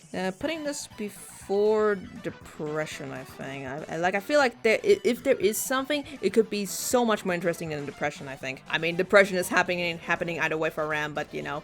Ram and Spam, these two have absolutely talked to each other. I wouldn't even be surprised that if we ignore the Gaster one for a second, that maybe that's how Ram learns about freedom, because of how Spamton talks about, you know, the person behind the phone, you know. You could definitely imagine them being in the same room together and just have this conversation about what does it mean to be a big shot, right? Like, they both have this kind of dialogue to them. Who knows, maybe even Ram looked up to Spamton because of this and didn't realize how absolutely fucked Spamton was. Just because of the intrigue of it, I think I'm gonna put this before Ram and Miram, maybe. Ram Tenna, I think this was the only Ram ship that was actually suggested and not something that I just bullshitted into it. I feel like this dynamic is a chiller version of bad Tad, if that makes any sense. Like, I feel like Ram would want to try to, like, cheer up Tenna and just be kind of there in the sidelines, but obviously Tenna does not give a shit about Ram, like, literally everyone else in TV world. So this would absolutely be one-sided, and, you know, as I said, I don't really like it when it's that one-sided. However, in this case, I don't think he would be obsessed with it, and it would definitely more so in the sense of, like, him yearning for Tenna in some way, and that's kind of interesting. It's like, it would make for a really, really fun fic, I think. I know I talk about fics a lot as, like, a reasoning for a lot of them, but that's what shipping is at the end of the day. This is just all just playing dolls with each other, right? None of this is to actually be completely canonical. Sometimes we just want to experiment with an idea and just have fun in our Barbie dollhouse, alright? Can I put this right behind, maybe a bit in front of Ramtana, because I think it's a bit similar to Hello Water, where it's like this yearning aspect of it. Ramtad, this one's so funny. I haven't seen this a lot, but I swear it exists. There is a funny mental image of Bata just going off the walls with his theories about Mike. Meanwhile, Ram is just kind of sitting in bed, cleaning his glass and just smiling at his stupid, obsessed Green Pippins, losing sleep over this stupid thing and just loving him dearly for it unconditionally. Now, I'm gonna put this before Drunk Ketchup, I think. A lot of these ships is mostly to do with is the dynamic fun, and would it turn into something funnier if it's romantic, right? And this is definitely one of them. Ruling. I am disappointed that no one suggested this. So many of these ships are going off so little crumbs, and then we're ignoring that one swatchling that wants to work for rules. Are you kidding me? Honestly, just the simple idea that anybody actually wants to actively date rules is funny in and of itself. Like, this guy does not know what he's getting himself into. This could very quickly turn into a similar Burgerton kind of situation, except rules is just so much less competent than Metaton. Obviously, I put this in there, so I have to put it in IC Division, because clearly I was the only one who had Division. Royal Guards. This is again a bit in a similar category to Dogoressa and Dog Amy, except I think it's just a little bit closer to Elnina and Lanino, where they actually have a bit of on-screen development going on. And I don't know what it is about it, but it's just cuter, right? It's just two bros realizing that they have a crush on each other and decide to just go on a date. Also, I am absolutely in love that apparently their sprites are like called Baras or something. Like, I fucking lost my shit when I saw that. Absolutely fantastic. It goes in excellent. I'm gonna put this before Bratcat, I think. Or maybe even before... Just behind Alina and Lanina. I like their dynamic just a little bit more, but Royal Guards has a special place in my heart. Rudules, or Rudin and Rules card. Someone desperately wants a Rules card to get a fucking W, because why is this here? There's probably some dialogue I missed where maybe a Rudin would technically be interested in Rules, or maybe like a little bit of a crumb that would indicate that maybe, just maybe, there's like a potential to put these two together, but at the same time, this is an NPC. This is such a random ship to me, so I'm gonna put this at what? Probably a bit before Metagore. Ah, of course. Zelphis. There's again two versions, but actually, for once, let's talk about the Undertale version first, because this one is so good. The only time I've ever seen Zelphis back in 2016 was in relation to Timetale. I didn't really see this a lot, and it was mostly when I came back to the fandom in 2024 that I started to see this a lot more. It took me a while, but I really warmed up to this one. This one looks random at first, but once you get into the ginormous rabbit hole that is their relationship, you'll realize that this actually is so fucking perfect. Not to mention that you realize that these two have the same energy in terms of like being shit posters. These two have a rage bait contest online while also drinking soda right next to each other on the sofa. Obviously for Dr. Megalo, it kind of forced me to like dig a bit deeper into their relationship, and once you really get into it, you really support it, I feel like. Now obviously I have my agenda, so this wouldn't quite work out, but as like exes, like people that used to date, or two people that used to have such a strong relationship that kind of fell apart afterwards, like, why do you think Dr. Megalo exists? There is so much you can do with this. Like, just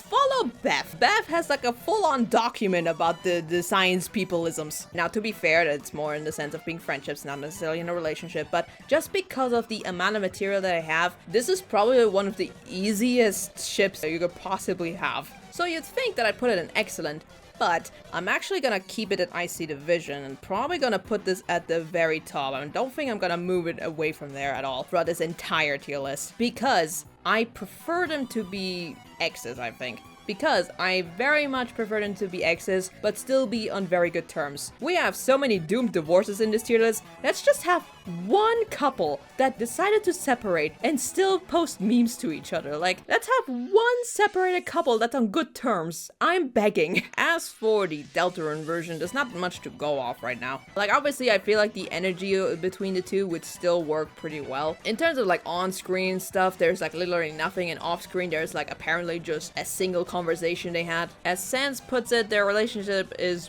purely business right now. That being said, this could very much change in Chapter 5. Chapter 5 has a lot of things to juggle, and while I personally want Sans to be in there, there's also a lot of material for alphas to be in the spotlight, so it would kind of be interesting if it's both of them that get involved somehow. And depending on the shenanigans that happen, this could easily get bumped up back into the IC Division tier as well. But as for now, I think I'm gonna put it in no opinion. And I gotta put this before Pappy though, I think. Ugh, Sansby.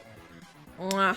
If you're not from the fandom of 2016, I feel like a lot of people are not gonna get why this is a thing. Like, it's just a random NPC just at the bar that Sans goes to. Like, what's the shipping material here? I'm gonna tell you what the shipping material is. So here we have these two men who have a very cordial kind of relationship, obviously, where Sans refuses to pay his fucking tab. And Gribby, despite his better judgment, just deals with that shit. So very clearly, to a certain degree, Grilby has a certain attachment enough for Sans to just kind of excuse the years of probably just giving him fucking nothing. It is implied that Sans does kind of pay the tab back, but as to when that happens is completely between the two, which, why are these two men being secretive about when the tab is being paid? In the same newsletter, however, we also have the indication that Sans, once in a while, helps him out at work, so sometimes he has a job with him, so technically seen, they're also workplace yaoi, so that's also great. Now all of these little pointers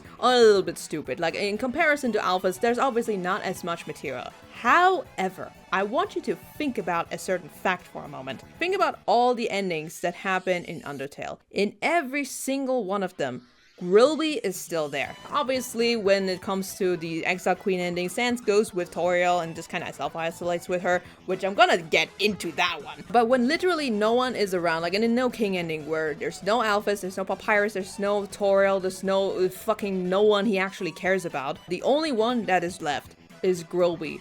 And there is something deliciously tragic about that. Even when everything just falls apart, even when everyone leaves him, even when he loses so many other people, Grilby is always there. To a point where I wouldn't be surprised where in the Jenna run, when he actually just leaves the hall, the last place he would go is at Grilby's to get one last glass or something. Except Grilby obviously would be there because he got evacuated like everyone else, but just shh. The fact that Grilby is like the only constant in terms of all the horrendous endings that there are in Undertale is fascinating. But there's also another thing that I feel like emotionally is really interesting about this. Because obviously, Sans doesn't really say anything about himself. Like, most of the time, it's just jokes that he's talking about. Like, he is the ha-ha-ha guy. He's just there to make everyone feel better. And when he does have a serious conversation, he is mostly a listener with the ears that he doesn't have. Now, with the kind of chill energy that he has, he's most likely the listener in a relationship and very rarely the one who, like, talks about himself. So, what do we do when we have a guy who literally does not talk about himself at all? This makes it the only relationship where Sans could potentially be the actual person to share rather than to just be the listener. So this would be extremely balanced if you think about it. So we have these two people who are the only ones left behind at the end of it, and especially in Jenna, you can absolutely think of the absolute worst, tragic, edgy AO free thick. Grilby is just waiting for Sans or something, and then he just does not come back. Does that not fucking tear at your heartstrings? So you'd think that despite there not being a lot of information here, that with the way I'm passionately talking about this, I would put this at like the yes tier. The only reason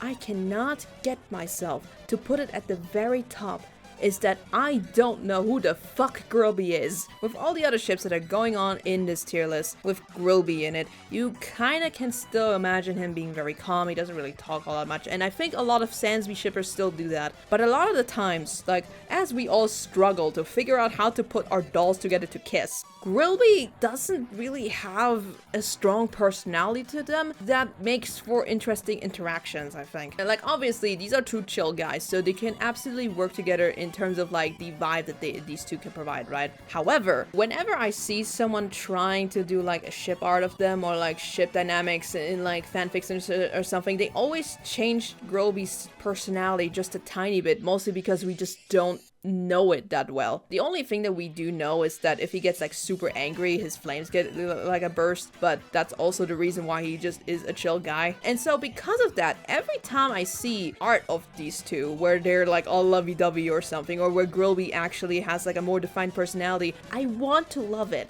I want to be obsessed with it, but every time I look at Grillby and how he's being characterized, I'm like, who is this guy? I don't even know if mischaracterization is like the right word for it, because again, we don't really know that much, but because of adding a more defined character onto Grillby, it feels wrong. This one, it's just really difficult to convince anybody, and to be honest, I'm having a lot of struggle with it. Like, I just went on this tirade before, making up as much bullshit to really justify, because it's just great as a setup. This is the only time in this setup where Sans gets to be the one to share and not just be the listener in this relationship. It would balance it out. But I just don't know who Grillby is, and it hurts me. As much as a part of me wants to put it at the very top, I just can't, because I don't know who the fuck Grillby is. So I'm sorry, but I'm just gonna put you at the very top of excellent. That's just what we're gonna have to deal with. It hurts. I know some people are screaming. I'm sorry, but it's stuck there. I'm still very curious if Grillby could potentially make a return in Deltarune eventually, because he's kind of similar to Gerson if you think about it. Someone who we didn't have too much information on, but that people really want to know more about, I think. Unfortunately, Gerson just had so much more material in terms of like the Hammer of Justice thing, and Grillby is just kinda there. Would really love to see him again in Deltarune, but I feel like there's just not a lot of material and probably not a lot of opportunity to bring him back in the first place. However, we can all put ourselves in the prayer circle and beg to the gods, mostly Toby, but beg to the gods that maybe Grillby and Sans get to have an interaction on screen again, or, you know, at all, because technically speaking, they never spoke to each other on screen.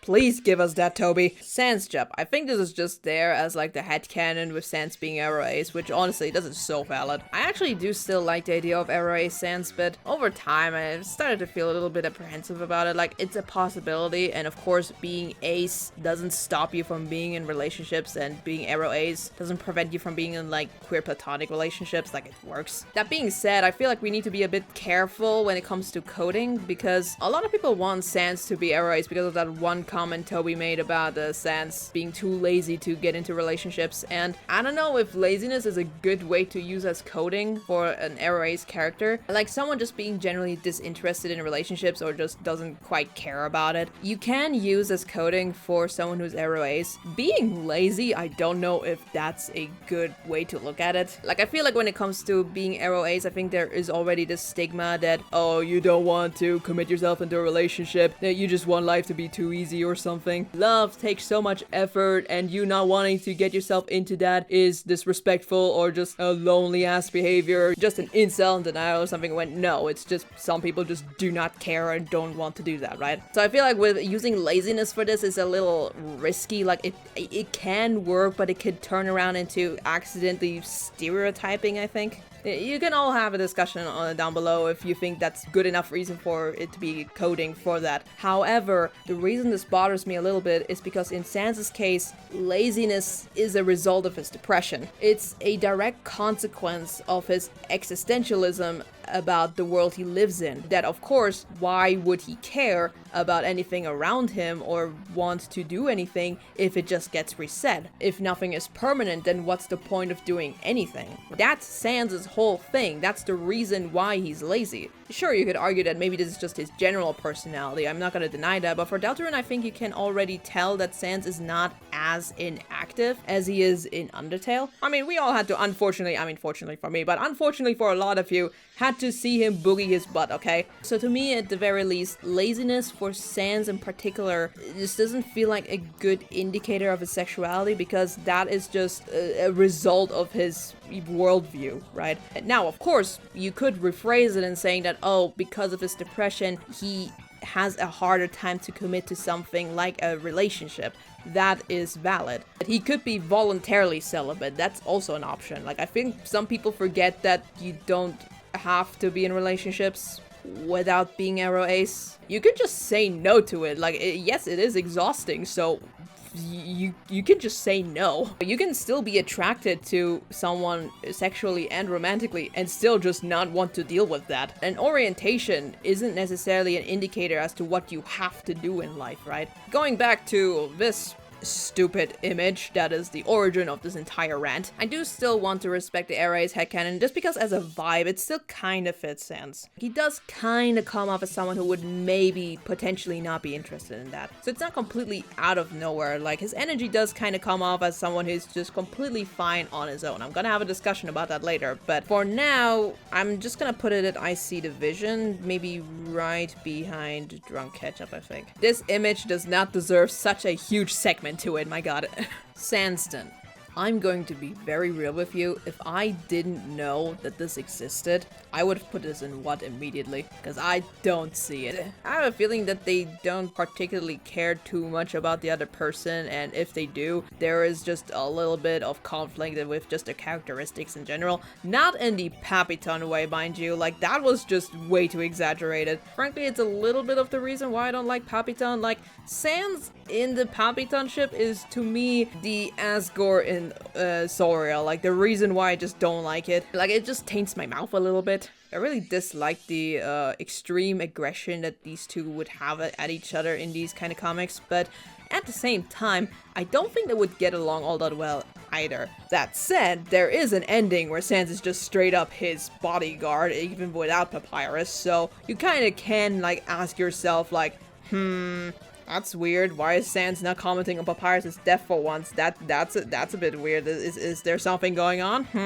That's like the biggest stretch I can think of, but even with that, there's just nothing to me personally. Like, okay, vibe-wise, maybe I get it. Like, there's this chill guy and the flamboyant drag queen or something. Just putting it together. Like, it's the beautiful, handsome, fabulous man, and then there's just his ugly-ass boyfriend, right? Like, you can kind of get that, but at the same time, it's like, I don't know. I could put this in nah, but I think I'm gonna put this in I don't see it, but I respect it. You know what? I'm gonna put this behind Nap's design, because I really don't like this one. Again, if you ship it, that's fine. Rock on. Sweet Captain Cakes. Putting this no opinion to very tail end of it. I just do not care about them whatsoever. They make for great PC decorations, but other than that, I just do not care about this trio whatsoever. Schoolgirls. This one would also go into the no opinion thing. I think I'm just gonna put it just a little bit before Sweet Captain Cakes. This has nothing to do with anything, but does anybody else just headcanon this Fire Girl as Grilby's daughter? She could be like his sister as well or something. I could have sworn that the comic addressed this, but I can't actually see anything. I don't know if this is ever talked about anywhere. I guess I could look into the localization because I have that with me, but for some reason she really does have this energy of being his daughter for some reason. I think her name was Fuko, right? I mean, I appreciate some high school Yuri. I think it's still cute, but it's like, I just don't care. Sham and Swatch. When I first saw this, I was like, what? But then I realized that these two are shopkeepers in Deltarune, so at least in terms of like their roles, it kind of makes sense to ship them, but in terms of chemistry, I don't know what this would look like. They're both pretty chill, so I think they would just have a nice little tea together and maybe talk about their job. I think Swatch would complain a little about it while Sham is just kind of laughing to themselves and just having a good old time, but other than that, I don't care particularly about it. It's still kind of nice though. Gonna put this in front of No Suit, I think, or maybe just behind it. The bullying of Jevil on Rules card is just too strong. Apple. That's kind of the only connection I could think of. But on the surface, it's kind of like, you know, kind of nothing. And to be honest, I still don't feel too many emotions towards it. But to be honest, I can kind of see it a little bit. I think Jockington together with like Caddy are like the only people in Hometown that's like, that actually kind of respect Chris to a certain degree, that actually want to talk to them. Then everyone else is like either super suspicious or strained or doesn't really care about them all that much or something. Regarding the kids and the unassociated adults, I mean, I think it could work, but I'm also not in love with it. They're gonna put this in front of Pappy, I think. I feel like that's a good placement. Spam Tenna, absolutely going into the yes tier. Just look at these two goopers. They are meant for each other. They're the same head size. When Tenna arrived, I didn't quite realize how similar their models are to each other. Like, they're just ginormous heads with small bodies. It's so funny. I will admit this is absolutely carried by canon because in terms of what is actually on screen, we only have like a bit of backstory that is like said about what their relationship is like, but the way these two connect each other in their themes, in their characteristics, and the fucking drama that's implied about this whole thing with like the contract and stuff, it's just so delicious. These two absolutely match each other's energy and it is absolutely fantastic, but I think my favorite part about it is how it implies what their relationship was like before. This, I will admit, is a little bit carried by the fandom, but the fandom is actually really good at looking at something canonically and then basically elaborating on what that means. Especially when you get into like the guilt that Tenna obviously feels about the whole contract thing. I've seen some people really dislike this one because they feel like Tenna is then getting reduced to being just Spamton's like ex or something. And I just have to say, if you play chapter 3 with that mindset, you need to be put in baby jail because I do not trust your media analysis skills, okay? It's also really helped that I just really love Tenna, and Spamton was also one of those characters that I really loved getting into in chapter 2. Like, Spamton is still my absolute favorite fight in the entire game, I feel like, with Gerson's fight being just a little bit behind it. These two have just a fantastic energy to them, and so putting them together is just absolutely delicious, so no one can convince me otherwise on this one. Is it basic? Yes, but vanilla ice cream fucking slaps. Sue me. Alright, now we get into what I like to call the Mike ships. Again, I understand that a lot of people think Mike and Friend are the same person. Honestly, I was a little confused on that because when I read the newsletter, I kind of took it as almost the opposite confirmation. Like, the way that they talk about Mike, like the way that Tenna talks about Mike, it makes it seem like Mike did genuinely care about Spamton and Tenna to a certain degree, and that's just not the vibe I'm getting from Friend. And so to me, at least, it read as like a confirmation that they can absolutely not be the same person, but I still see a lot of people see it as a possibility that no, these two are still very much connected, and it feels like it's almost confirming it. So at least to me, it's a bit of a complicated relationship, right? However, just to be thorough and to kind of maybe spread my own propaganda just for a second,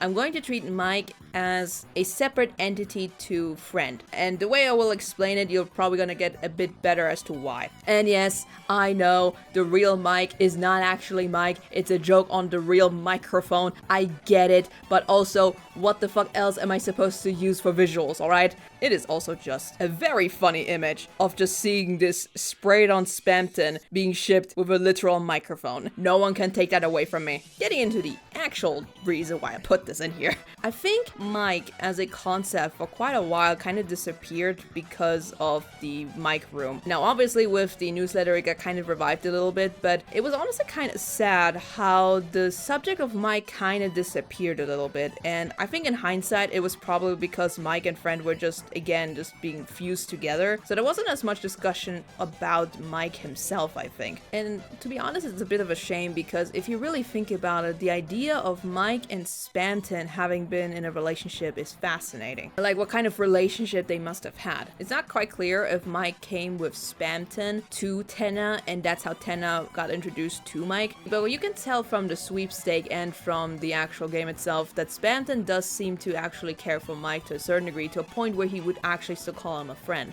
And there is a certain tragedy to the idea that Spamton had this support of Mike, who was also like trying to convince Tenna not to get to this contract, and then just because of this mistake of Tenna's and pressuring Spamton into signing this contract, suddenly the entire friendship, this deep connection that he used to have, is now just gone for whatever reason. And just his subconscious yearning suffering from Spamton to have this again, to be connected to this entity that is now just completely gone from his life. Like, that hurts. Like, the one person who was supportive and actually understood the consequences of what the contract implies not being around anymore, that is painful to think about. And because I brought this in here myself, I am going to be a bit of a bitch about it and put this in excellent. You know what, to spread my propaganda further, I'm gonna put this before Asgore, I think. Tenna x Mike. So here we do have to kind of ask ourselves the question, has Tenna actually ever seen Mike? Was he always a disembodied voice and that's why Tenna doesn't realize when he's being messed with? There's also the possibility that because Tenna just straight up doesn't have eyes, maybe he just literally doesn't know what he's supposed to look like. But considering the whole contract thing, to a degree at the very least, they had a rapport. And you can also tell that Tenna was so dependent on Mike. And the fact that he was trying to convince Tenna against the contract just feels like that he was comfortable enough to call him out. And it doesn't really seem like something that Tenna was like being a big boss about it like he is towards the Green Pippins or Bat-Tat. Like, I feel like there was some equal respect somewhat. Now, of course, if we ever see a flashback, this could be thrown out the window immediately, of course. But the impression that I got, at least, was that there is some mutual respect about it. Now, of course, looking at the Mike trio, he is kind of using them as like almost servants to him. But I do wonder if this was more of a consequence of what happened afterwards, and that's how their relationship just kind of deteriorated a little bit to a point where Tenna just views himself as someone who relies on Mike to just, you know, do whatever he wants, instead of someone who's like on an equal footing, maybe. I love Tenna, but I think we do have to acknowledge that he is a bit of an asshole, right? He is very puppy-coded to me, but he is a bastard puppy. So there's definitely a very unhealthy attachment going on, which is the whole reason with, you know, Tenna's whole abandonment issues, yada yada yada. So this would have a similar kind of problem maybe with like Papyton, where it's a little bit too one-sided. But I also feel like, considering how much Mike seems to have maybe respected Tenna enough to be around for so long, I do think maybe there was something mutual going on and it just kind of broke apart the moment that the contract was being brought up, I think. So just because of the attachment, I'm gonna put it just a little lower than Spamton and Mike, but it's still good for me. I love the drama of it. And then we get the showbiz. Now this combines basically all the tragedies together. So Spamton and Tenna already fantastic, love that, obsessed. Look at them. Spamton and Mike also adds quite a tragedy to it, and Tenna and Mike, and also the very unfortunate tragedy that is him not realizing that Mike isn't even there anymore. That is also just delicious. So we have just this perfect polycule of pure drama where these three used to work together and were so close, and then Tenna decides to be just a little bit stupid and decides to just break it off because he just had to know the secret to being a big shot. And because of this whole cocktail of it, I think that in and of itself deserves its place in front of Spamton and Mike. So just being in the front. I still like Spamton by itself a little bit more because, again, we don't know who the fuck Mike is. But in terms of like the entire dynamic of like the other ones, considering Mike, it's definitely on the front of all of them, I think. Now, I did separate them, but if we take this in the perspective of Mike being friend, this becomes just as, if not even more delicious. We have this evil fucked up cat that obviously is taking advantage of Spamton at first, but then starts to get attached to his charm. And in the process, also gets attached to Tenna and his, you know, whimsical ways, and being in this trio as well. Maybe,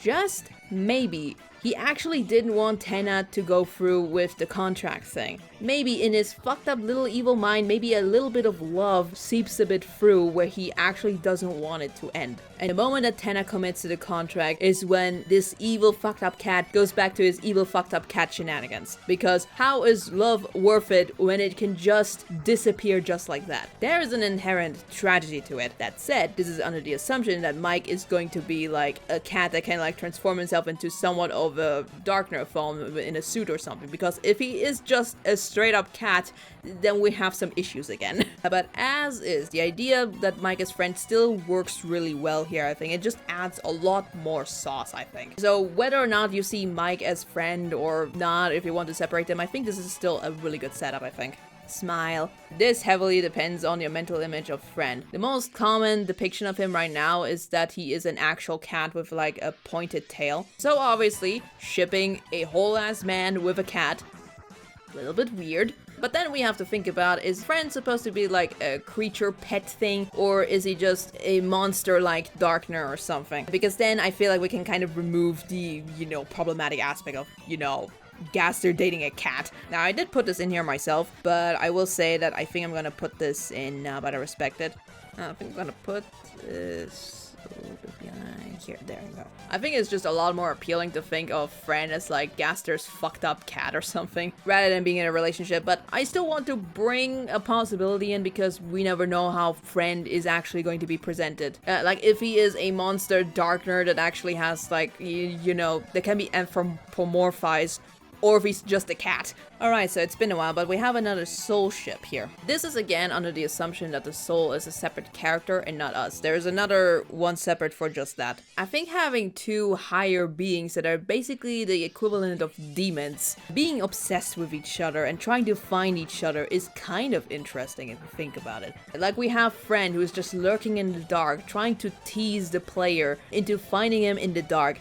And then there's the soul that really wants to search for this stupid cat. Like, this is a level of yearning that you kind of have to respect. I think in concept it could be really interesting, so I'm gonna say I see the vision on this one. I feel like it's kind of cool. I think I'm gonna shove it up to Beyond Paralysis Demon, I think. Sorial Bee. So for this one, I would need to talk about Sorial a little bit, and I don't want to yet, so if this polycule was a thing, this would absolutely center around Sans, because Toriel and Grillby dating each other just, I don't know, this doesn't give me quite a vibe. It wouldn't be terrible, I think they could get along, but in terms of a romantic connection, I feel like it's missing something. Now, with something missing, usually the third person is usually what helps it, but I don't know if it would in this case. These are two fantastic ships, but I'm not sure if they would improve each other within this polycule. Like with the other ones with like Cruziel, for example, I feel like that was just a perfect arrangement because everyone just loves each other in this, but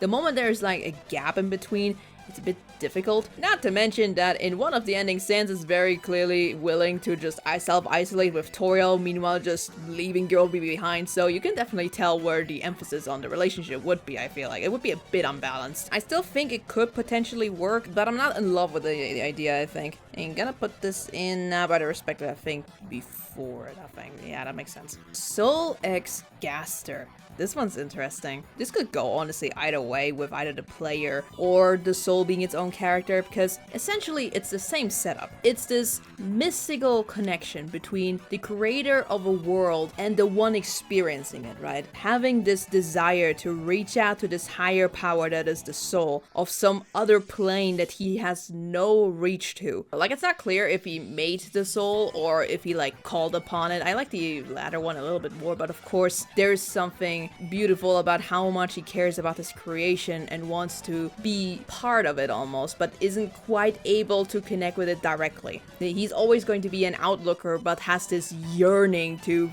have this entity with him, just this fascination over this higher being. Like, it's a scientist basically trying to call out to God. That is fantastic fic material. Yeah, I think I'm gonna put this I See the Vision just behind Zelphus, I think. Because I really like the concept of it of itself. Spade's Gore. I feel like there could have been a better name connecting them to the fact that they are both kings, but I wouldn't be able to tell you. I don't think this is a particularly popular ship, but I remember people being a bit shocked that I put it so low. Like when I first did the tier list, like I put it pretty low because I just didn't get it. I mean, look, I get it. Two big men going at it at each other is enticing. I'm not gonna pretend it's not. But this honestly only works for me in like an aesthetic way. In terms of like the actual characteristics, I don't think they would get along all that well. I don't know, something about the energy is just not clicking. Now I'm gonna put this at, nah, but I respect it, I think. Spade DL. This is just a worse Asgorial. I don't know how this would remotely work. Now, of course, there's an appeal of the calm woman somehow being able to like kind of gear the chaotic man out of his unhinged tantrum. Like, I can kind of see it, but at the same time, it's just not very interesting. I'm gonna put it below Spade's Gore, I think. Spam Fed. I was so surprised that this was not in the original tier list, because this is probably the easiest rare pair you could come up with. Even though they both have a bit of a different different approach as to how they get to it. Both of them are just pure scammers, and that alone makes them so funny to put together in a room. Obviously, their energies are a little bit out of whack because Spamton is a lot more unhinged than Muffet is, but I feel like she would find it entertaining, right? Especially because you know very damn well that she's a lot more successful at scamming Spamton than Spamton scamming Muffet, I think. And we love our queen just scamming their husbands. This setup is just really funny, so I really like this one a lot. So I'm gonna put this at excellent. This is just a perfect combination, I think. I think I'm gonna put this right behind Ice Cream because I feel like they both are similarly just really funny in concept. And I think I'm gonna put Spamfed just a little bit before it, just because Spamfed at the very least feels like it would work more romantically well. Meanwhile, Ice Queen is just pure comedy. Spam Queen. These would make for the funniest exes in history. In terms of being romantically active, I feel like it doesn't quite work. Like, I mean, both of them are kind of fucked up and evil in their own right, but, you know, Queen has a bit more of a reason as to why she's doing the things she does, meanwhile Spamton is not well. But just imagining how these two would interact in a room is absolutely hilarious, so I think I'm gonna put this just a little bit below Queen Tenna. It feels like a similar setup, but Tenna is just a little bit less as chaotic as Spamton, and while that normally would make him go maybe a little lower, I feel like the setup of like old technology and new technology just fits a bit better. But it is absolutely hilarious. I really like Spam Queen. Tennaville or Jeff 10. This one comes off to me a little similar to No Suit for some reason. I think the real only difference is how fast Tenna would actually come out crying. I think they would entertain each other for quite some time, but other than that, I feel like it's not great. I don't hate it, so I think I'm gonna put it in no opinion, but I'm not quite sure where else to put it. I think I'm gonna put it right behind No Suit. No Suit is just a little bit funnier to me. Funny Business or Spamville. I think before chapter 3 and 4, this was as a ship so much more rampant. And it makes sense because these two were the first ones that had the freedom motive on them. They were the only shadow crystal holders at first. So shipping them together made a lot of sense because it just made it seem like they would know each other somewhat, especially because Spamton does talk about a clown in his fight, or at least makes a reference to it, so it makes you think that these two absolutely must have a connection with each other, right? However, I feel like it got kind of swept under the rug a little bit after the introduction of Tenna. I think chapter 3 and 4 in general kind of damaged this ship a little bit because a lot of things that we thought was related to Jevil to Spamton ended up being either because of Friend or Mike and particularly with Tenna, I feel like. Like a lot of things that were originally going to be connected with Jevil just kind of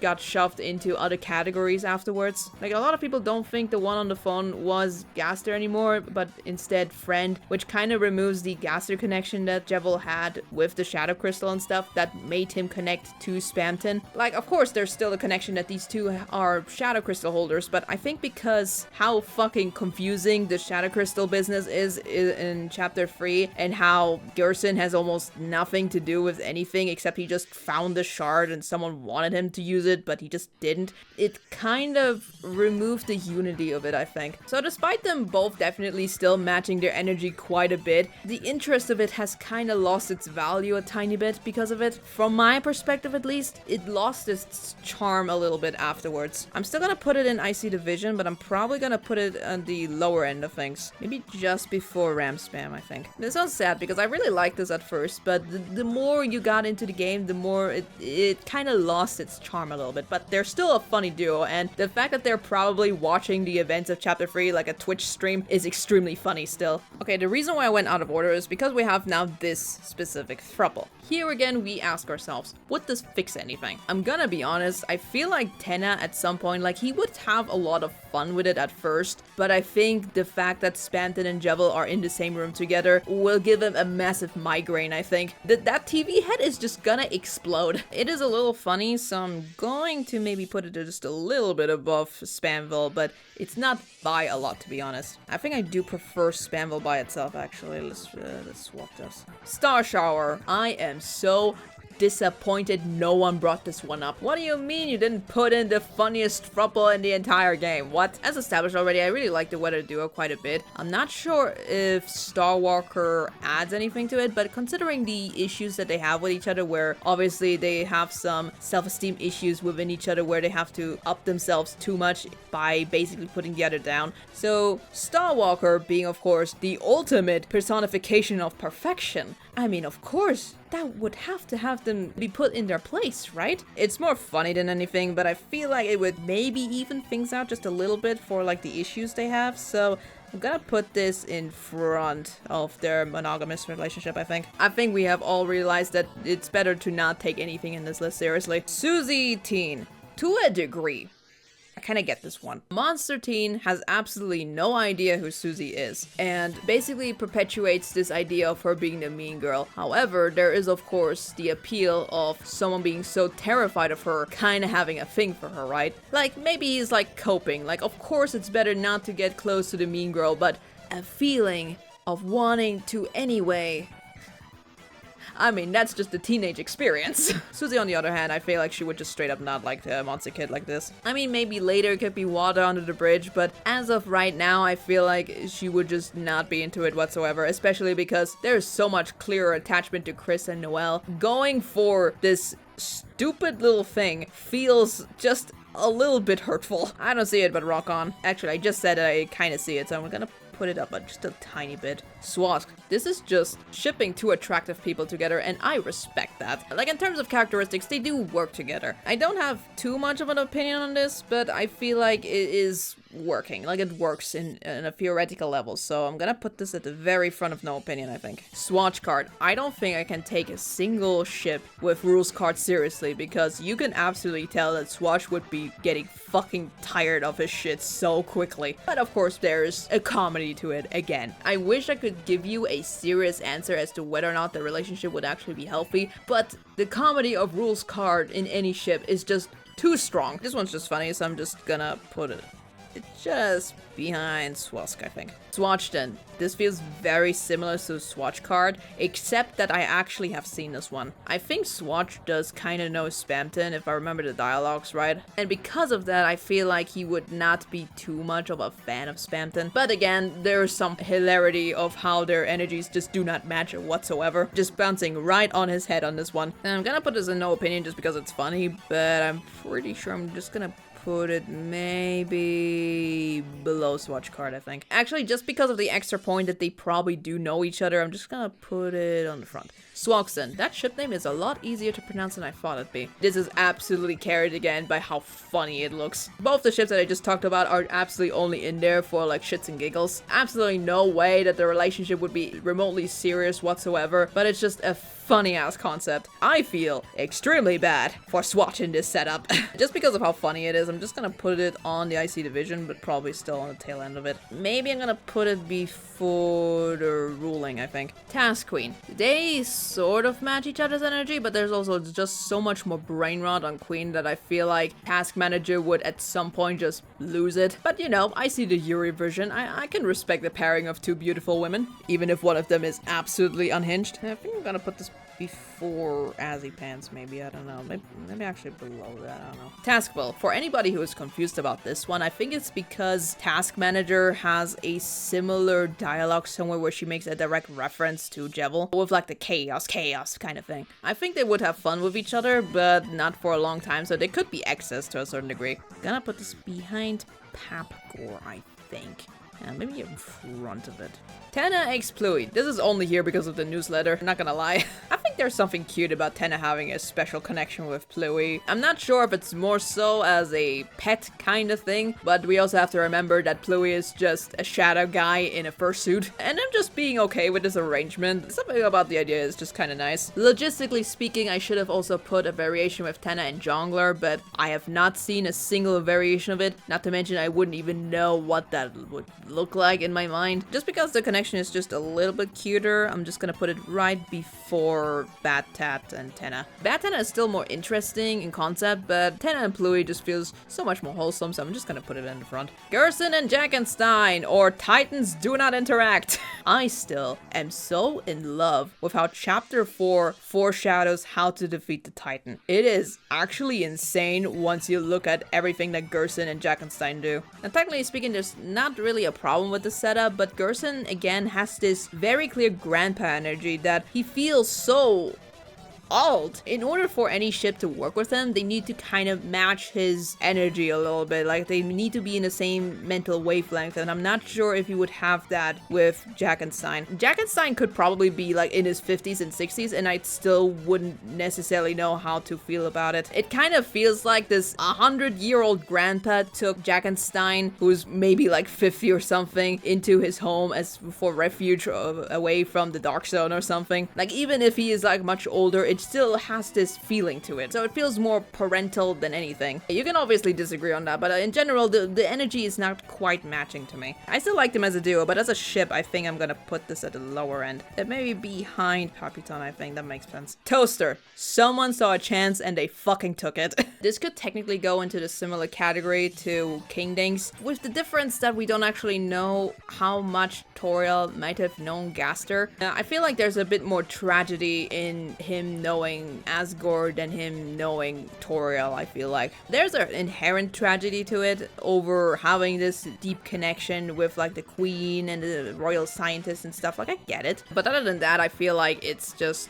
not giving me anything, I feel like. They would have an interesting conversation, I feel like, but in general, I feel like their chemistry is a little whack, I feel like. Like, they're both chill, but there is a certain fucked upness in Gaster that I think only someone as mentally unwell as Asgore is gonna be able to manage, I feel like, or at least appreciate. Not that Toriel would hate his ass or something because of it, but like, it's just a little uneven, I think. I'm gonna put this in front of Asgore, I think. Toriel x Tenna. Now, technically speaking, there's nothing wrong with this one, right? Like, Tenna is a full-on grown-ass adult who could very much be seen as like the uncle in the family. But the fact that he has so many connections with Chris in a similar position of like the divorced child in this whole mix, it kind of makes it difficult to not see Tenna as like her son as well in a weird way. Like, there's nothing in the game that like explicitly tells it so, but it feels this way, right? Also, I think we're all scarred by that one Twitter post of Tenna calling for Toriel and calling her mama. Like, that fucking breaks me. I think I could technically put this in Schrödinger's incest as well, but it feels a little mean to put it there now. So I'm just gonna put it at the very end of, I don't see it. Torfus.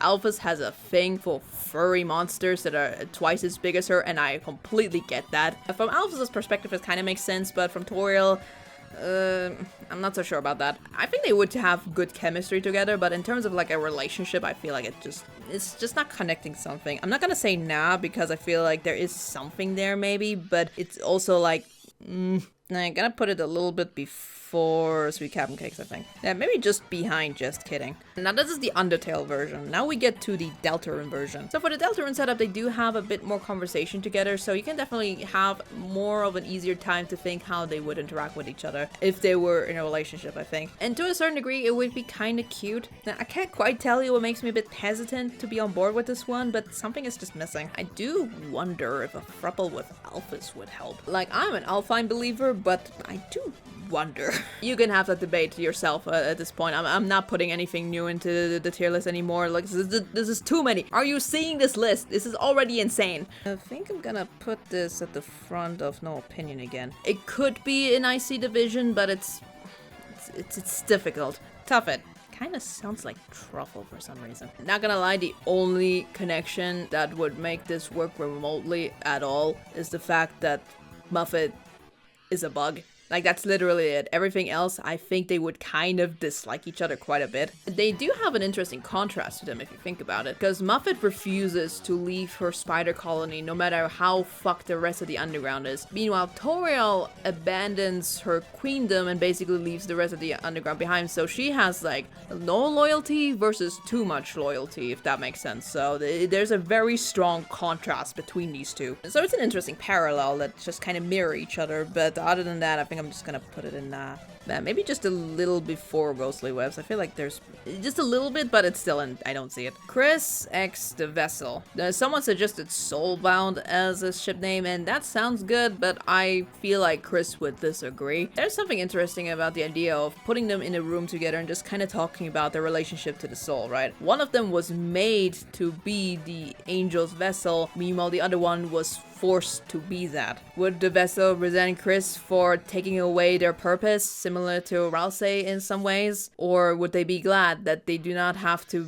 only be this purpose and now they can be their own thing? Does the vessel even exist anymore? Is it just erased after the Goner Maker segment? Would Chris feel empathy or feel extremely resentful that this was supposed to be the one that the soul takes over and instead it went for them? How would they feel towards each other? It's kind of fascinating. Would I ship it?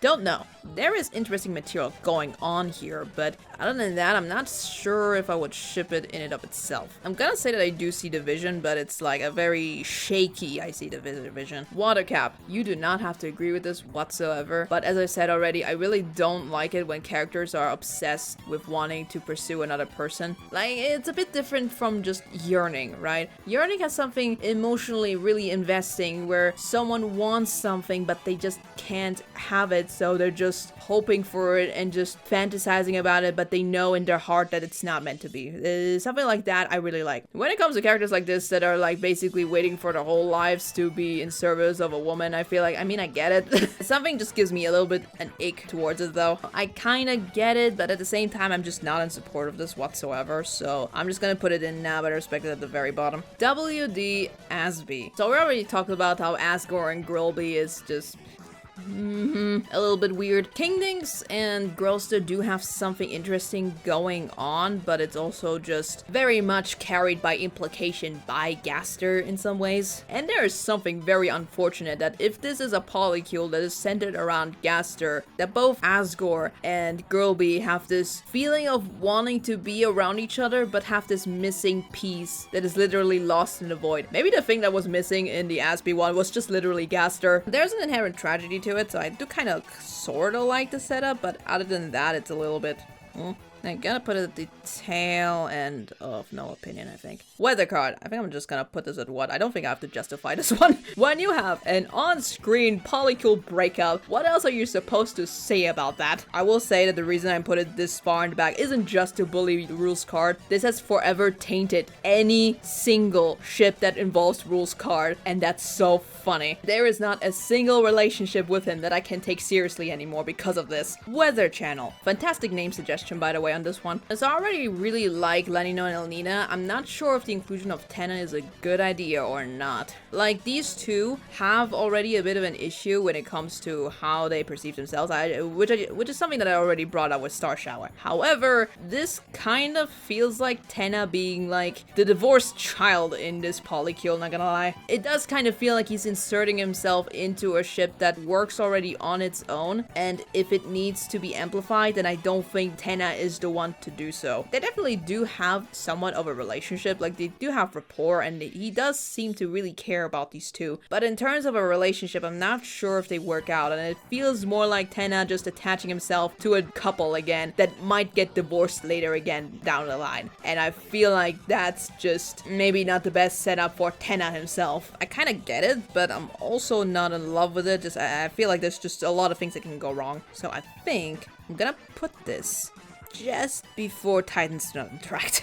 Zappins. And so when I made this tier list, this was actually the first one I wanted to put in, and for some reason it ended up being one of the very last ones I forgot to put in. This one's pretty easy, right? These two hang out in the TV world just outside of the green room, and already established that these two have quite a connection that is kind of forbidden, but they still really care about each other. Kind of wish I'd seen them in the card castle, but for some reason they were just nowhere around, which is a shame. Maybe they were around and it was just blind. Either way, I find this extremely adorable, so I'm gonna put this probably an excellent, actually. I kind of like this one a lot. Now, this is more of a duo setup rather than a romantic setup, because it's a bit difficult to imagine what the romance of it in itself looks like. But I think once you have a really good chemistry as a base for a friendship, I think it could very easily transition into a romantic relationship as well. Because I feel like that's what a lot of the characters and ships are within this list. A lot of them are just really interesting duos or a trio or something that is really interesting to look at. Romantically, you have to think a few steps ahead for that one, but at the end of the day, the moment they have really good chemistry, that's when you can start thinking about a romantic outcome of it as well.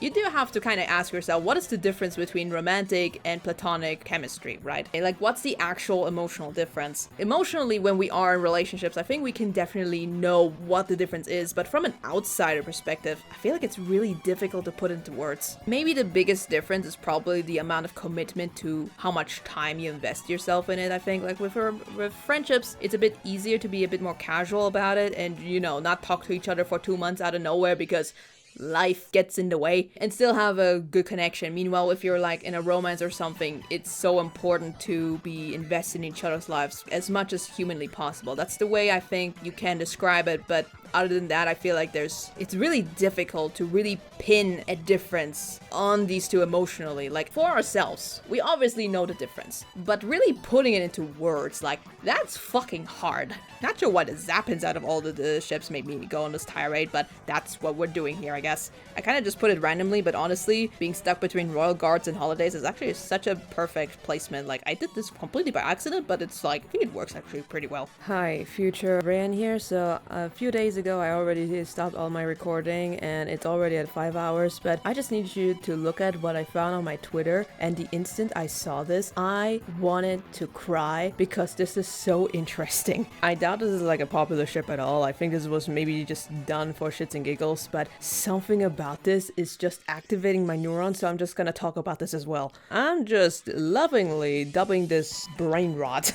The ship between Queen and Alphys. So I'm not sure if it would work better for Undertale Alphys or Deltarune Alphys, but I think in both cases it's like kind of the same gimmick where it's Alphys clearly being in love with like the personification of the internet, which feels in line with the kind of character that Alphys would be. And I feel like the energy that Queen also has is like something that I feel like Alphys would be super into, like in almost like in a freaky way, but also kind of really appreciate her just general positive but also somewhat evil energy as well. Like, I think Alphys would absolutely love Queen, I think. I feel like Alphys is this interesting mixture of having this nerdiness to her, but also being almost on the same level of brain rot almost. Not to mention that Queen, I feel like, has some references to anime as well in her design and also her like mech suit and stuff, so I feel like they would get along really, really fucking well. You're not gonna see it for the rest of the video, but just for transparency's sake, I'm putting this just before Krause, I think. I talked about how Quariel was interesting, but it wasn't as funny as Ice Queen, which is why with Alphys, I feel like there's just a little bit more chemistry going on, I think. There, back to the normal program.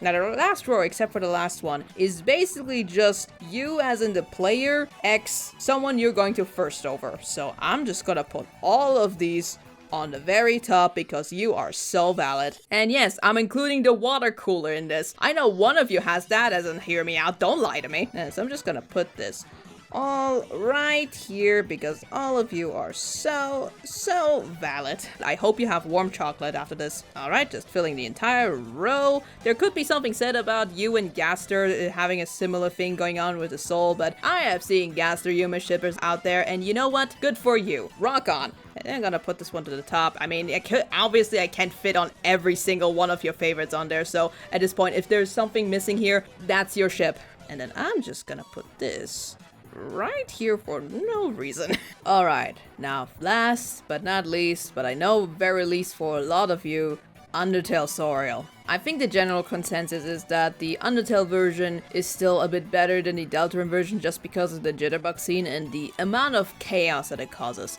But I do want to talk about this properly. Mostly because of the reason that a lot of people do not just dislike this, they absolutely fucking hate it. And I think we need to sit down for this one to really understand. Maybe a bit of introspection a little bit, so let's actually get into this one. For the record, this segment isn't to like convert anybody to like the Sorial religion. If you don't like it, that's just that, right? If you really viscerally hate something for no reason, that also just kind of happens. Sometimes you just look at something and you just get an ick. I mean, I've probably demonstrated that quite a few times on the tier list as well. That being said, ever since I started posting Sorial a bit more consistently on my account, I've noticed how rampant it is for people to just kind of butt in to really talk about it. And to be honest, this is like nothing new when it comes to ships. There's always going to be some hater who just has absolutely no fucking hobby outside of just searching the tag and just making sure that they write on every single comment section how much of a god-awful ship that is. You know who I'm talking about. So I want to break it down between all the things that I have heard as a reason to really dislike this one. Yes, this is a presentation. Why do you think I left it for last? We're talking about this. So let's go over it one by one. The first thing on the list is the heteronormativity of it. To just explain it, a lot of ships, especially hetero ones, sometimes are just shipped together because, you know, it's just a man and a woman just being shipped together for the sake of it. And that especially can be annoying when you can clearly tell that certain characters just do not have chemistry. And the only thing that they have in common is that they happen to like the opposite gender, and so they just are put together or something. There's no energy that connects them, there's no hobby that connects them, there's no real thing that keeps them really together outside of the very fun nature of being in a romantic relationship. Now, as I've said already, to me, it takes a lot to really get into a ship. It needs to be thrown into my face. This, alongside the amphibia one that I mentioned, is the one exception. So this, in technicality, at least for me, doesn't really matter in this context because that's not really the reason why I ship it. I'm going to be very honest with you that it actually took me a while to really get why this ship works. And it's not just a fandom. Now, if someone just dislikes hetero ships as like just a moral standing, I can convince you to start liking it out of nowhere. That's your prerogative. If that's just an ultimate thing for you, then you know what? That's completely fine. You can be a hater all you want. I respect that. We have too many hetero ships out there, right? However, there is a subsection of this claim that I saw once in a while, and I really want to debunk this one. As you can see, there is a subsection where a lot of people think that this basically reinforces misogynistic gender roles. And that has mostly to do with how you look at these two on a surface level. Yes, I'm gonna call out your illiterate ass. Now, to the credit of people who say this, I think this is very heavily influenced by the fandom and how they choose to portray these two. Now, for Toriel, we obviously have the main characteristic, which is her being a mom. Hold off on the keyboards. She's always being referred to as the goat mom. People refer to her as a MILF. Now, the mother label is just kind of plastered on her all over the place. And for Sans, his main characteristic and shtick, aside from the puns, is the fact that he's supposed to be lazy. So if we look at these two buzzwords that define these characters on a very surface level, then yes, it does kind of come off as the stereotypical heteronormative straight couple where there's just the slob husband and the wife mom who has no other personality to her other than to be with her man. On the surface, I get that. However, that is such a terrible reading of both of these characters. If you are a true Sorial shipper, you are going to look at the full potential of both of these characters individually. Now, let's start with Toriel. Yes, she is a mom, but she is very clearly not written to just be a mom, because being a mom is also the cause of a lot of issues. One of them obviously being Kara and Azrael and the consequences of maybe not being always around and realizing that something was happening with Kara and Azrael as they were concocting something together. What she did quote unquote wrong with them is a little nebulous, but I made my case in one of the videos where how she treats Chris and how she handles Chris as her child kind of gives us a bit of an indication what it might have been with Kara. Someone very loving but a bit avoidant on the core issues, and and therefore being not neglectful, but not as in tune with the children's emotions, and instead of really digging into it, having a bit of an avoidant tendency and hoping that it just kind of goes away if she ignores it hard enough, as long as she is as loving as she can be, right? It doesn't make her necessarily ignorant, it just makes her have a really bad way to cope with issues. She's also, of course, a very stern kind of person, like someone who is very organized and can be a leader if she wants to, but obviously cannot handle the pressure of it sometimes. Like, we do know from the Gerson dialogue that she is actually a really good ruler when she is around, and that she was mostly the brains behind the operation. So we also know that she is extremely competent when she wants to be. That, of course, doesn't change the fact that she is, of course, as any good character, rather flawed. She is also a massive dork. I argued before that with Alphys, it could kind of work. The energy is, you could kind of see it, but it's a little bit shaky on that one. And that's mostly because she has a bit of a dorkiness that is very reminiscent of a mom, right? The dorkiness of someone who just opened their Facebook account for the first time in their 50s or something.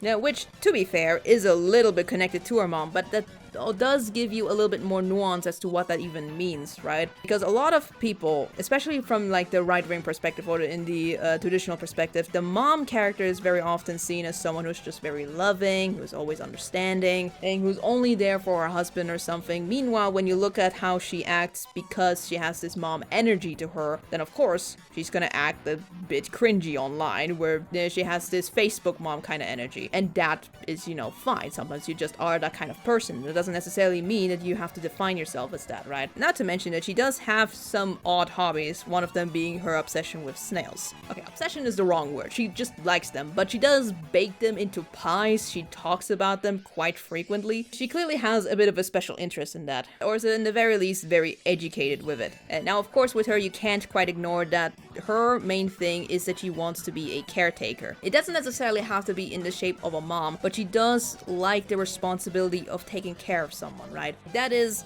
a bit of a stereotypical role, but that is just something that you have to acknowledge about Toriel, right? She can also be extremely angry when she wants to be as well, right? Like, she doesn't necessarily go on a tantrum or has like this fiery anger towards her, but she does have a very strong emotional reaction when she is angry, right? And so she's very composed in that way. So while all these traits have a bit of a mom-ish energy to her, they definitely show that she does have a bit more to her than just being a mom. She has a lot of traits that can kind of lead back to it, but she is still her own person. Her biggest issue, however, is still being avoidant, and we're gonna talk about this again later. As for Sans, we already established before when talking about the Arroweyes headcanon, his laziness is a direct result of his actual core trait, which is his depression. This is very much caused by his existentialism. So it's not really being lazy out of a choice necessarily. Like, sure, mentally speaking, it is technically a choice, but more so in the sense of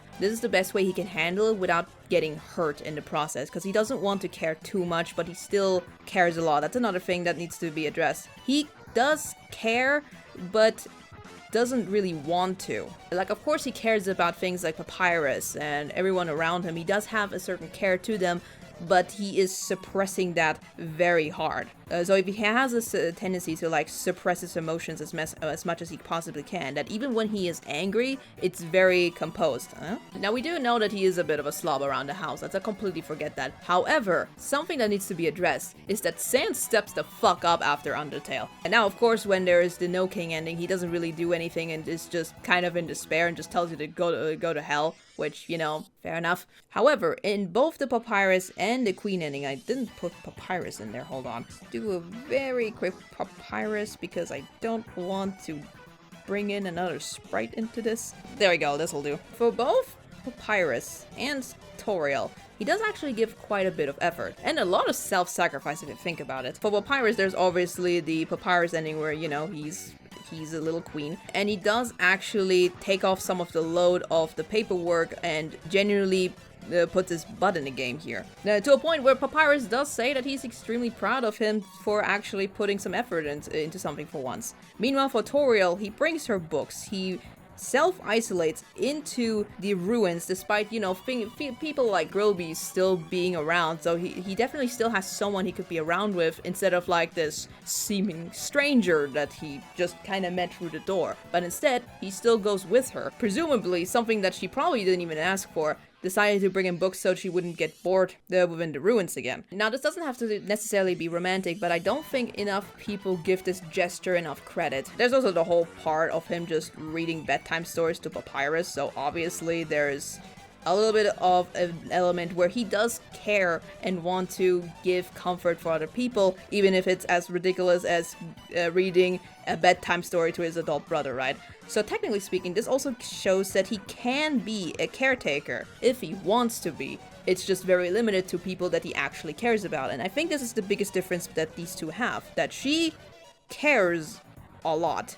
Now, while he kinda does, but doesn't want to and suppresses that. Toriel, in a sense, kind of does want to do that as well with the fallen children, but she just fails miserably at it, right? Not to mention, then there's also the whole quiche thing. So why he made that quiche on that day is a bit unclear. It's not directly confirmed, and there's not exactly any direct reference to it as to where it comes from, but considering there's only really one other character that we know who likes to bake, this inherently gives this connection back to the quiche, giving the very simple connection that Sans may have started to try baking and, failed because of Toriel. Maybe something that she suggested for him to maybe try. It's not confirmed, but there is some connection going on there. I'm gonna leave a link in the description about a theory video I watched recently, where it basically theorized that the quiche represents a memory that Sans wants to repress,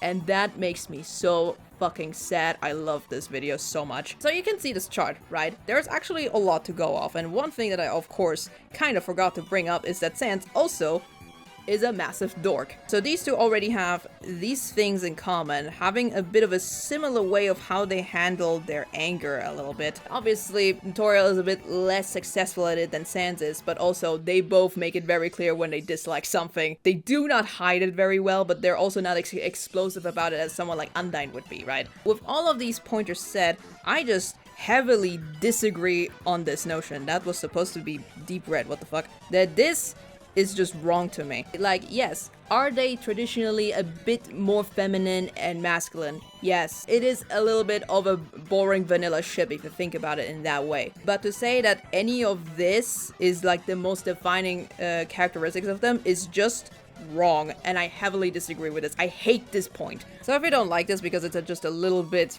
too boring as just a normal head couple that's like really typical, then that's fine. If you're saying it's misogynistic, I'm putting your head on a spike. Now let's go over headcanons. This one is a little bit more difficult to argue because I feel like it depends on how you read these two. And as long as there's enough material to justify it, I feel like it's fine to use them as reasons to not particularly like it. So one thing I kept seeing was the idea that Toriel should not be with a man anymore. That she was like too attached to the idea of being with Asgore, and just kind of going with another man afterwards is just kind of defeating the purpose of her character arc with being a bit more independent. And I can kind of see it, and to be honest, don't get me wrong, I support a single woman all day, every day, right? Now, that being said, I don't think that's her main issue. To go back on this board, her main issue is her tendency of avoiding issues, which is interesting because she's usually very competent and usually extremely stern when it comes down to it, but when it comes to her own interpersonal issues, she has a tendency to try to avoid it as much as possible, which is why in Undertale she exiles herself into the ruins. And with that in mind, you could almost argue it's maybe just a little too independence. I mean, what she's essentially doing is just pure self-isolation. It's not about being independent and removing yourself from a man. Girl is just stuck at home and not interacting and socializing with anybody. Isolation from the rest of the underground is a completely different issue than just living an independent life away from a man, I feel like. So really, in terms of writing, the thing that you need to do is not to avoid, but to confront it, right? Confronting the issue, and instead of trying to actually actively be against it, she needs to listen and sit down and think of a solution instead of just walking to the next room, right? In Undertale, she has two moments where she confronts the issue. One way in the bad way and one in a better way. So fighting Chris was, of course, the bad confrontation with where she's trying to basically isolate them into the underground without really giving them a choice, right? And so trapping Frisk bad. So you think that letting Frisk go would be the better alternative, but it's a little bit of a in-between, where it's a tiny bit better, but at the end she's still letting Frisk go without actually thinking of maybe I should, accompany them because I know how dangerous the underground is. So that is a little bit better, but it's not perfect.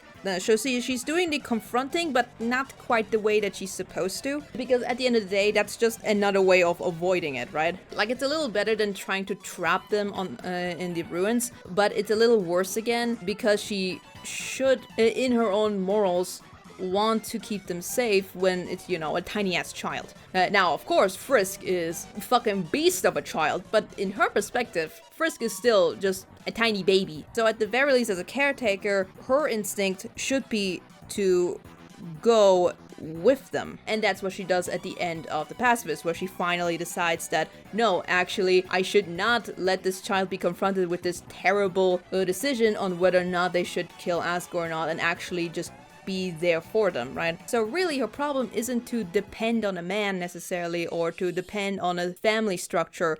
Her problem is to avoid issues, really. There's, of course, the talking point where she attaches too much of her self-worth as a mother figure, where she desperately wants to fulfill this role. That is a problem that she kind of has, which is why she tries over and over again together with Frisk to fulfill this role instead of realizing what they actually need. And so with this one, I will actually maybe correct it and say that she isn't necessarily stuck with the idea of needing to be with a man, and more so that she should absolutely not be with children, I think. Jackie on Twitter made a really good point that Toriel is not in a good headspace to take care of her children right now, and this is the reason why. And I feel like none of this has anything to do with whether or not she should be dating, right? The only thing I could maybe see is that because of her avoidant tendencies, it makes her a bit of a frustrating partner.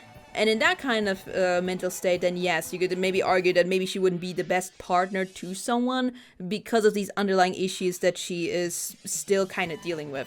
But in and of itself, that's something that she can work on, and I think could make her develop into a better partner, especially when it comes to someone as chill as this guy. We're gonna go into a little bit of their dynamic and why it works so well a bit better, but let's go into the headcanons about Sans. As we already established, his depression is mostly the reason why he is lazy in the first place. But that doesn't mean that he will stay lazy. In fact, we see multiple times how he actually isn't. He just often doesn't see the point on putting more effort into it than necessary, but that doesn't mean that he doesn't put effort into things at all. Dude is managing multiple stands just to sell hot dog, man. There's also the idea that Sans, in general, because of his chill nature, means that he doesn't need a partner, in the sense that he could be completely comfortable on his own and that a romantic relationship wouldn't really do anything for him. And you know what? I will agree with you on this one. Genuinely, neither of these two have to be in a relationship. No one does, I think. I think there is a bit of a misconception about what a romance should provide. And look, I am single as fuck, so maybe don't listen to me entirely, but I do want to still address something. It's more so of a want, right? Something that people can choose to want, but not something that everyone has to. I already said this before, but just because you are attracted to something doesn't necessarily mean that you want to commit yourself into this relationship. Sometimes you are just voluntarily celibate. Relationships just sound like a fucking hassle. And that being said, because of the alarm clock with Papyrus, we already know that these three tend to actually just hang out together quite frequently, actually. To a point where she knows what he actually would want for a present. Not to mention that one image with the plushies on Fangamer, I wanted to cry when I saw that. Please, I'm begging you, don't torture me like this. You're making me so sad just looking at it. So I think there is room to have this commitment to each other, right? As already stated, I think the main difference between a friendship and a romantic relationship is really the commitment aspect of it, where you really are all in and trying to make sure that this gets nurtured 24/7, right? And so while technically speaking, Sans doesn't need a relationship, that doesn't mean that he can't want it. Just because it's not like an active desire doesn't mean that maybe there isn't some room where he could be open to be in a kind of relationship if the occasion at some point just opens up for themselves, right? Canonically speaking, of course, we don't have any direct indication that Sans would want it, right? Because of the absence of it, however, that doesn't necessarily mean that he wouldn't be open for it either. And with a relationship that is probably as frequently visited as these three, in a sense, them being around each other a lot and wanting to just talk to each other a lot is not unrealistic, I think. There's also another aspect to it that I kind of talked about before, but I'm gonna bring this up again.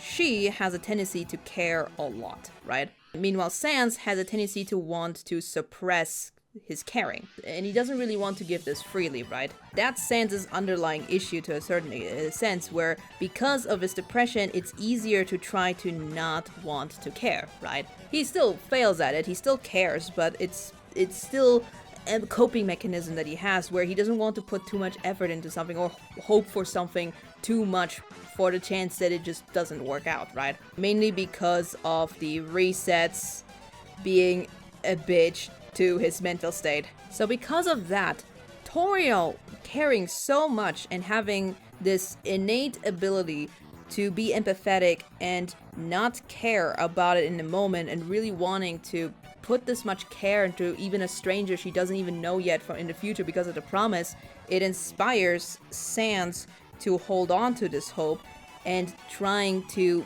maybe, just maybe, allow himself to care. Like, to be honest, this is probably Sans' biggest problem, right? Having someone who is as naturally caring as Toriel is, someone like that is only going to be a positive influence on someone like Sans, who has a massive problem with this. In contrast, we have Toriel, who very clearly has a lot of guilt on her and who probably stresses about these things quite frequently. That's why she has a bit of a drinking problem. Not in the sense that she's alcoholic, but in the sense that whenever she does feel emotionally distressed, that she goes into drinking. So emotionally, she's a little bit unstable, right? It's missing a little bit of space, but here it is, emotional distress. So from that perspective, Sans, as someone who basically has this attitude to just kind of go with the flow and be calm about things, he can only be a good influence on her.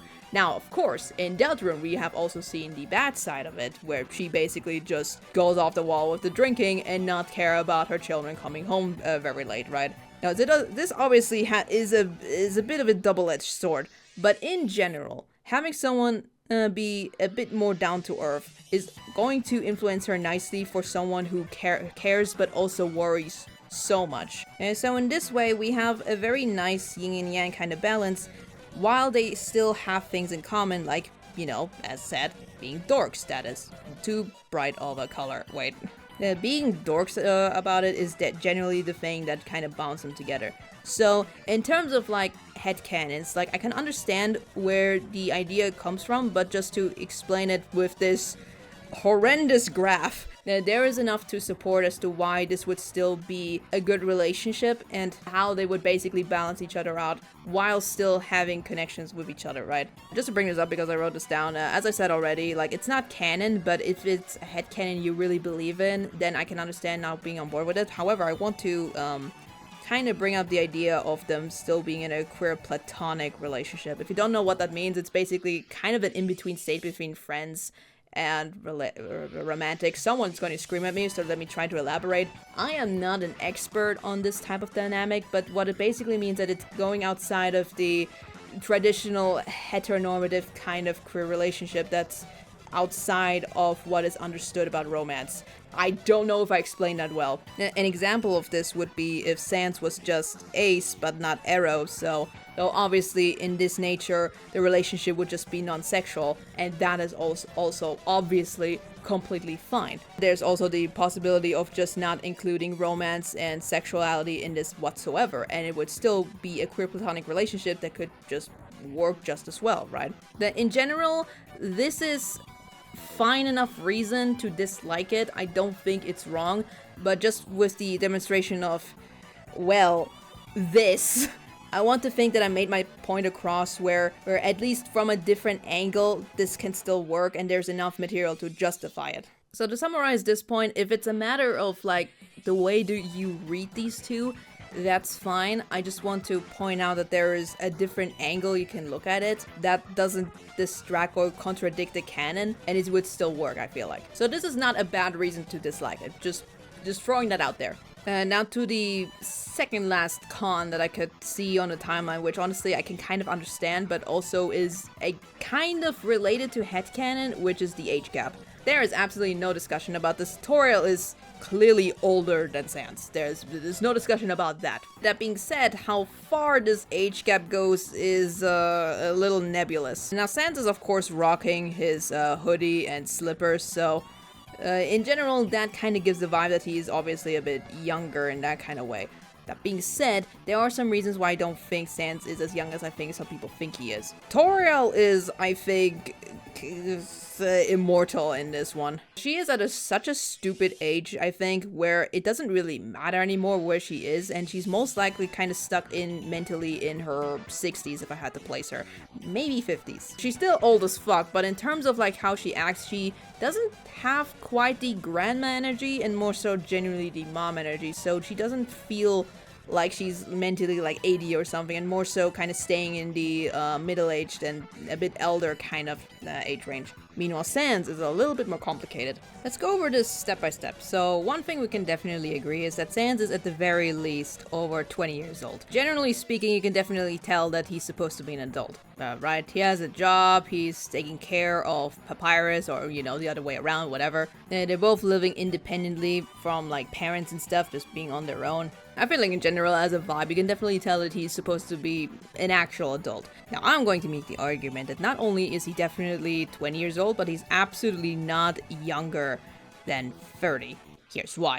Now, we do kind of need to understand the timeline of this one. So there's one thing that we absolutely need to establish is how long it takes for him to become a scientist, because that's the biggest assumption to make with Sans in order to understand why he would know Alphys or why he has, like, you know, Gaster Blast and stuff.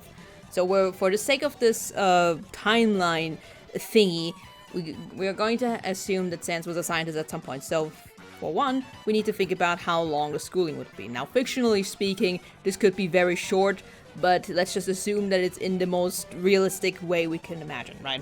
So until he gets, like, I don't know, a PhD, until you're done with like university and stuff, I think it comes down to like 25 or something like that. But then actually getting like a master's takes another 4 years. So let's say up until this point, Sans would have to be about 28, maybe 30. Actually, let's go with 30. I know what someone's gonna say. Yes, in different countries, this whole thing could be a lot longer, a lot shorter. It depends on the subject. It's different everywhere else. Shut up. So let's just assume that in order to get to his PhD and his master's, he's most likely going to reach the age of 30 or something. So now he has to actually work. Now this could, of course, intersect with him between schooling, right? So this technically could happen while he is in school, so it would be somewhere in the middle here, but I think it still would need to happen outside of it in some way. So now we have this period where he's just a part of the Royal Science team or something of the sort. So here we have the science arc. Just quickly ignoring Deltarune in the equation, let's just assume that Deltarune happens somewhere in between where it's like something like here. What this also, however, could indicate is the incident that makes him want to go back to something. This could be Deltarune, this could be a timeline shenanigans thing, this could be like an incident with Gaster. You've seen 2016, there's like a bajillion assumptions that could have happened here, right? So here is the incident. And because of this incident, there needs to be some time to think about how long this period is of him actually wanting to, like, quote-unquote, go back. And so this time period can vary. To me, it feels like something that should be like a long time, like something that he's been struggling to do for quite a few years. So let's assume this is about, let's just say the random number, let's say like 7 years. Like, I don't think it's anything less than 5 at least. So this could be about 5 to 7 years. It could be shorter, could be longer, but this to me seems like a good time to assume that he was like struggling to do something, right? This could have also just been a week and he just went into desperation mode or something, I don't know. And then, this is the important bit, somewhere he gives up. And because of his phrasing of that he gave up a long time ago, I think this period could also be very easily over like let's say like 3 years or something, right? So if we take all of this into account, when adding all of this up, Sans would, at least assuming with all this timeline shenanigans, he would be around 38. Again, the whole thing with the work could be a little shorter. The quote-unquote incident could be when he was younger. That's always a possibility. But if we assume that the incident happened after he already got, like, you know, a science degree and all that, yeah, then Sans can genuinely not be any younger than 30 years old. So while you could technically disagree with this number, I feel like in terms of like what makes sense, this one feels the most logical, where he's at the very least over 30 years old. Now, the way that I interpret his age in, for example, Dr. Megalo, I assume he is 43 years old. Now, the logic behind it is mostly in the sense that the incident, whether or not it's the Deltarune thing or whatever, for Dr. Megalo it would be the Deltarune incident, but that doesn't matter. Here, he would be 28. And with this in mind, he would have the period of trying to quote-unquote go back for about 9 years, because to me that seems like a big endeavor. He also just has to get used to like the environment of being in Undertale and all that. That's the logic behind it. And because of the second incident in, for example, in Dr. Megalo, where he realizes that the world is code, it then creates about 6 years where he's basically in depression mode, where he distances himself from everything that's, you know, related to the whole science thing. So this is how this number comes about. So if we're looking at the number like 30 to 60 or 50 or something of in between, it's not recommended maybe, but in terms of like their maturity, like they're both grown adults, they went through school, they went through university, they both have lived life at this point to a certain degree. This is fine. It's not perfect, but it's fine, right? Meanwhile, for 43, I feel like, at least for me, this is uncomfortable enough where it feels like yes, there's an age gap, but they're a bit closer in mindset in some way. Like, of course, Toriel will always come off just a little older, especially because she's immortal. But in terms of where they are mentally, they are a little closer to like the middle-aged kind of middle ground, if that makes sense. So if your headcanon Sans is like really young for your own reasonings, then you know what? This is okay to dislike. And if you are just having a general problem with like younger guys going after older women, then that's also just a preference thing. But to just explain, not everyone is going to share this headcanon, and as far as we know, we have no idea how old Sans is, and this is just a headcanon that I go with just the general assumption that Sans is around 40. It also just makes sense to me because Sans, he has a bit of a dad energy with all his puns, I feel like. He's making dad jokes constantly. So in general, if you just have a personal idea of how young Sans is, then I can understand why this would be uncomfortable, right? But just be aware, not everyone has this headcanon, and to me at least, he's 43, and this just does not bother me personally in that regard. So you do not have to share this opinion, and you can still dislike it for that reason, right? This is just one of those things where it would be better to kinda know their age a little bit just to get a proper idea of it, because this is a mess. This obviously takes a bit of steps to actually really analyze, but this is just to explain what my headcanons are and why this makes sense to me, right? Now you'd think that we are done here, but there is one other con that we have to talk about. Asgore. If there is a single reason I can completely understand why someone absolutely detests Toriel, it's because of this. Now before we get into it, just for the record, these two, canonically, are divorced, or at the very least separated. They are the most divorced couple in existence. So the idea that Toriel just dating another man, specifically Sans, would be an insult to Asgore, just in isolation, like the statement in isolation, is bullshit, okay? Toriel is her own person. If she wants to date someone, that has fucking nothing to do with Asgore, and to bring in Asgore for no reason is stupid, alright? Toriel could be dating someone completely unrelated to Sans, like fucking Grilby or something, like maybe Carol of all people, I don't know. Whoever she dates has nothing to do with Asgore anymore. Like, she is not his wife anymore. She is her own person and she can do whatever the fuck she wants. She is not his property, so this point just annoys the hell out of me. I will say though that a lot of Toriel shippers have a weird tendency to bring in Asgore just to make him cry. And that is bad.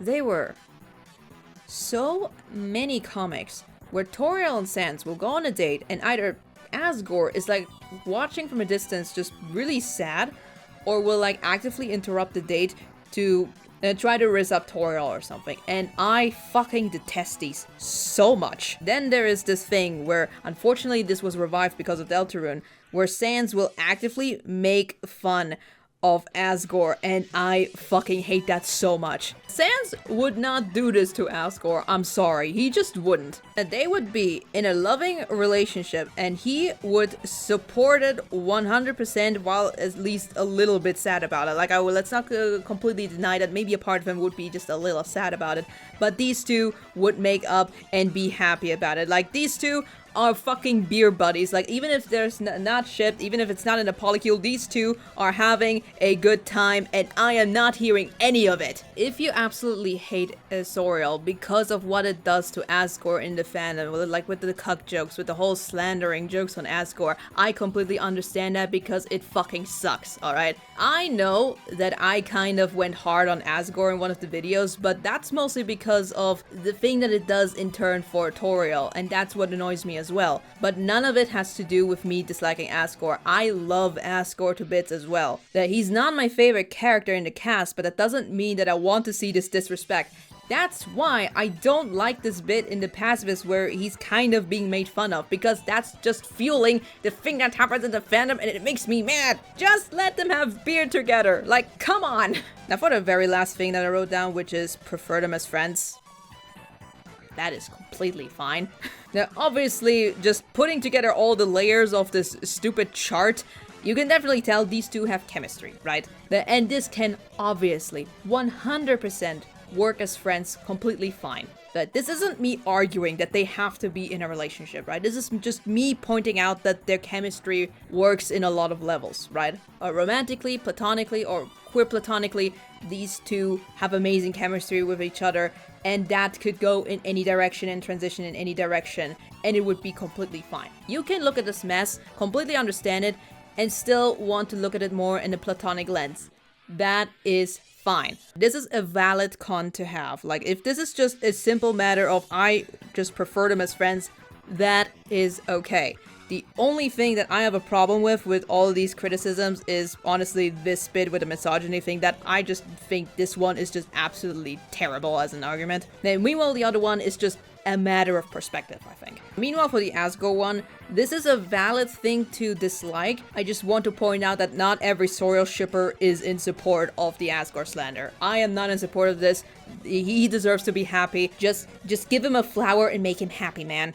Please, Toby, give Asgore a W in Chapter 5. I am begging you. Now, with this whole mess, we could just end it here, because this whole segment is already a fucking hour, holy shit. But I do also want to go over a bit of the revolution of actually shipping these two, because as I said, to me, it takes quite a bit for me to actually ship something that's not thrown into my face, right? And when I first played Undertale again in 2024, I said a sentence where I had a soft spot for Soriel but wasn't shipping it. And as I said somewhere before, that wasn't me lying. That was me just trying to analyze, do I like this because of the fandom or because of what I actually thought of them? That's why I ended up not liking Papyton, because I had this realization that it was fandom influenced of me liking it, and once I sat down to really think about it, that I realized that I had some ick about it, right? Again, nothing wrong with it, just a personal thing. I hadn't thought about this entire chart whatsoever when it comes to their relationship, so I want to explain a little bit what jump-started me really getting into this. And it all started with this. This originally was just a drawing to showcase their connection because of the door and the whole promise thing. But then I thought, what else can I include to make this a bit more interesting? And then I thought, wait, Toriel is in the ruins because of the tragedy of her two children that died, obviously, so I tried to show with the dust and the flowers on top of her. Meanwhile, for Sans, on the other side, there's obviously the don't forget note, whatever the fuck that means, right? I really like the interpretation that someone had once where it's raining somewhere else isn't necessarily in reference to what happened to Sans specifically, but more so that they have this moment of connection and quiet, meanwhile something within them is raining somewhere else in their mind, and they can just be happy together, just having a laugh together. Like, I really like that interpretation. So when it comes to the door, they have this thing where they have jokes with each other. Meanwhile, they just tried not to think about the tragedy that they went through. And then it fucking dawned on me. Oh my god, these two have the same coping mechanism. Both of them have a certain sadness to them that they try to hide with jokes, which makes them both extremely avoidant. Here's the word again. This is the thing. This is the thing that connects them. They both are avoidant of their problems, and that made me insane once I got that. Toriel has a very physical kind of isolation. Meanwhile, for Sans, it's more of an emotional one. Because obviously, when he's at Grillby's or something, he is technically social, he's technically bonding with people, but a part of him always has this sadness to him. And Toriel, despite her trying to be like, you know, nice and happy and all that, she's also somewhat suppressing that whenever she's with Frisk or other people that meet her. She's, of course, not as good at Sans when it comes to masking, but she's also not ready to really share these emotions. So that makes her, again, isolate herself in a physical but also again emotional manner. These two are fucking dumbasses with their emotional maturity. They are avoidant! The reason why this is important is because it means that while these two are avoidant of everything else, they find comfort in each other, meaning that even though they're avoiding their problems for just a moment, they have this shared kinship that they have comfort in. They don't have to think about needing to worry about the other person's worries or something. They're just having fun together for once. Finding a person that they can just be comfortable with. Meanwhile, they have this tragedy on them. Instead of avoiding away from people, they avoid their issues into each other. In this way, they become each other's safe space. When they want to avoid everything else, they always come to the same place together to have this space of comfort. Do you see why this made me obsessed? Now, we do have to acknowledge that when two people are avoidant, that's not always a good thing, right? i.e. Deltarune. So I did argue for this whole incident that for Sans, he's not really aware of everything that's going on. He's probably only getting like her perspective on things, like the talk that they probably had in the restaurant. So he is unintentionally enabling her. And very obviously, Toriel is just kind of going with it.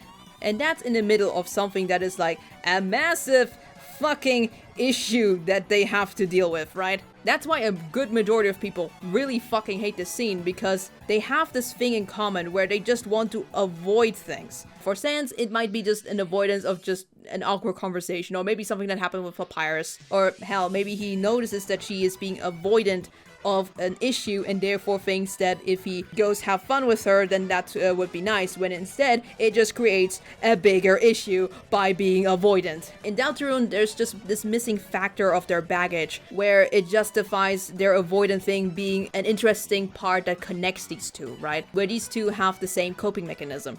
Sometimes it's good, sometimes it's bad. In this case, very much bad. But here, the way that they self-isolate is not in the way of just being away from everyone, and instead is to find each other in this loneliness. That's why here it's great, and in Deltarune it's kind of bad. I'm keeping Deltarune in excellent, but of course there are some issues with it. And because of this moment that just clicked in my head, why these two are so important to each other, it basically jump-started this entire mental mess where I realized how good they are for each other actually. It's not flawless, of course. The avoidant thing is a bit of a problematic thing to deal with, of course. But I think exactly because of how Toriel cares a lot and Sans needs to kind of learn to do that, they can only influence each other in a better way in this specific scenario. And I think once they address this issue, then I think it is more possible to have a more healthy relationship. So as you can tell, all of these things just fire up my neurons completely, and it makes sense, and it's wonderful, and I love it. But now you might be asking, what is this canvas? Why are they so far apart from each other? Well, as perfect of a ship this is for me, there is one ginormous elephant in the room that needs to be addressed. We already talked about Asgore, we already talked about the thing with Deltarune specifically, so what could possibly be the elephant in the room here? The promise.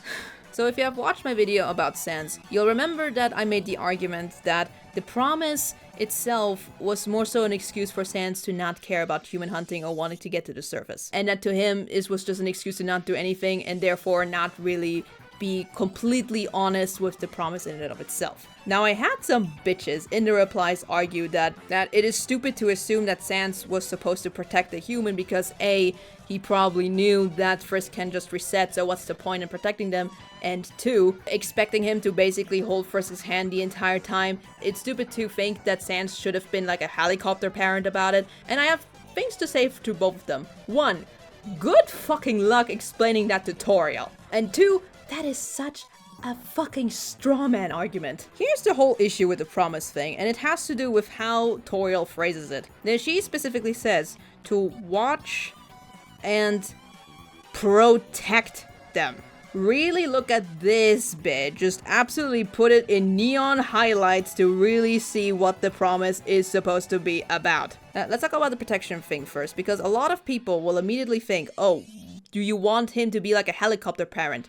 No, I never said that. I don't need him to be Dad Sans. That's not the point. My point is that there is exactly a single moment where you could think that Sans actually did something to protect Frisk in a way, and that was him sleeping in his thing, right? Like, it's when he falls asleep at the bridge, right? To make sure that Undyne gets like distracted for a minute so that Frisk can get away. So this is the only time where secretively Sans technically protected Frisk, right? This is a single instance where he does that.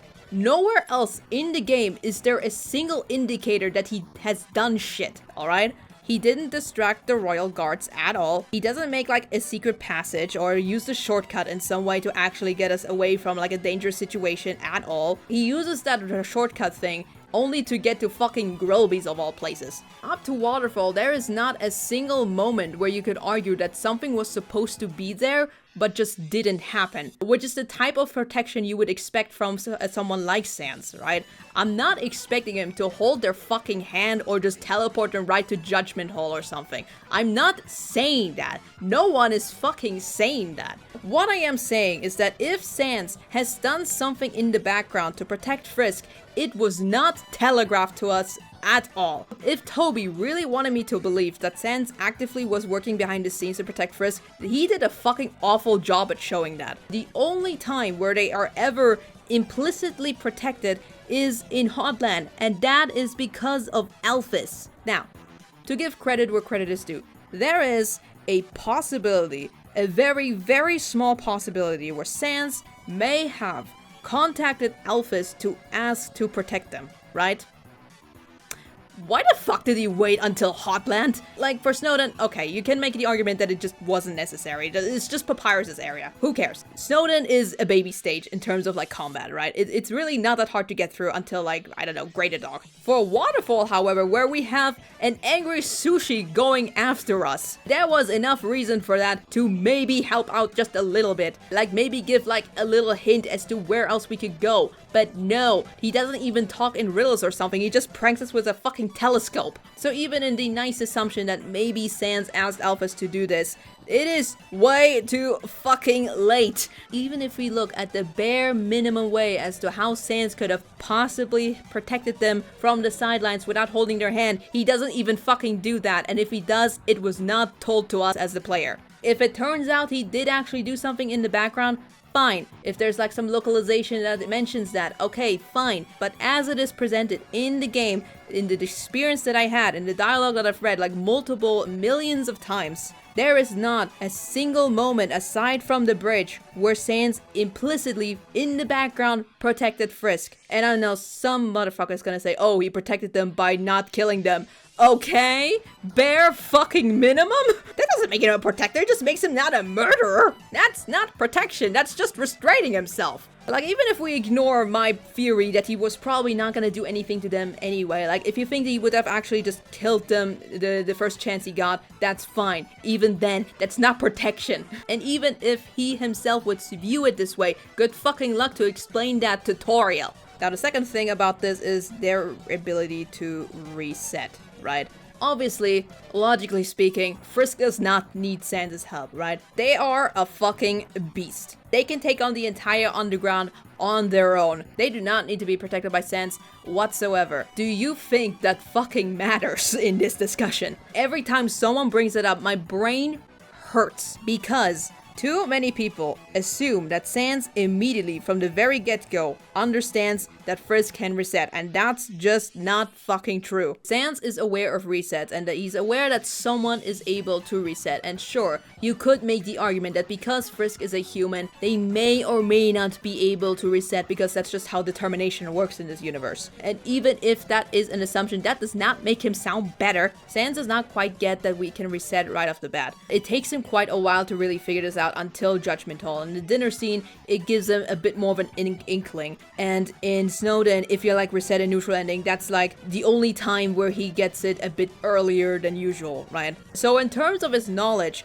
he just does not fucking know until a certain point. He isn't omniscient, okay? But even if we give him the benefit of the doubt that he has always known that Frisk can reset, and so he has absolutely no reason to do anything, what do you think this is gonna sound like to her? Really put yourself in the conversation. Like, imagine someone was supposed to look after your child and they tell you, oh, they went to like the aquarium and I mean they were attacked by a shark and like lost a limb or something, but hey, they're still kicking, right? Frisk still dies multiple times if you have a skill issue, right? So to her, this is a big fucking red flag. Now, from your perspective, the fact that Frisk can reset is enough to just not give a shit about this. Alright, for you, maybe it doesn't matter. For you, he still kept the promise in some way or shape or form. But doesn't matter, because what matters is Toriel's perspective on this. And she would be fucking angry about this. And from Asgore, we already know that she does not take it lightly when children are put in danger or just straight up killed, right?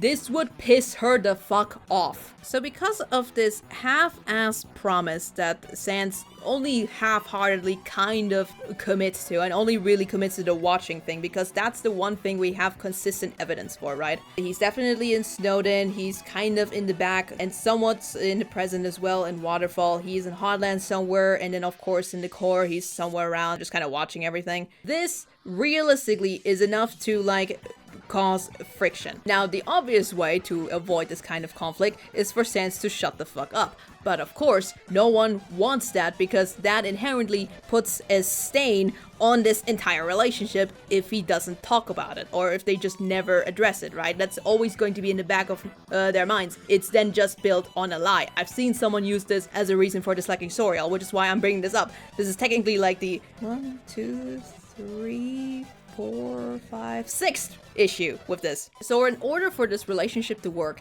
they need to talk about this. If it does not get addressed at the end of Pacifist, it absolutely has to be addressed post-Pacifist in some shape or form, either by accident, either by a slip-up, or maybe because Sans just decides it would be time to just be honest about it. So would this break them up? It could, but I'm going to make the argument that this probably would not break them up. It would absolutely cause a fight at some point. But I think that Sans half-assing his promise would not cause him to break up for a very simple reason. Technically speaking, in some shape or form, she did the exact same thing. I'm working on somewhat of a sequel to the Delta Relates to Undertale video, but to give a very small spoiler, I want to correct myself on a thing I said. Or rather, re-elaborate, because I didn't phrase myself right, I think. Toriel absolutely abandoned her position as queen. She essentially abandoned the people who were basically at the mercy of Asgore's cowardice. Now, I still think that I don't think she could have done much because of the massive response that the kingdom had at the outcry of Asgore, and I'm still not sure if calming him down would have actually fixed anything. Not to mention that even if she was able to calm him down, she would still have every right to fucking leave his ass. That being said, whether or not she realistically could have stopped it doesn't really matter, because what matters is that she herself probably didn't think she could have done anything about it. At least to her, there was no point in trying to stop Asgore or her kingdom because of how quickly everyone was on board with this idea at this outcry in that moment while she was still grieving. So in her mind, what was the point of trying to stop anything if in the end it just didn't matter? Everyone was still already on board with all this, so what power did she have? It's almost like she gave up trying. from that perspective, she, of course, still tried to keep the children in the ruins to protect them from the outside world, but as we know, eventually she let them go, whether because they ran away from her or because there was nothing she could do to convince them otherwise. And to her, she absolutely feels like she is guilty of not protecting them by just standing by and let it happen. As she says herself, she watched it happen over and over and over again, and to a degree you could argue that she did the same thing with Frisk as well. Sure, she tried to keep them in the ruins forcefully, but also she refused to go with them, even though she herself probably could have confronted Asgore in this instance. That would have been a great excuse to go with them to finally settle things with Asgore. But instead, she stays in the ruins, still self-isolating herself from everything, not believing that there is a single thing she could do about any of this. Doesn't that sound familiar? So with this perspective, they share this responsibility that they basically gave up on because to them, it didn't seem like it mattered.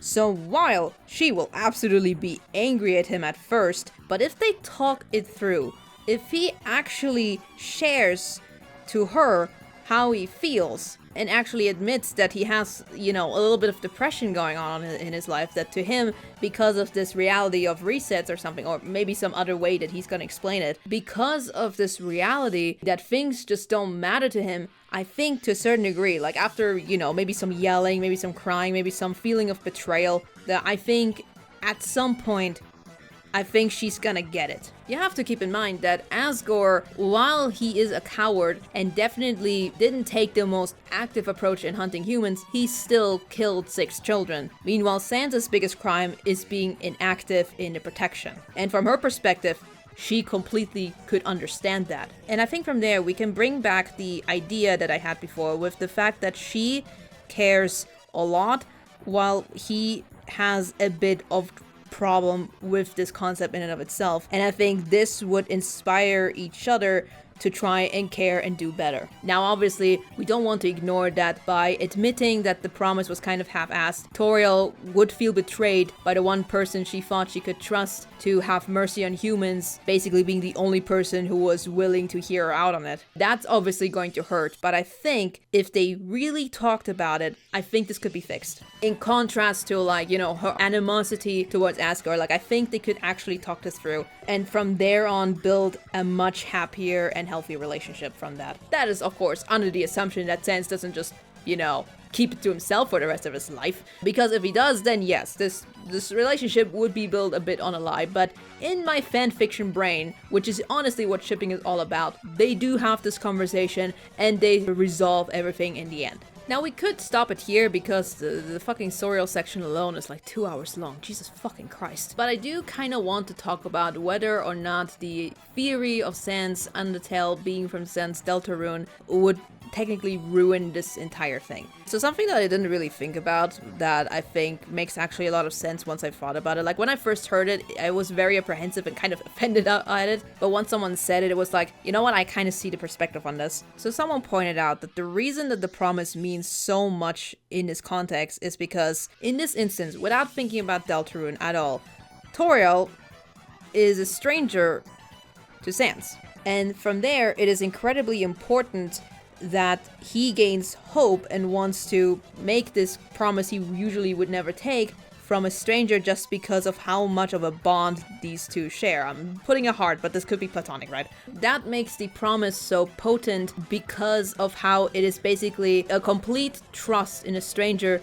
just to have hope. And I understand that this makes the promise so much more important. So in this kind of setup, it would kind of be diminished if these two end up being the same person and know who Toriel already is. Now, obviously, looking at this graph, this would not really change anything for me personally. I'd still very much ship this entire thing. However, in terms of how this theory affects the general relationship between these two, I can kind of understand why it would kind of ruin it. That being said, I kind of want to go back to the timeline aspect. Now, as we're seeing again with this timeline where we're basically constructing it to be as unproblematic of an age gap as humanly possible, there needs to be quite a distance between the incident and when we actually meet Sans. Regardless of the exact approach you go, there is a bit of more or less 10 years of distance between the incident and Undertale Sans. I don't know if you can put this into perspective, but that is a long time. And if we assume that the time span between them is like, let's say a little less than 10 years, because I like to think that these two have been talking through the door for quite some time.